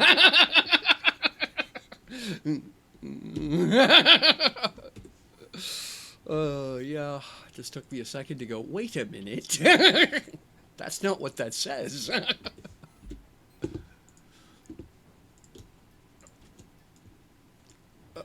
Yeah. Oh, yeah. Um,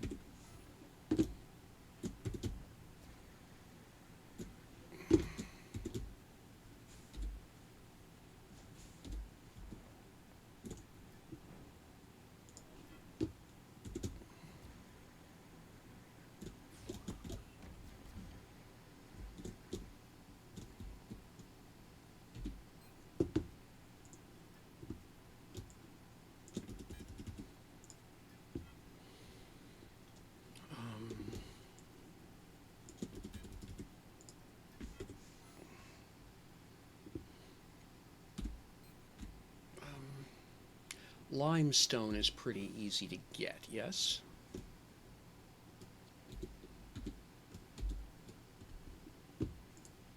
Okay.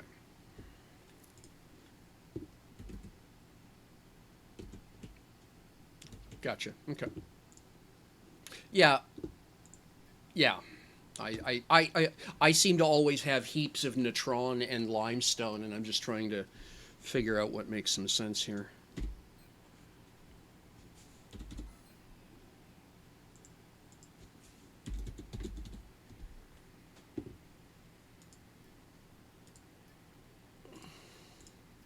Yeah. Yep.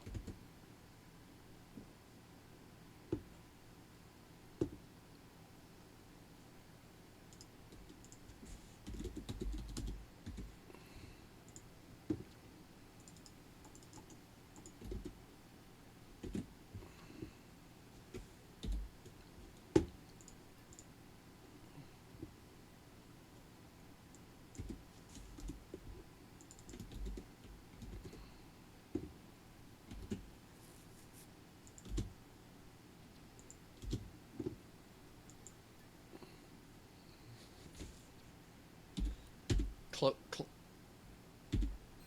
close counts. Yeah.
Yeah. Hey, Browser Frog. Good to see you.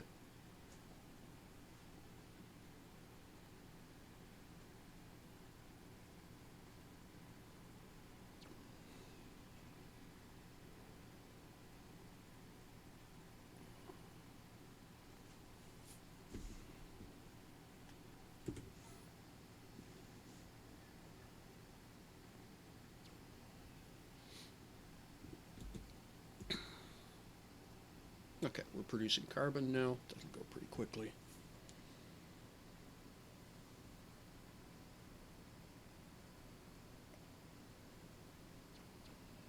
Yeah, Commander Reigns. My take on it is that it's going to upset a lot of people, and it, yeah, it's and so. Excuse me while I utter the dreaded word schematics. So yeah, keep in mind that schematics were essentially Nova Quark giving up and using that as a method of replacing energy cost. Yeah, I know, Commander Egg. I know that. What I'm saying is Nova Quark gave up trying to implement energy and just used schematics instead because it was easier. So, I'm not panicking at all, Commander Reigns. I think it's a good idea. I actually have reasonable faith that if anybody's going to get it right, it's going to be Lunar and Jimbo. But also, they've put it down twice now because it's a non-trivial problem.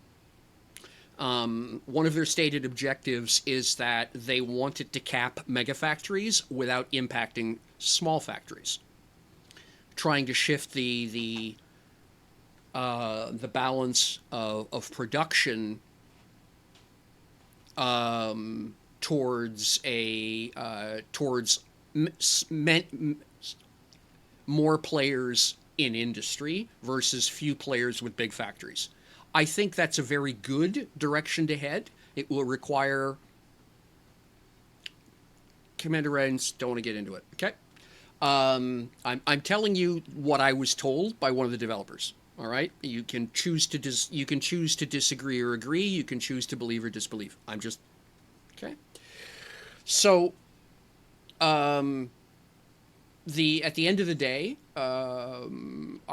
if like I say, if anyone's going to be able to get it right, based on what I've seen so far with the Settlers server, it's Jimbo and Lunar. Cool. Their stated destination. Um, I is to make the mega factories essentially unpowerable.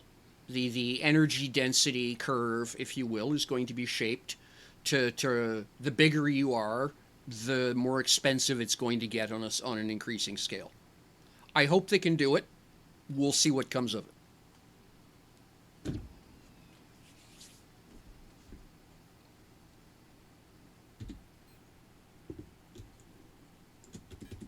Oh yeah, I know. I that I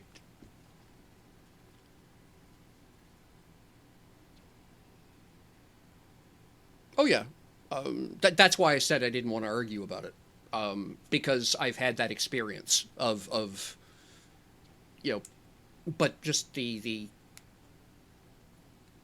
focus point is what's trying to get done locally, and yeah, I'm hoping they get it right because I think it's a good direction to go. Um, I'm just also cognizant of the fact that I've been at least told it's a non-trivial problem. It's going to be really easy to get wrong. And oddly enough, particularly given now I wasn't here for this, but I understand that there was a bit of a player revolt on the Settlers server when PvP was tinkered with something about PvP applying to all planets or something like that. And the player apparently the player base had comments. I wasn't here. I don't know. Just repeating comment. I'm just what I've seen in chat. Wouldn't call it a revolt. Okay, that's a phrase Lunar used in conversation to me. But if that's not how you typify it, cool.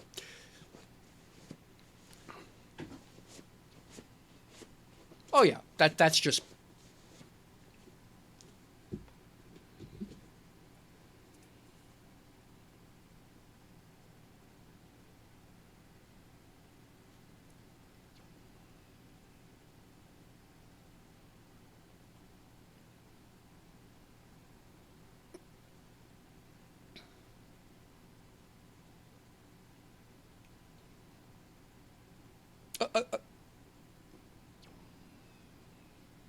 yeah, yep, yeah. What I was trying to say was that I know that with Yeah, and that was the point I was trying to make, Commander Reigns. Was that Lunar and Jimbo seem to be very, very sensitive to when the players say no, and are actually willing to roll back in a way that, for whatever reason, Nova Corp wasn't. So again, my point, if you will, is that um, if they're going to get it right, they will.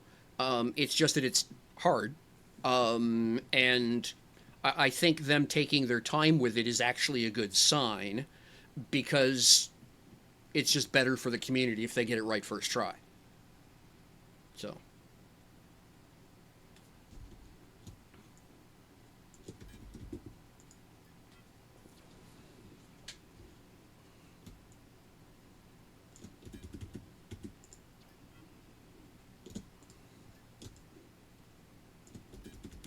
yeah.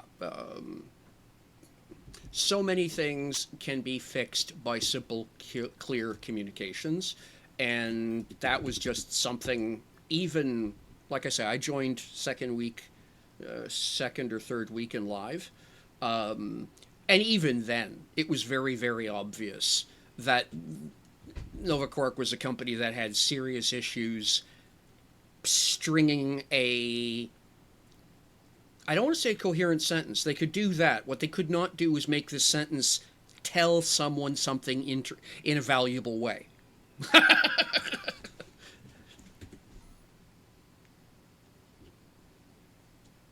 Yep.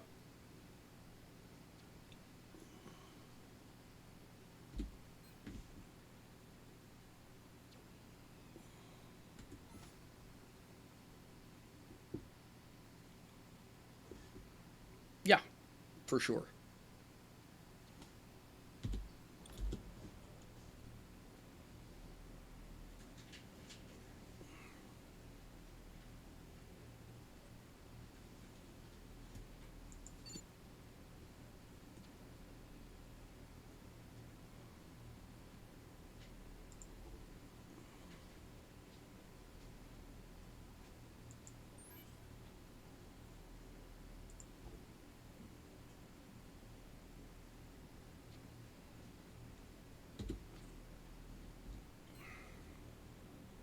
Yeah. Expensive. Yeah, expensive. We'll use that phrase. It really does cost a lot of player goodwill. Particularly because, and this is one, players fall in love with the version of the game they first start playing. It's actually one of the reasons I don't do Kickstarters for games anymore, is because the I wound up falling in love with a version of the game that eventually gets replaced. So by the time the game is released, it's no longer the game I had fun playing. I'm always disappointed. So that was actually one of the reasons that when I supported DU, it was success only. Don't involve me in beta. Don't involve me in alpha. Just call me when you're done. Um, oh yeah,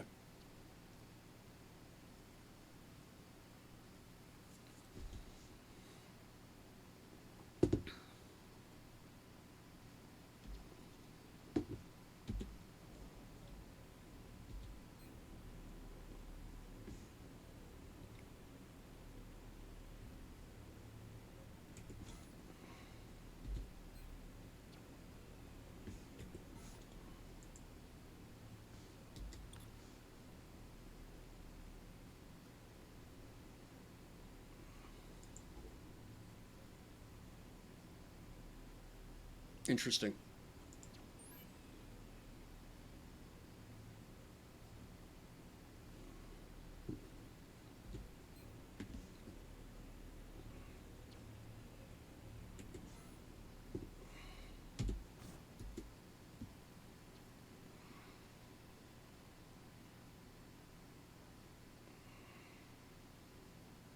Yes, I've said the same thing.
Yeah.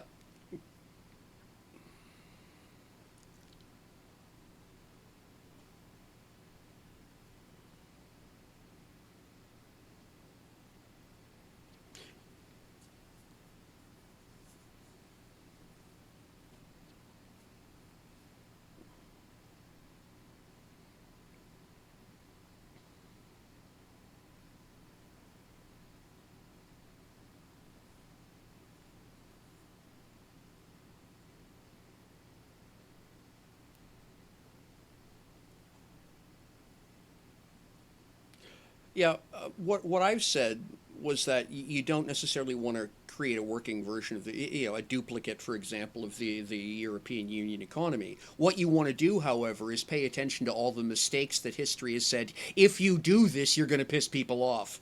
Economic theory. So there's a difference between using economic theory as as a set of guidelines versus implementing a full economic system. Because I agree with you, full economic systems in a game by definition cause problems. They literally require you, as you said, you either run a Marxist system.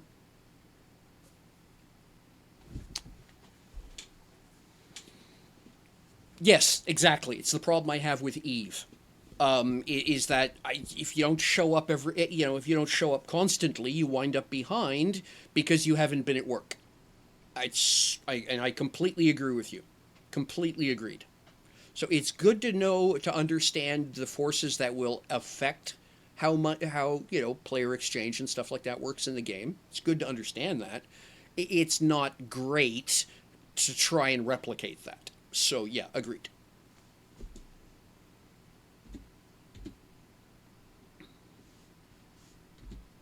Right.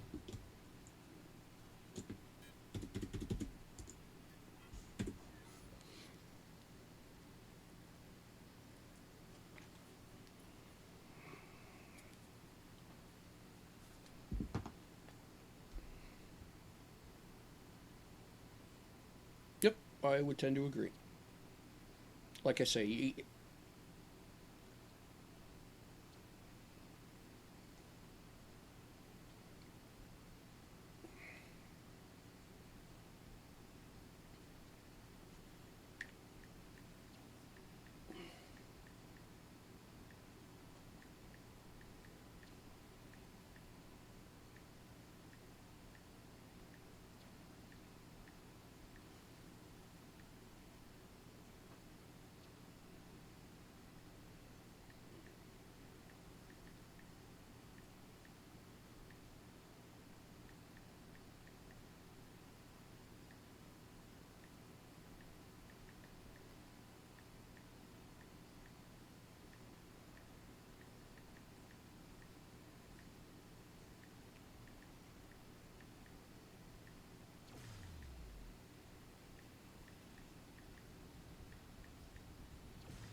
yeah.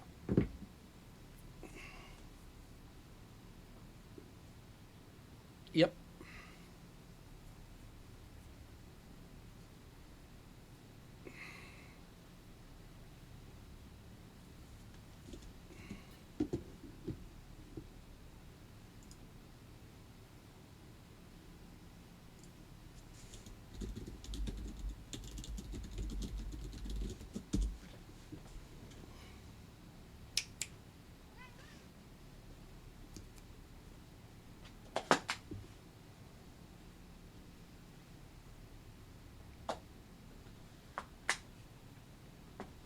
Yeah.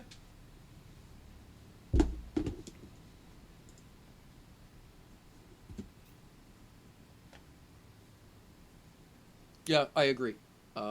I actually just made that mistake with someone else, and all it's really done is that now we're both upset. So, yeah, it doesn't. I you know Absolutely.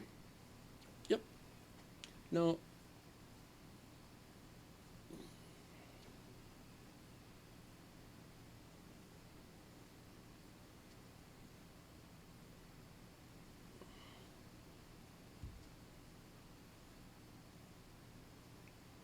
Yep, Tic Tac, agreed.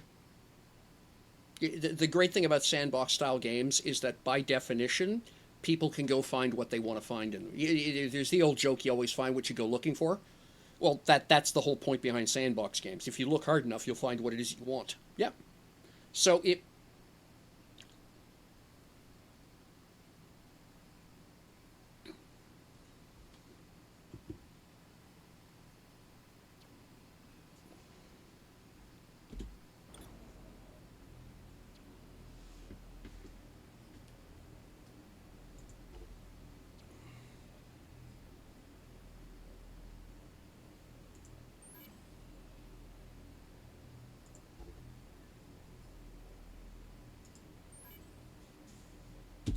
Yeah.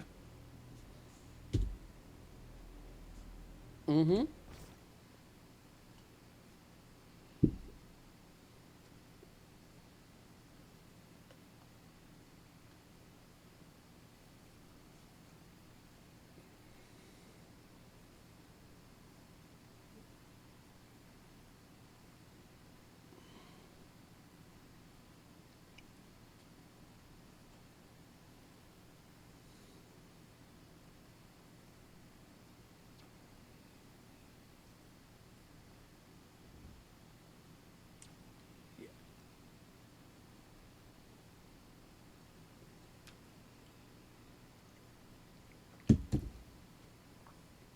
Yeah. Ga-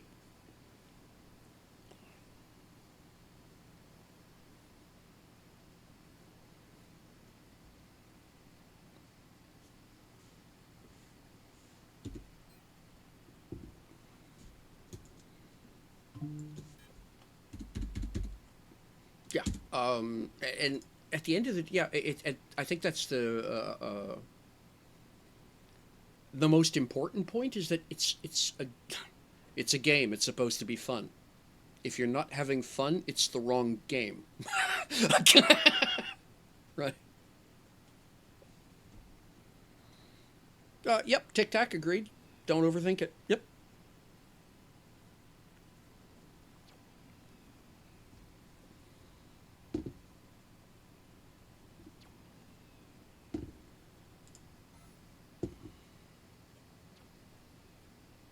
All right. Well, we're making antimatter capsules. That's a good sign. All right.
Yeah.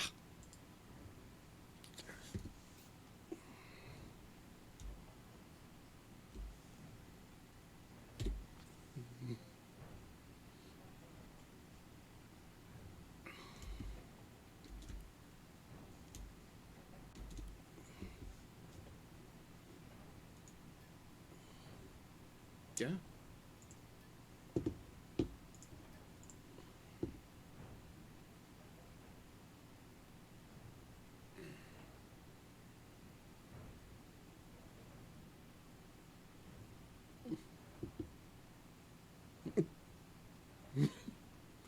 Again, yeah. If you're having fun, keep doing it. If it's not fun, stop.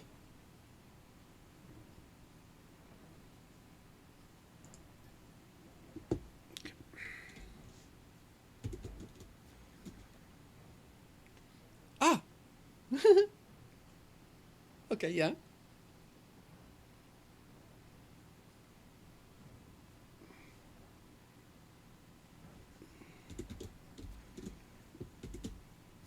Yep.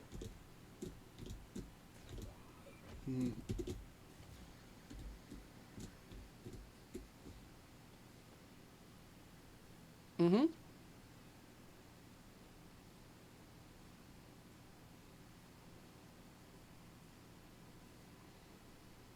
Yeah.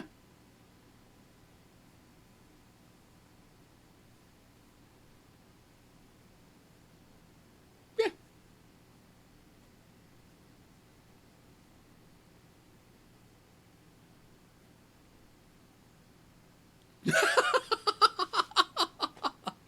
Wonderful.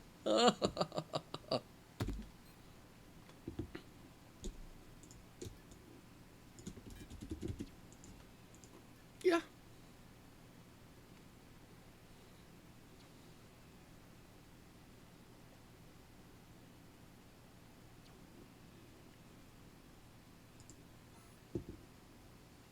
Mm-hmm.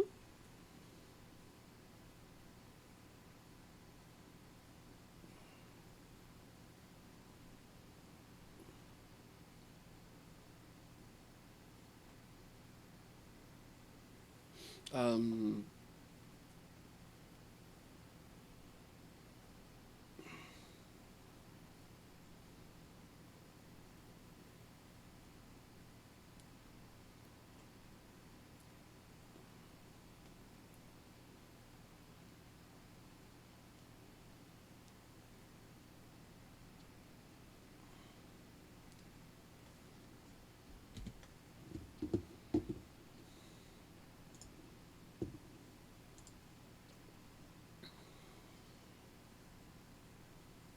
mm-hmm.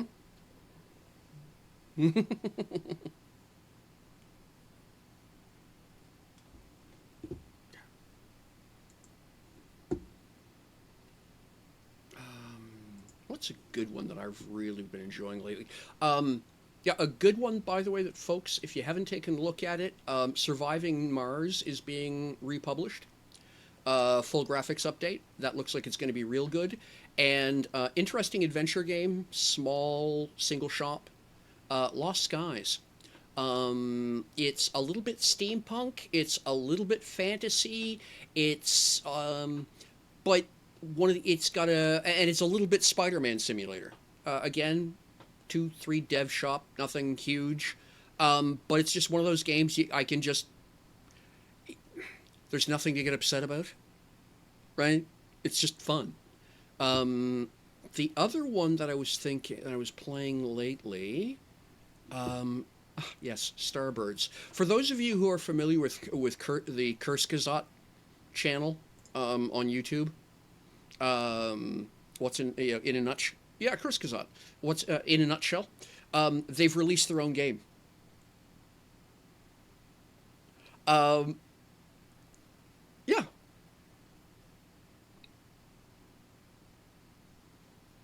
yeah. I follow the English version, obviously. But yeah, they've released their own game, and it's all birds because they use the bird theme right in all their videos. And again, it's a fun little game. Nothing too strenuous. Another good relaxer for me is Islands and Trains. That's all it is. It's basically a train set simulator.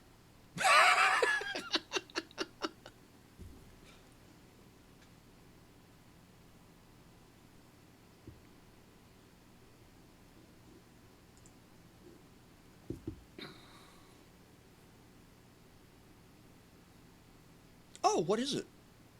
I've seen it go by.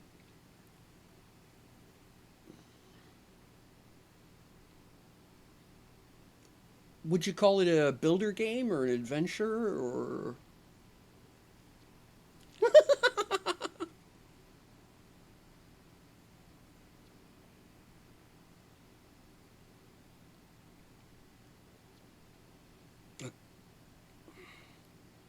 If I understand correctly, Mary is of the opinion that you really should be playing it.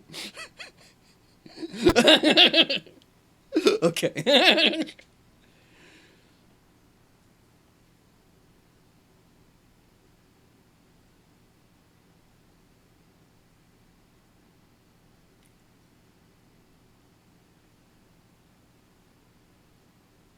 Oh, interesting. Huh. Because I know it's a series, the My Time at. So, but yeah, interesting. Okay.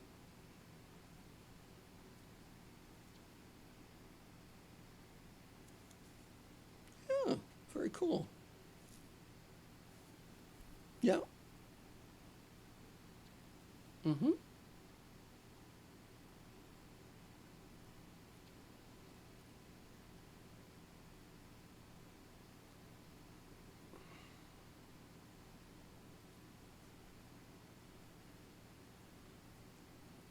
Oh, cool.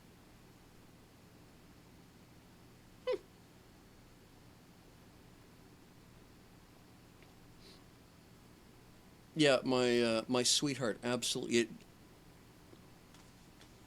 Yeah,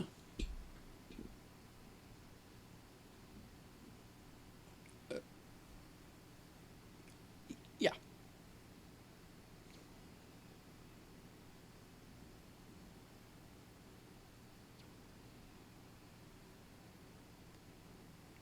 cool.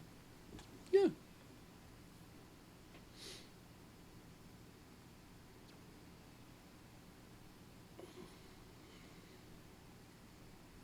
Oh, yeah. That's half the fun of games like that.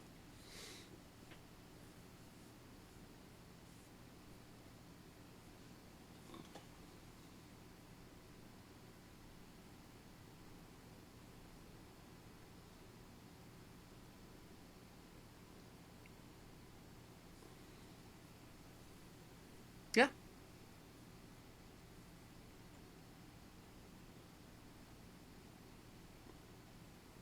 yeah. I believe you. Looks good.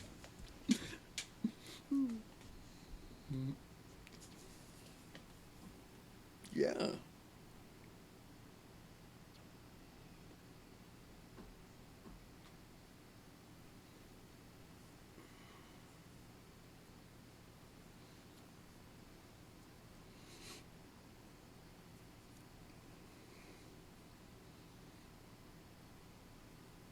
Yeah.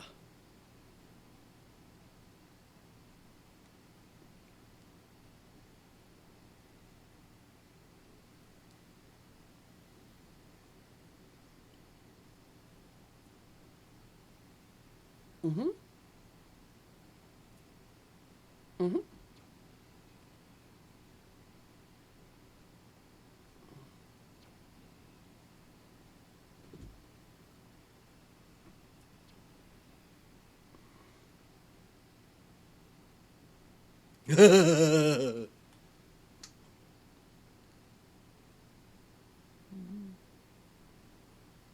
Fantastic. Yeah. Yeah.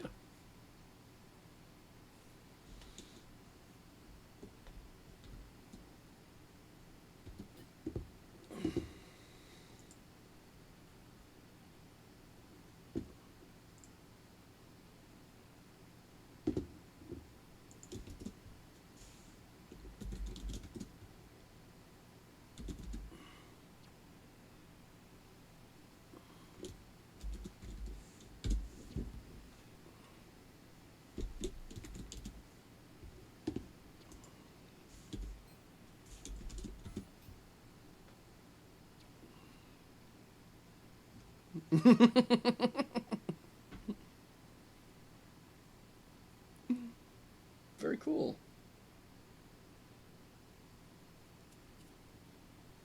Oof.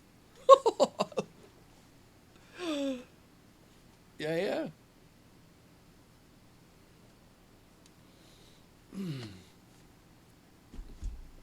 All right, this thing seems to be working.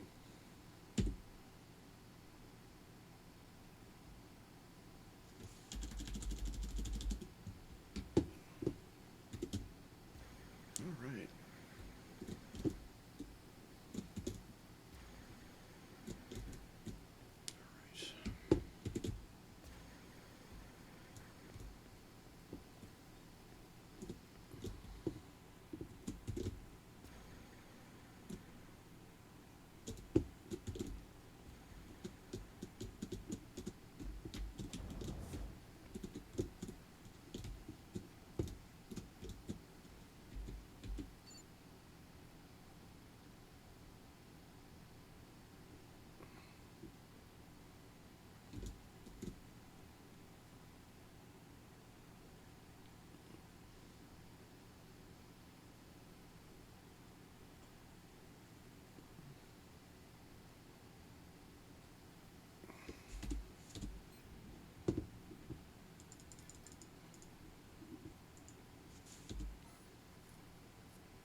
No, you and I have just been chatting pretty much constantly. I actually turned the music for mine off because just hanging out.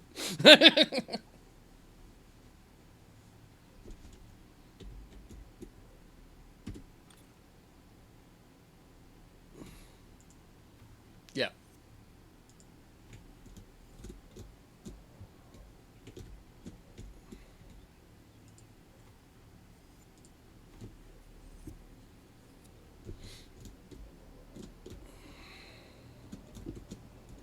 Yeah, yeah.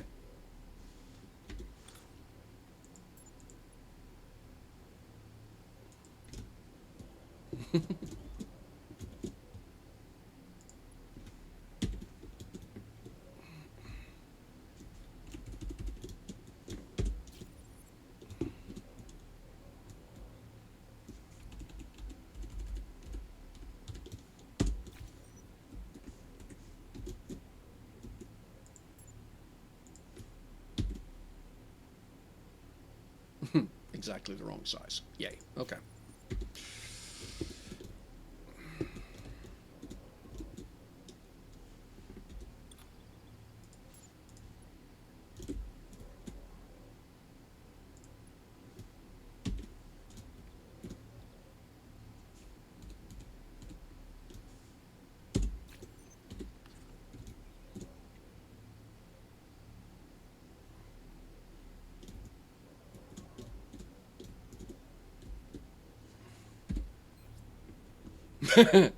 Oops. Yeah.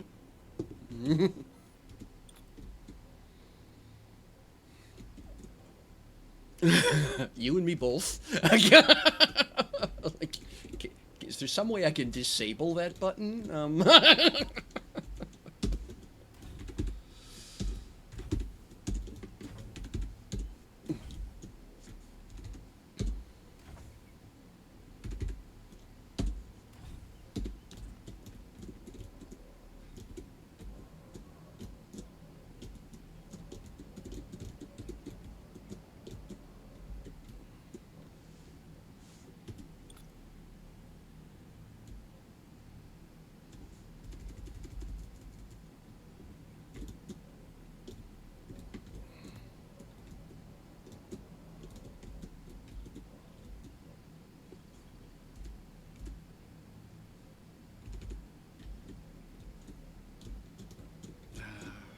Okay.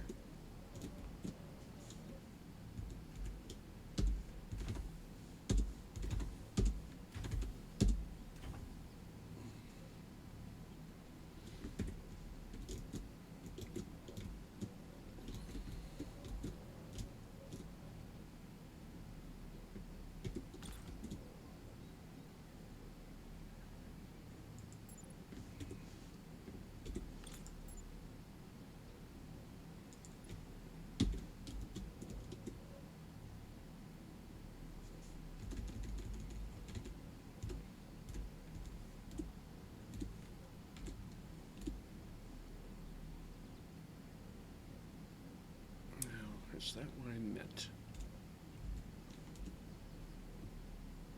Yeah, it'll do.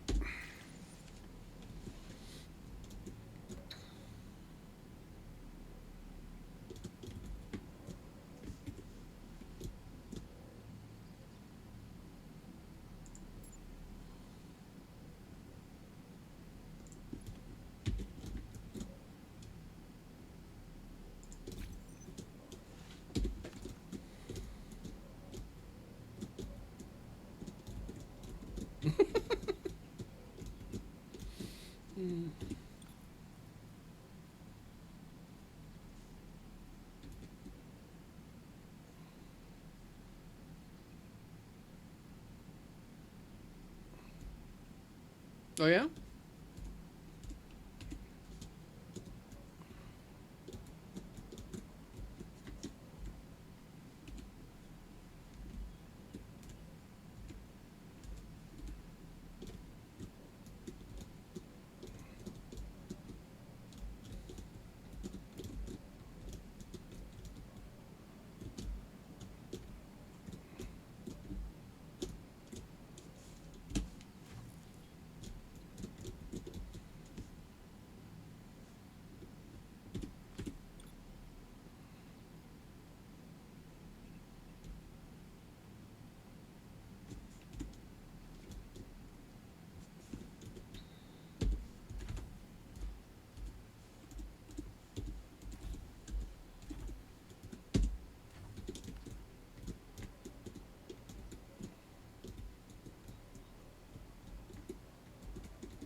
Yeah, completely understand.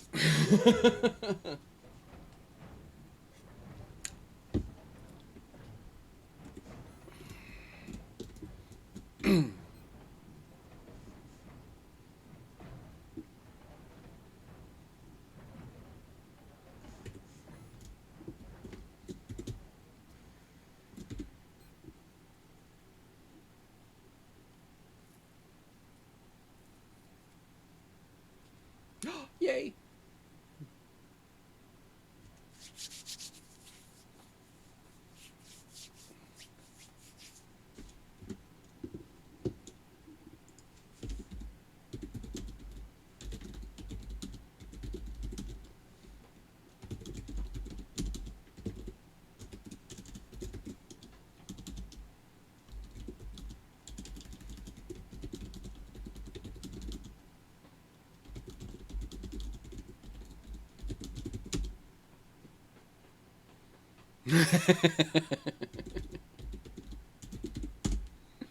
When in doubt. Huh?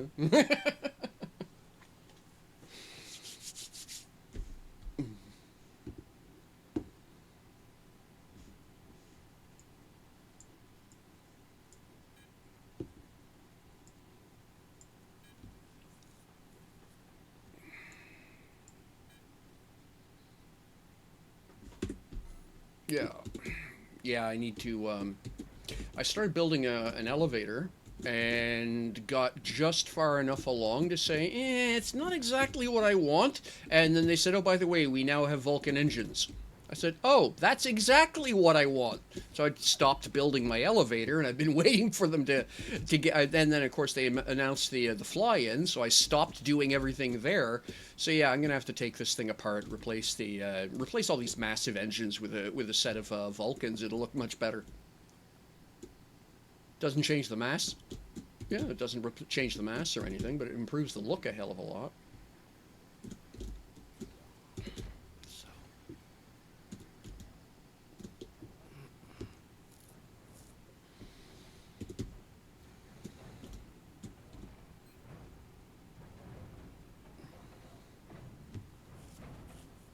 Okay, that's chemical. That's. Oh, that's an M. Yep.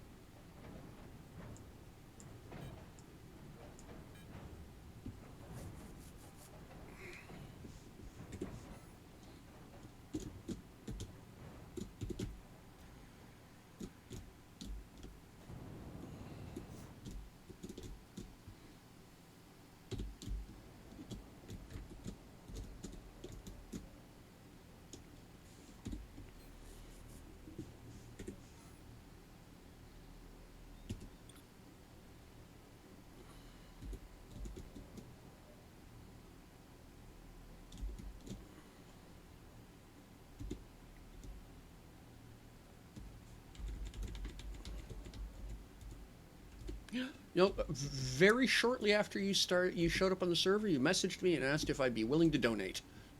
Okay, sure. Yeah.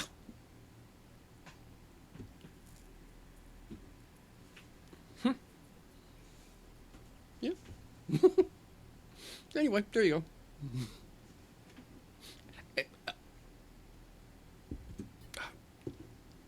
Okay. Or it could be that I'm remembering. I'm getting two sets of names. I mean, there aren't that many German. There aren't that many German live streamers that I talk to. So I just.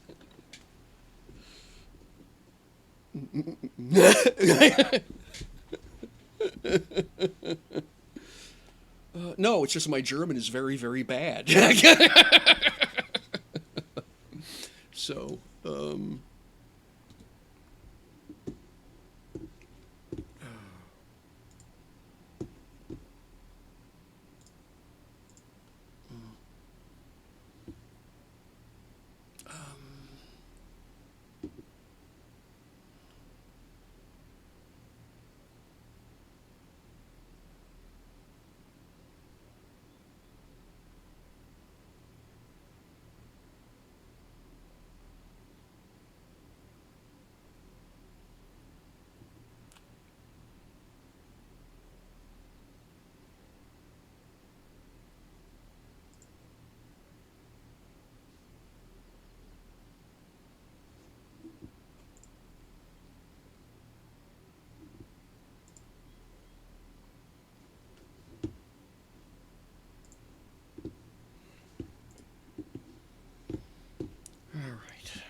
heck? Ah.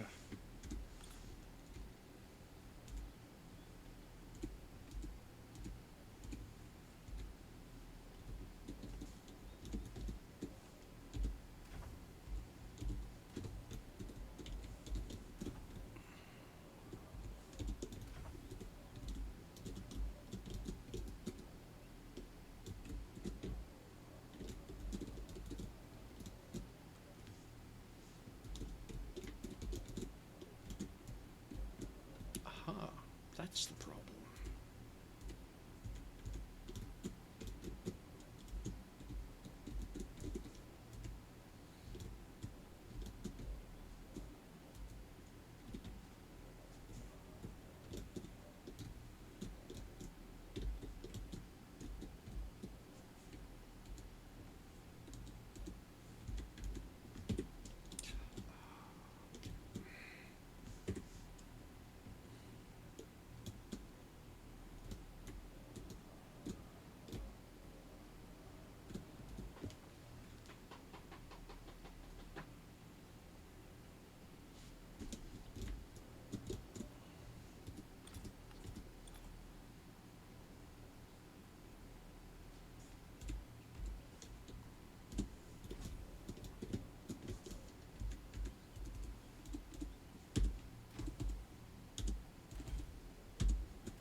You'll take what you get.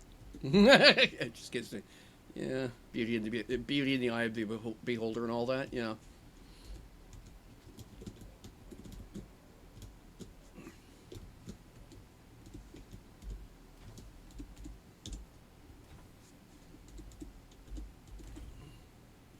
Yeah.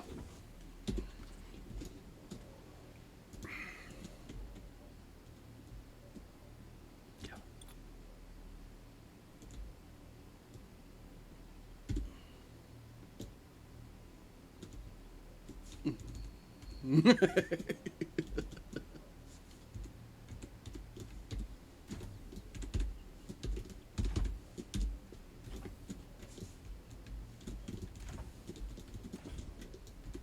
Yeah, but sometimes that's the difference between mostly what you want, and exactly what you want.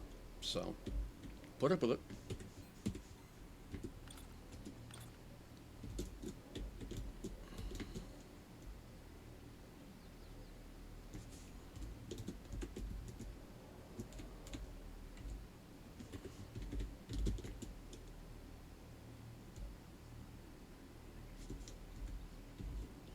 Mm.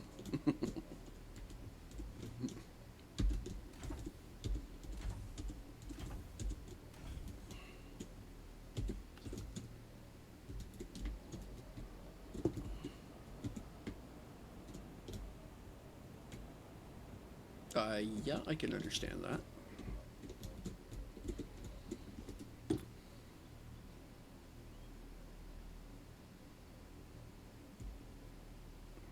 For lack of a better way of putting it, they don't call things hard because they're easy.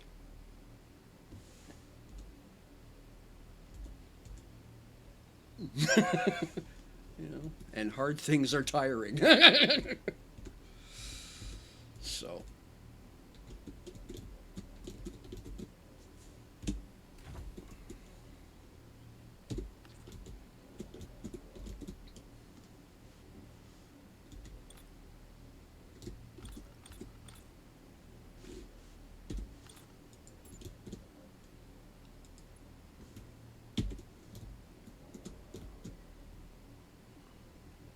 yeah.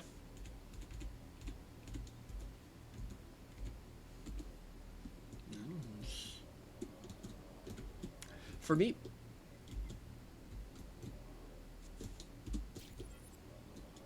yep. Again, with the whole thing about finding what it is you like in a game and do it. You know, not your thing, not your thing, not your thing. That's quite okay.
Yes.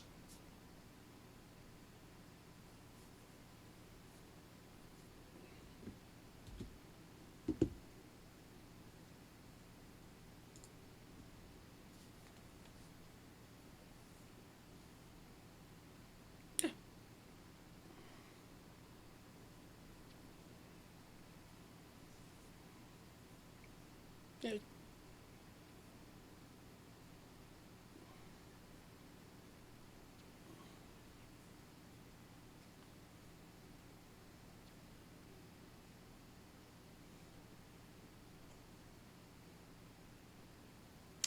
To me, it's the equivalent of watching extreme sports. This is going to sound odd, I know, but nobody watches extreme sports because they find it boring.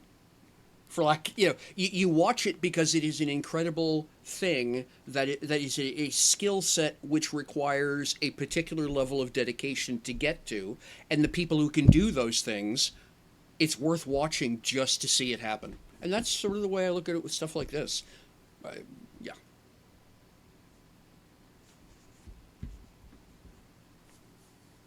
Okay. Fair, yeah, fair enough. I can agree with that. Yeah.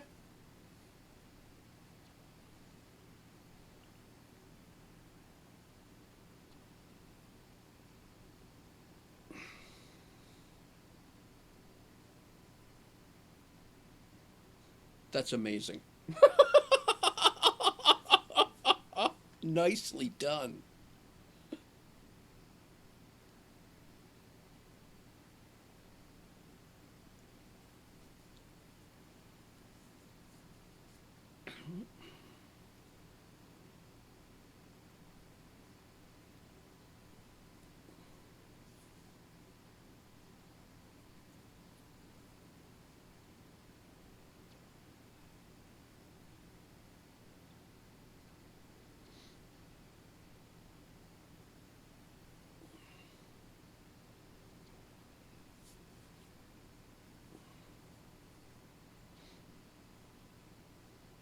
Uh, yeah, agreed.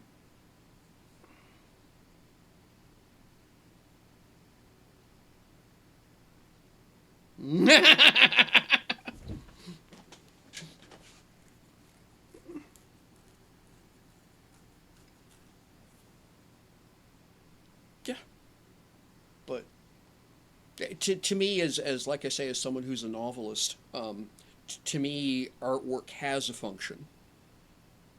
It's to give people something other to do than the not artwork.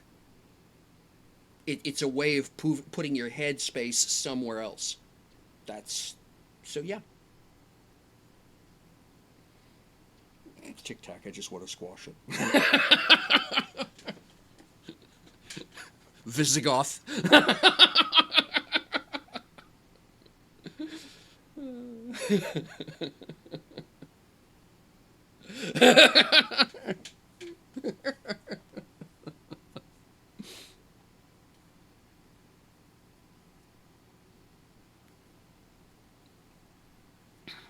Pretend I'm Godzilla.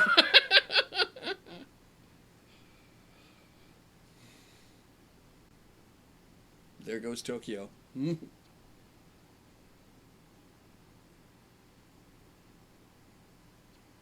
Or where?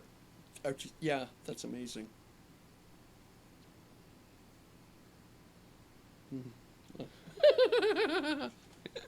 Good job, Cool Ice Tea.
Yeah, Tic Tac.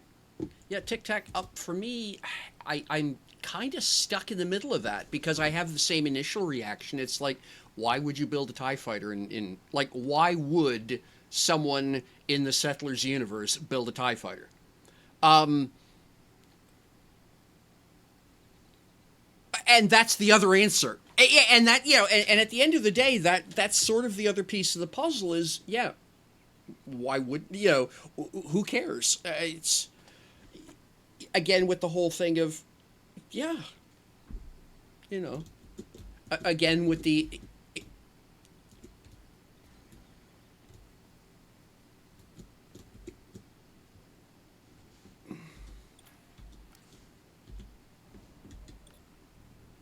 yeah. Huh. Yeah, but like I say, my first reaction because I background as in role playing and stuff like that is that makes no sense. But then the immediate counter is, but it doesn't have to make sense. It has to be fun.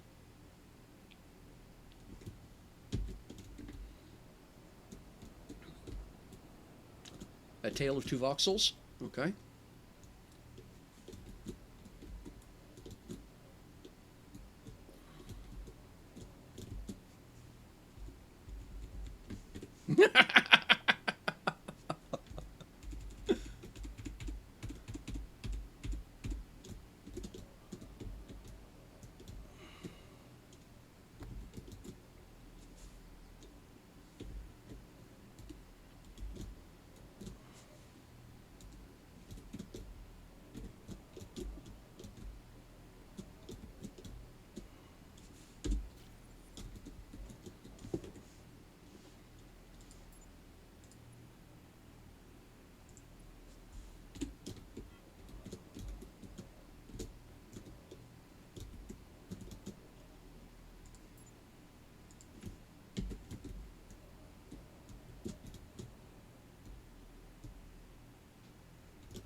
Not happy with this. It's out by a voxel and it's driving me batty. So, ripping the whole thing apart. Yep. Yep. Forgot to account for it, and now that corner just looks terrible. So I'm just going to take it apart and do it again. Oh well. Yep.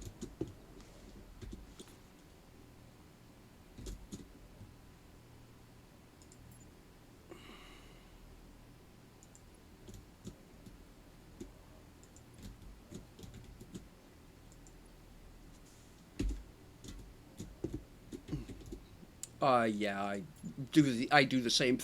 I do the same thing. I have a wrong tool counter because the number of times I've grabbed one thing and it's like, no, that's not the thing that does that job. Wrong tool. How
did I manage that? Oh, no, that is correct. Okay. I was going to say, how did I manage that? But no, that's right. Okay.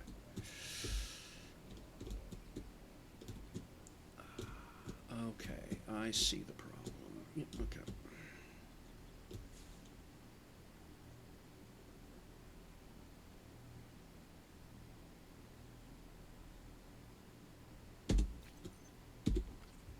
Yeah.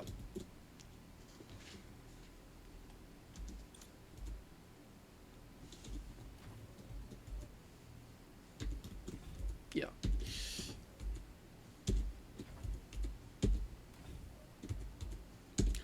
Yeah, for lack of a better way of putting it, an AI cannot invent. All it can do is predict a trend line. So if you like art that's like the last art you saw art, which to me is photocopying, not art, but if that's what you like, then yes, AI can help you out. But generally speaking, if you're looking for actually original art, almost by definition, AI can't. That's the reason I don't like it. I actually don't like it being called AI because it's not. It's it has more to do with predictive text on your phone than it does with AI the way people think AI means. Yes, in fact, weather forecasting is an excellent use of AI. In point of fact, that's it, cancer detection, excellent use of AI. That's what it's really good at. It doesn't have to create anything; it has to interpret a lot of data quickly.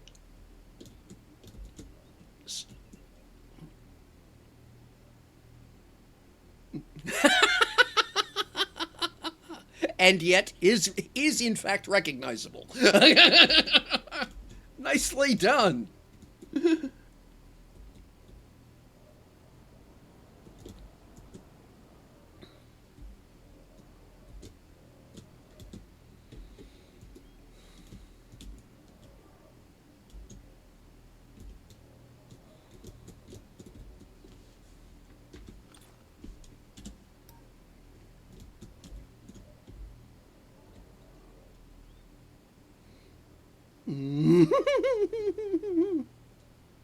So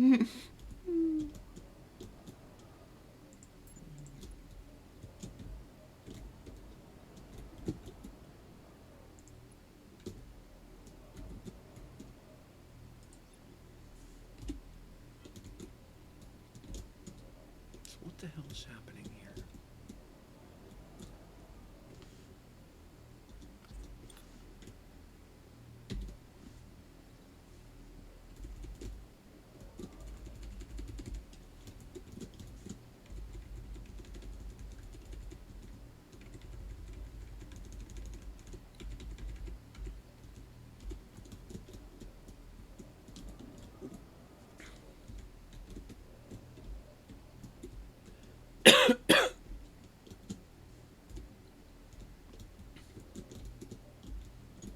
Yeah.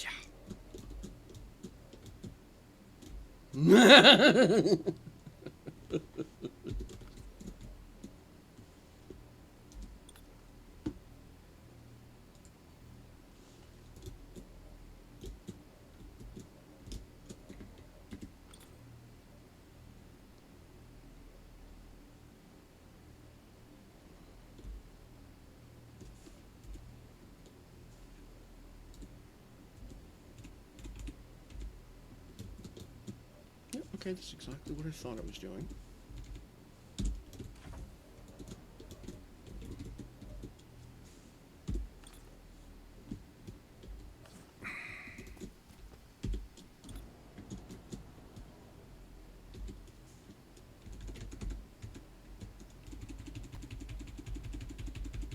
At a certain scale, yes. Agreed.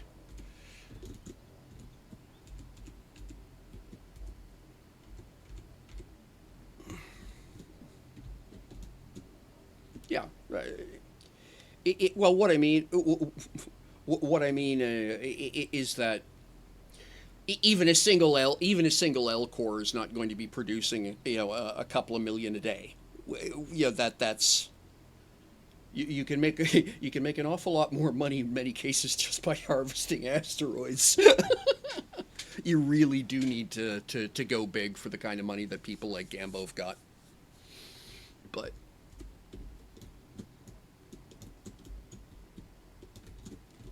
yeah, yeah,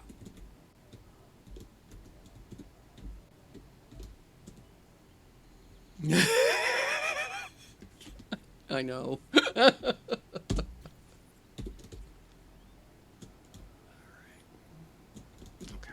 that's better, I think. All right, and then that. Oh, interesting. Okay, that's the problem there. Huh.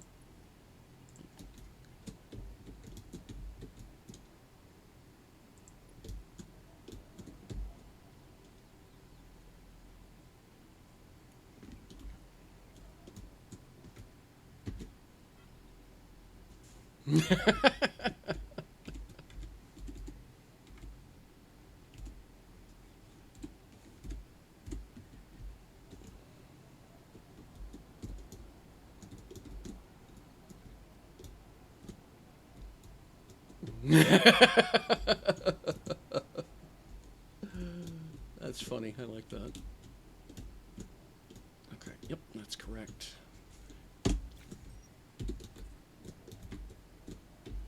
Yep. Passes the 3 meter rule.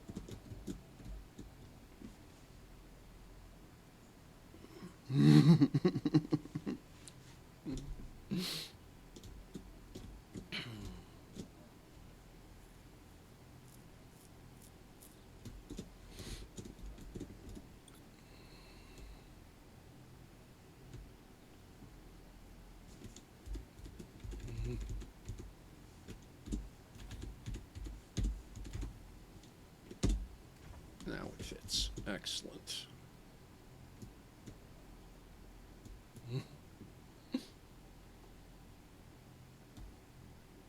Yeah, I keep getting those messages, and I keep thinking to myself, "That's great," but I see no evidence you're right yet.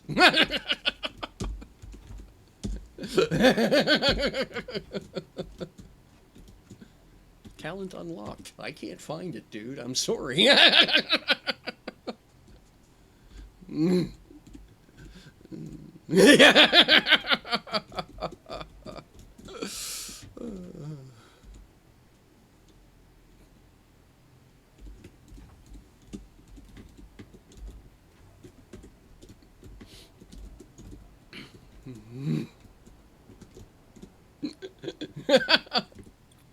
Oh, yeah.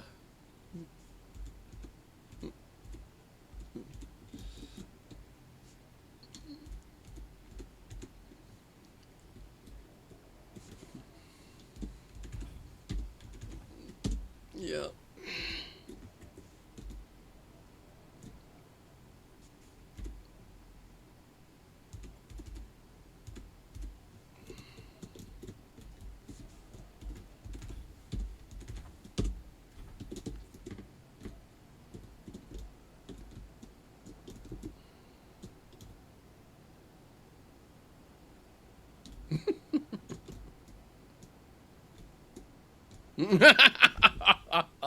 Of course. All right.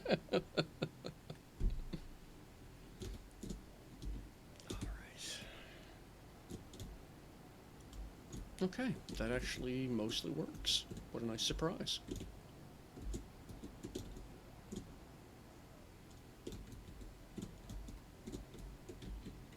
Ah, bother.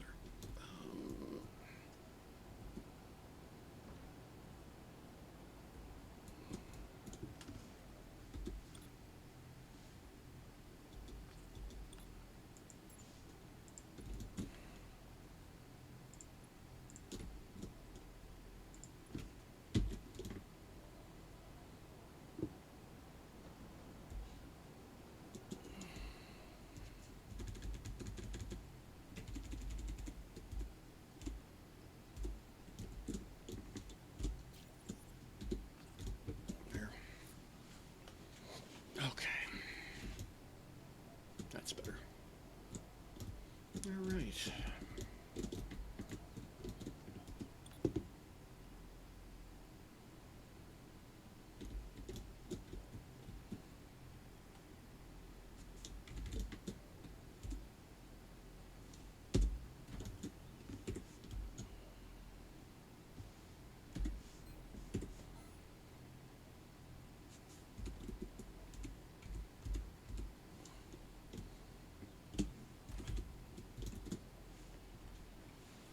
Okay.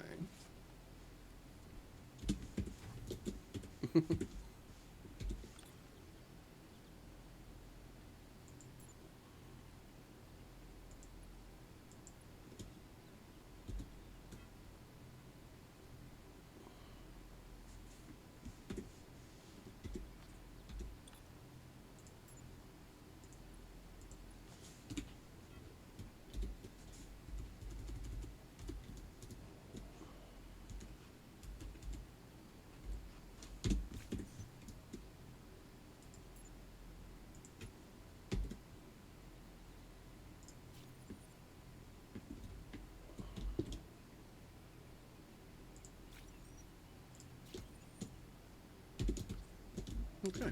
Cool.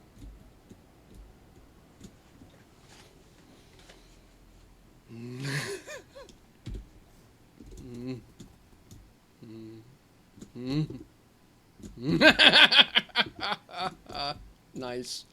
All right. Okay. Let's...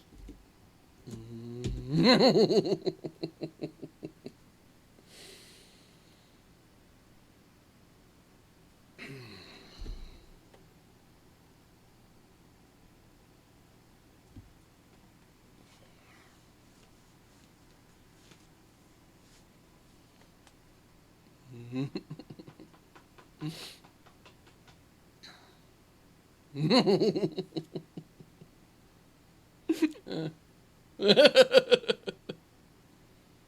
right. How are we doing here?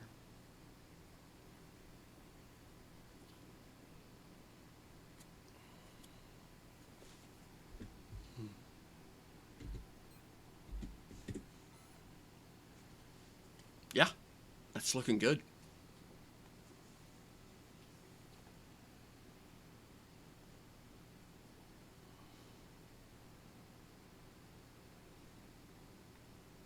Right. So next fly-in, I have to make sure that I can get an L core built, so it's big enough for you to do a model. That's the problem with S cores. They're kind of fiddly for that guy. I know. Just being silly. Yeah.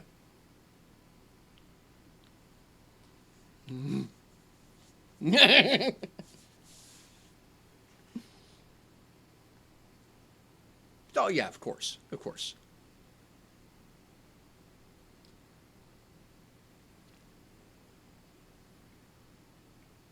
Yeah,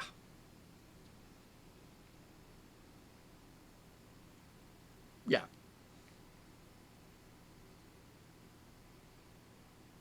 yeah.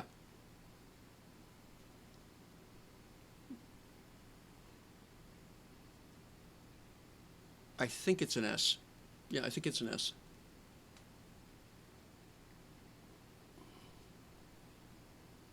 Yeah. Yeah. Yeah.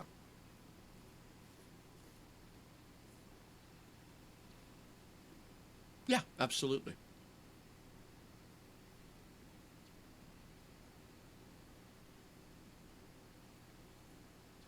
Okay. Needs acanthite. What does it need acanthite? Oh, for the advanced glass. Right.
It's a win. Yeah.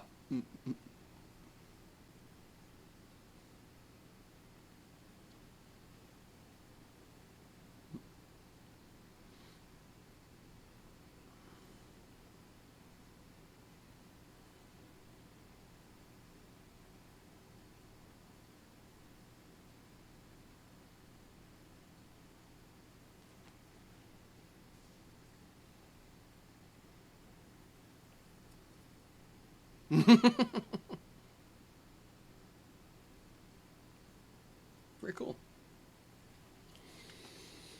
All right. Everybody on my side of the stream, just realized I'm coming up on 6 hours here, 5 and 45 for me. And I was supposed to be done an hour and a half ago, so I could get a few things done around the house. So I've just been having such fun. I had completely lost track of time. But yeah, so I'm going to wrap it up for here. So thank you so much. This has been a huge amount of fun, Major Mayo. Thank you very much for inviting me to do this. Mayo? Okay. Okay. Yeah, okay. Yeah, thank you very much, Mayo. This has been a huge amount of fun. Yeah. And thanks to everybody who dropped in to hang out with us. And so, yeah, Mr. Holiday, I will basically at this point, it's just a matter of making sure that it doesn't trip over its own feet, getting the first warp cell out the door, and then I will be posting the plans up for this for anybody who wants a copy, or you can just drop by and make a copy. Um, oh,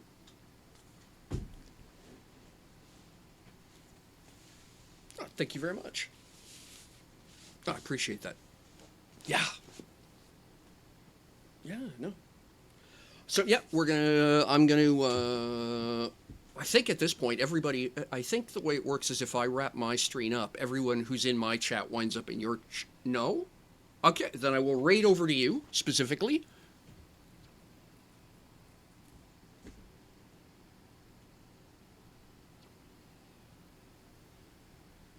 Aha. Okay, great. Okay. Yeah. I'll raid over to you just to keep things rolling, and we'll go from there. Hey. No. I'm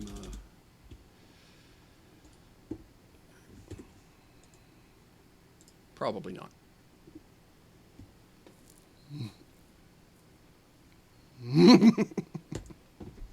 All right. All right, we'll hit that button there.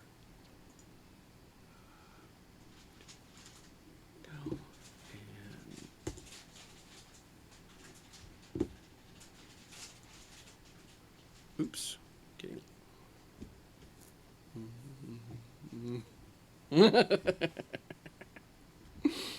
Alrighty. Where we got? Okay, just waiting on the last person here to jump on the raid train, and we'll take it on over. Yeah. Oh yeah. Yeah. Yep. Okay. Here we go. Yeah, sure. That works. Okay. All right. Yeah, of course. Boop and boop.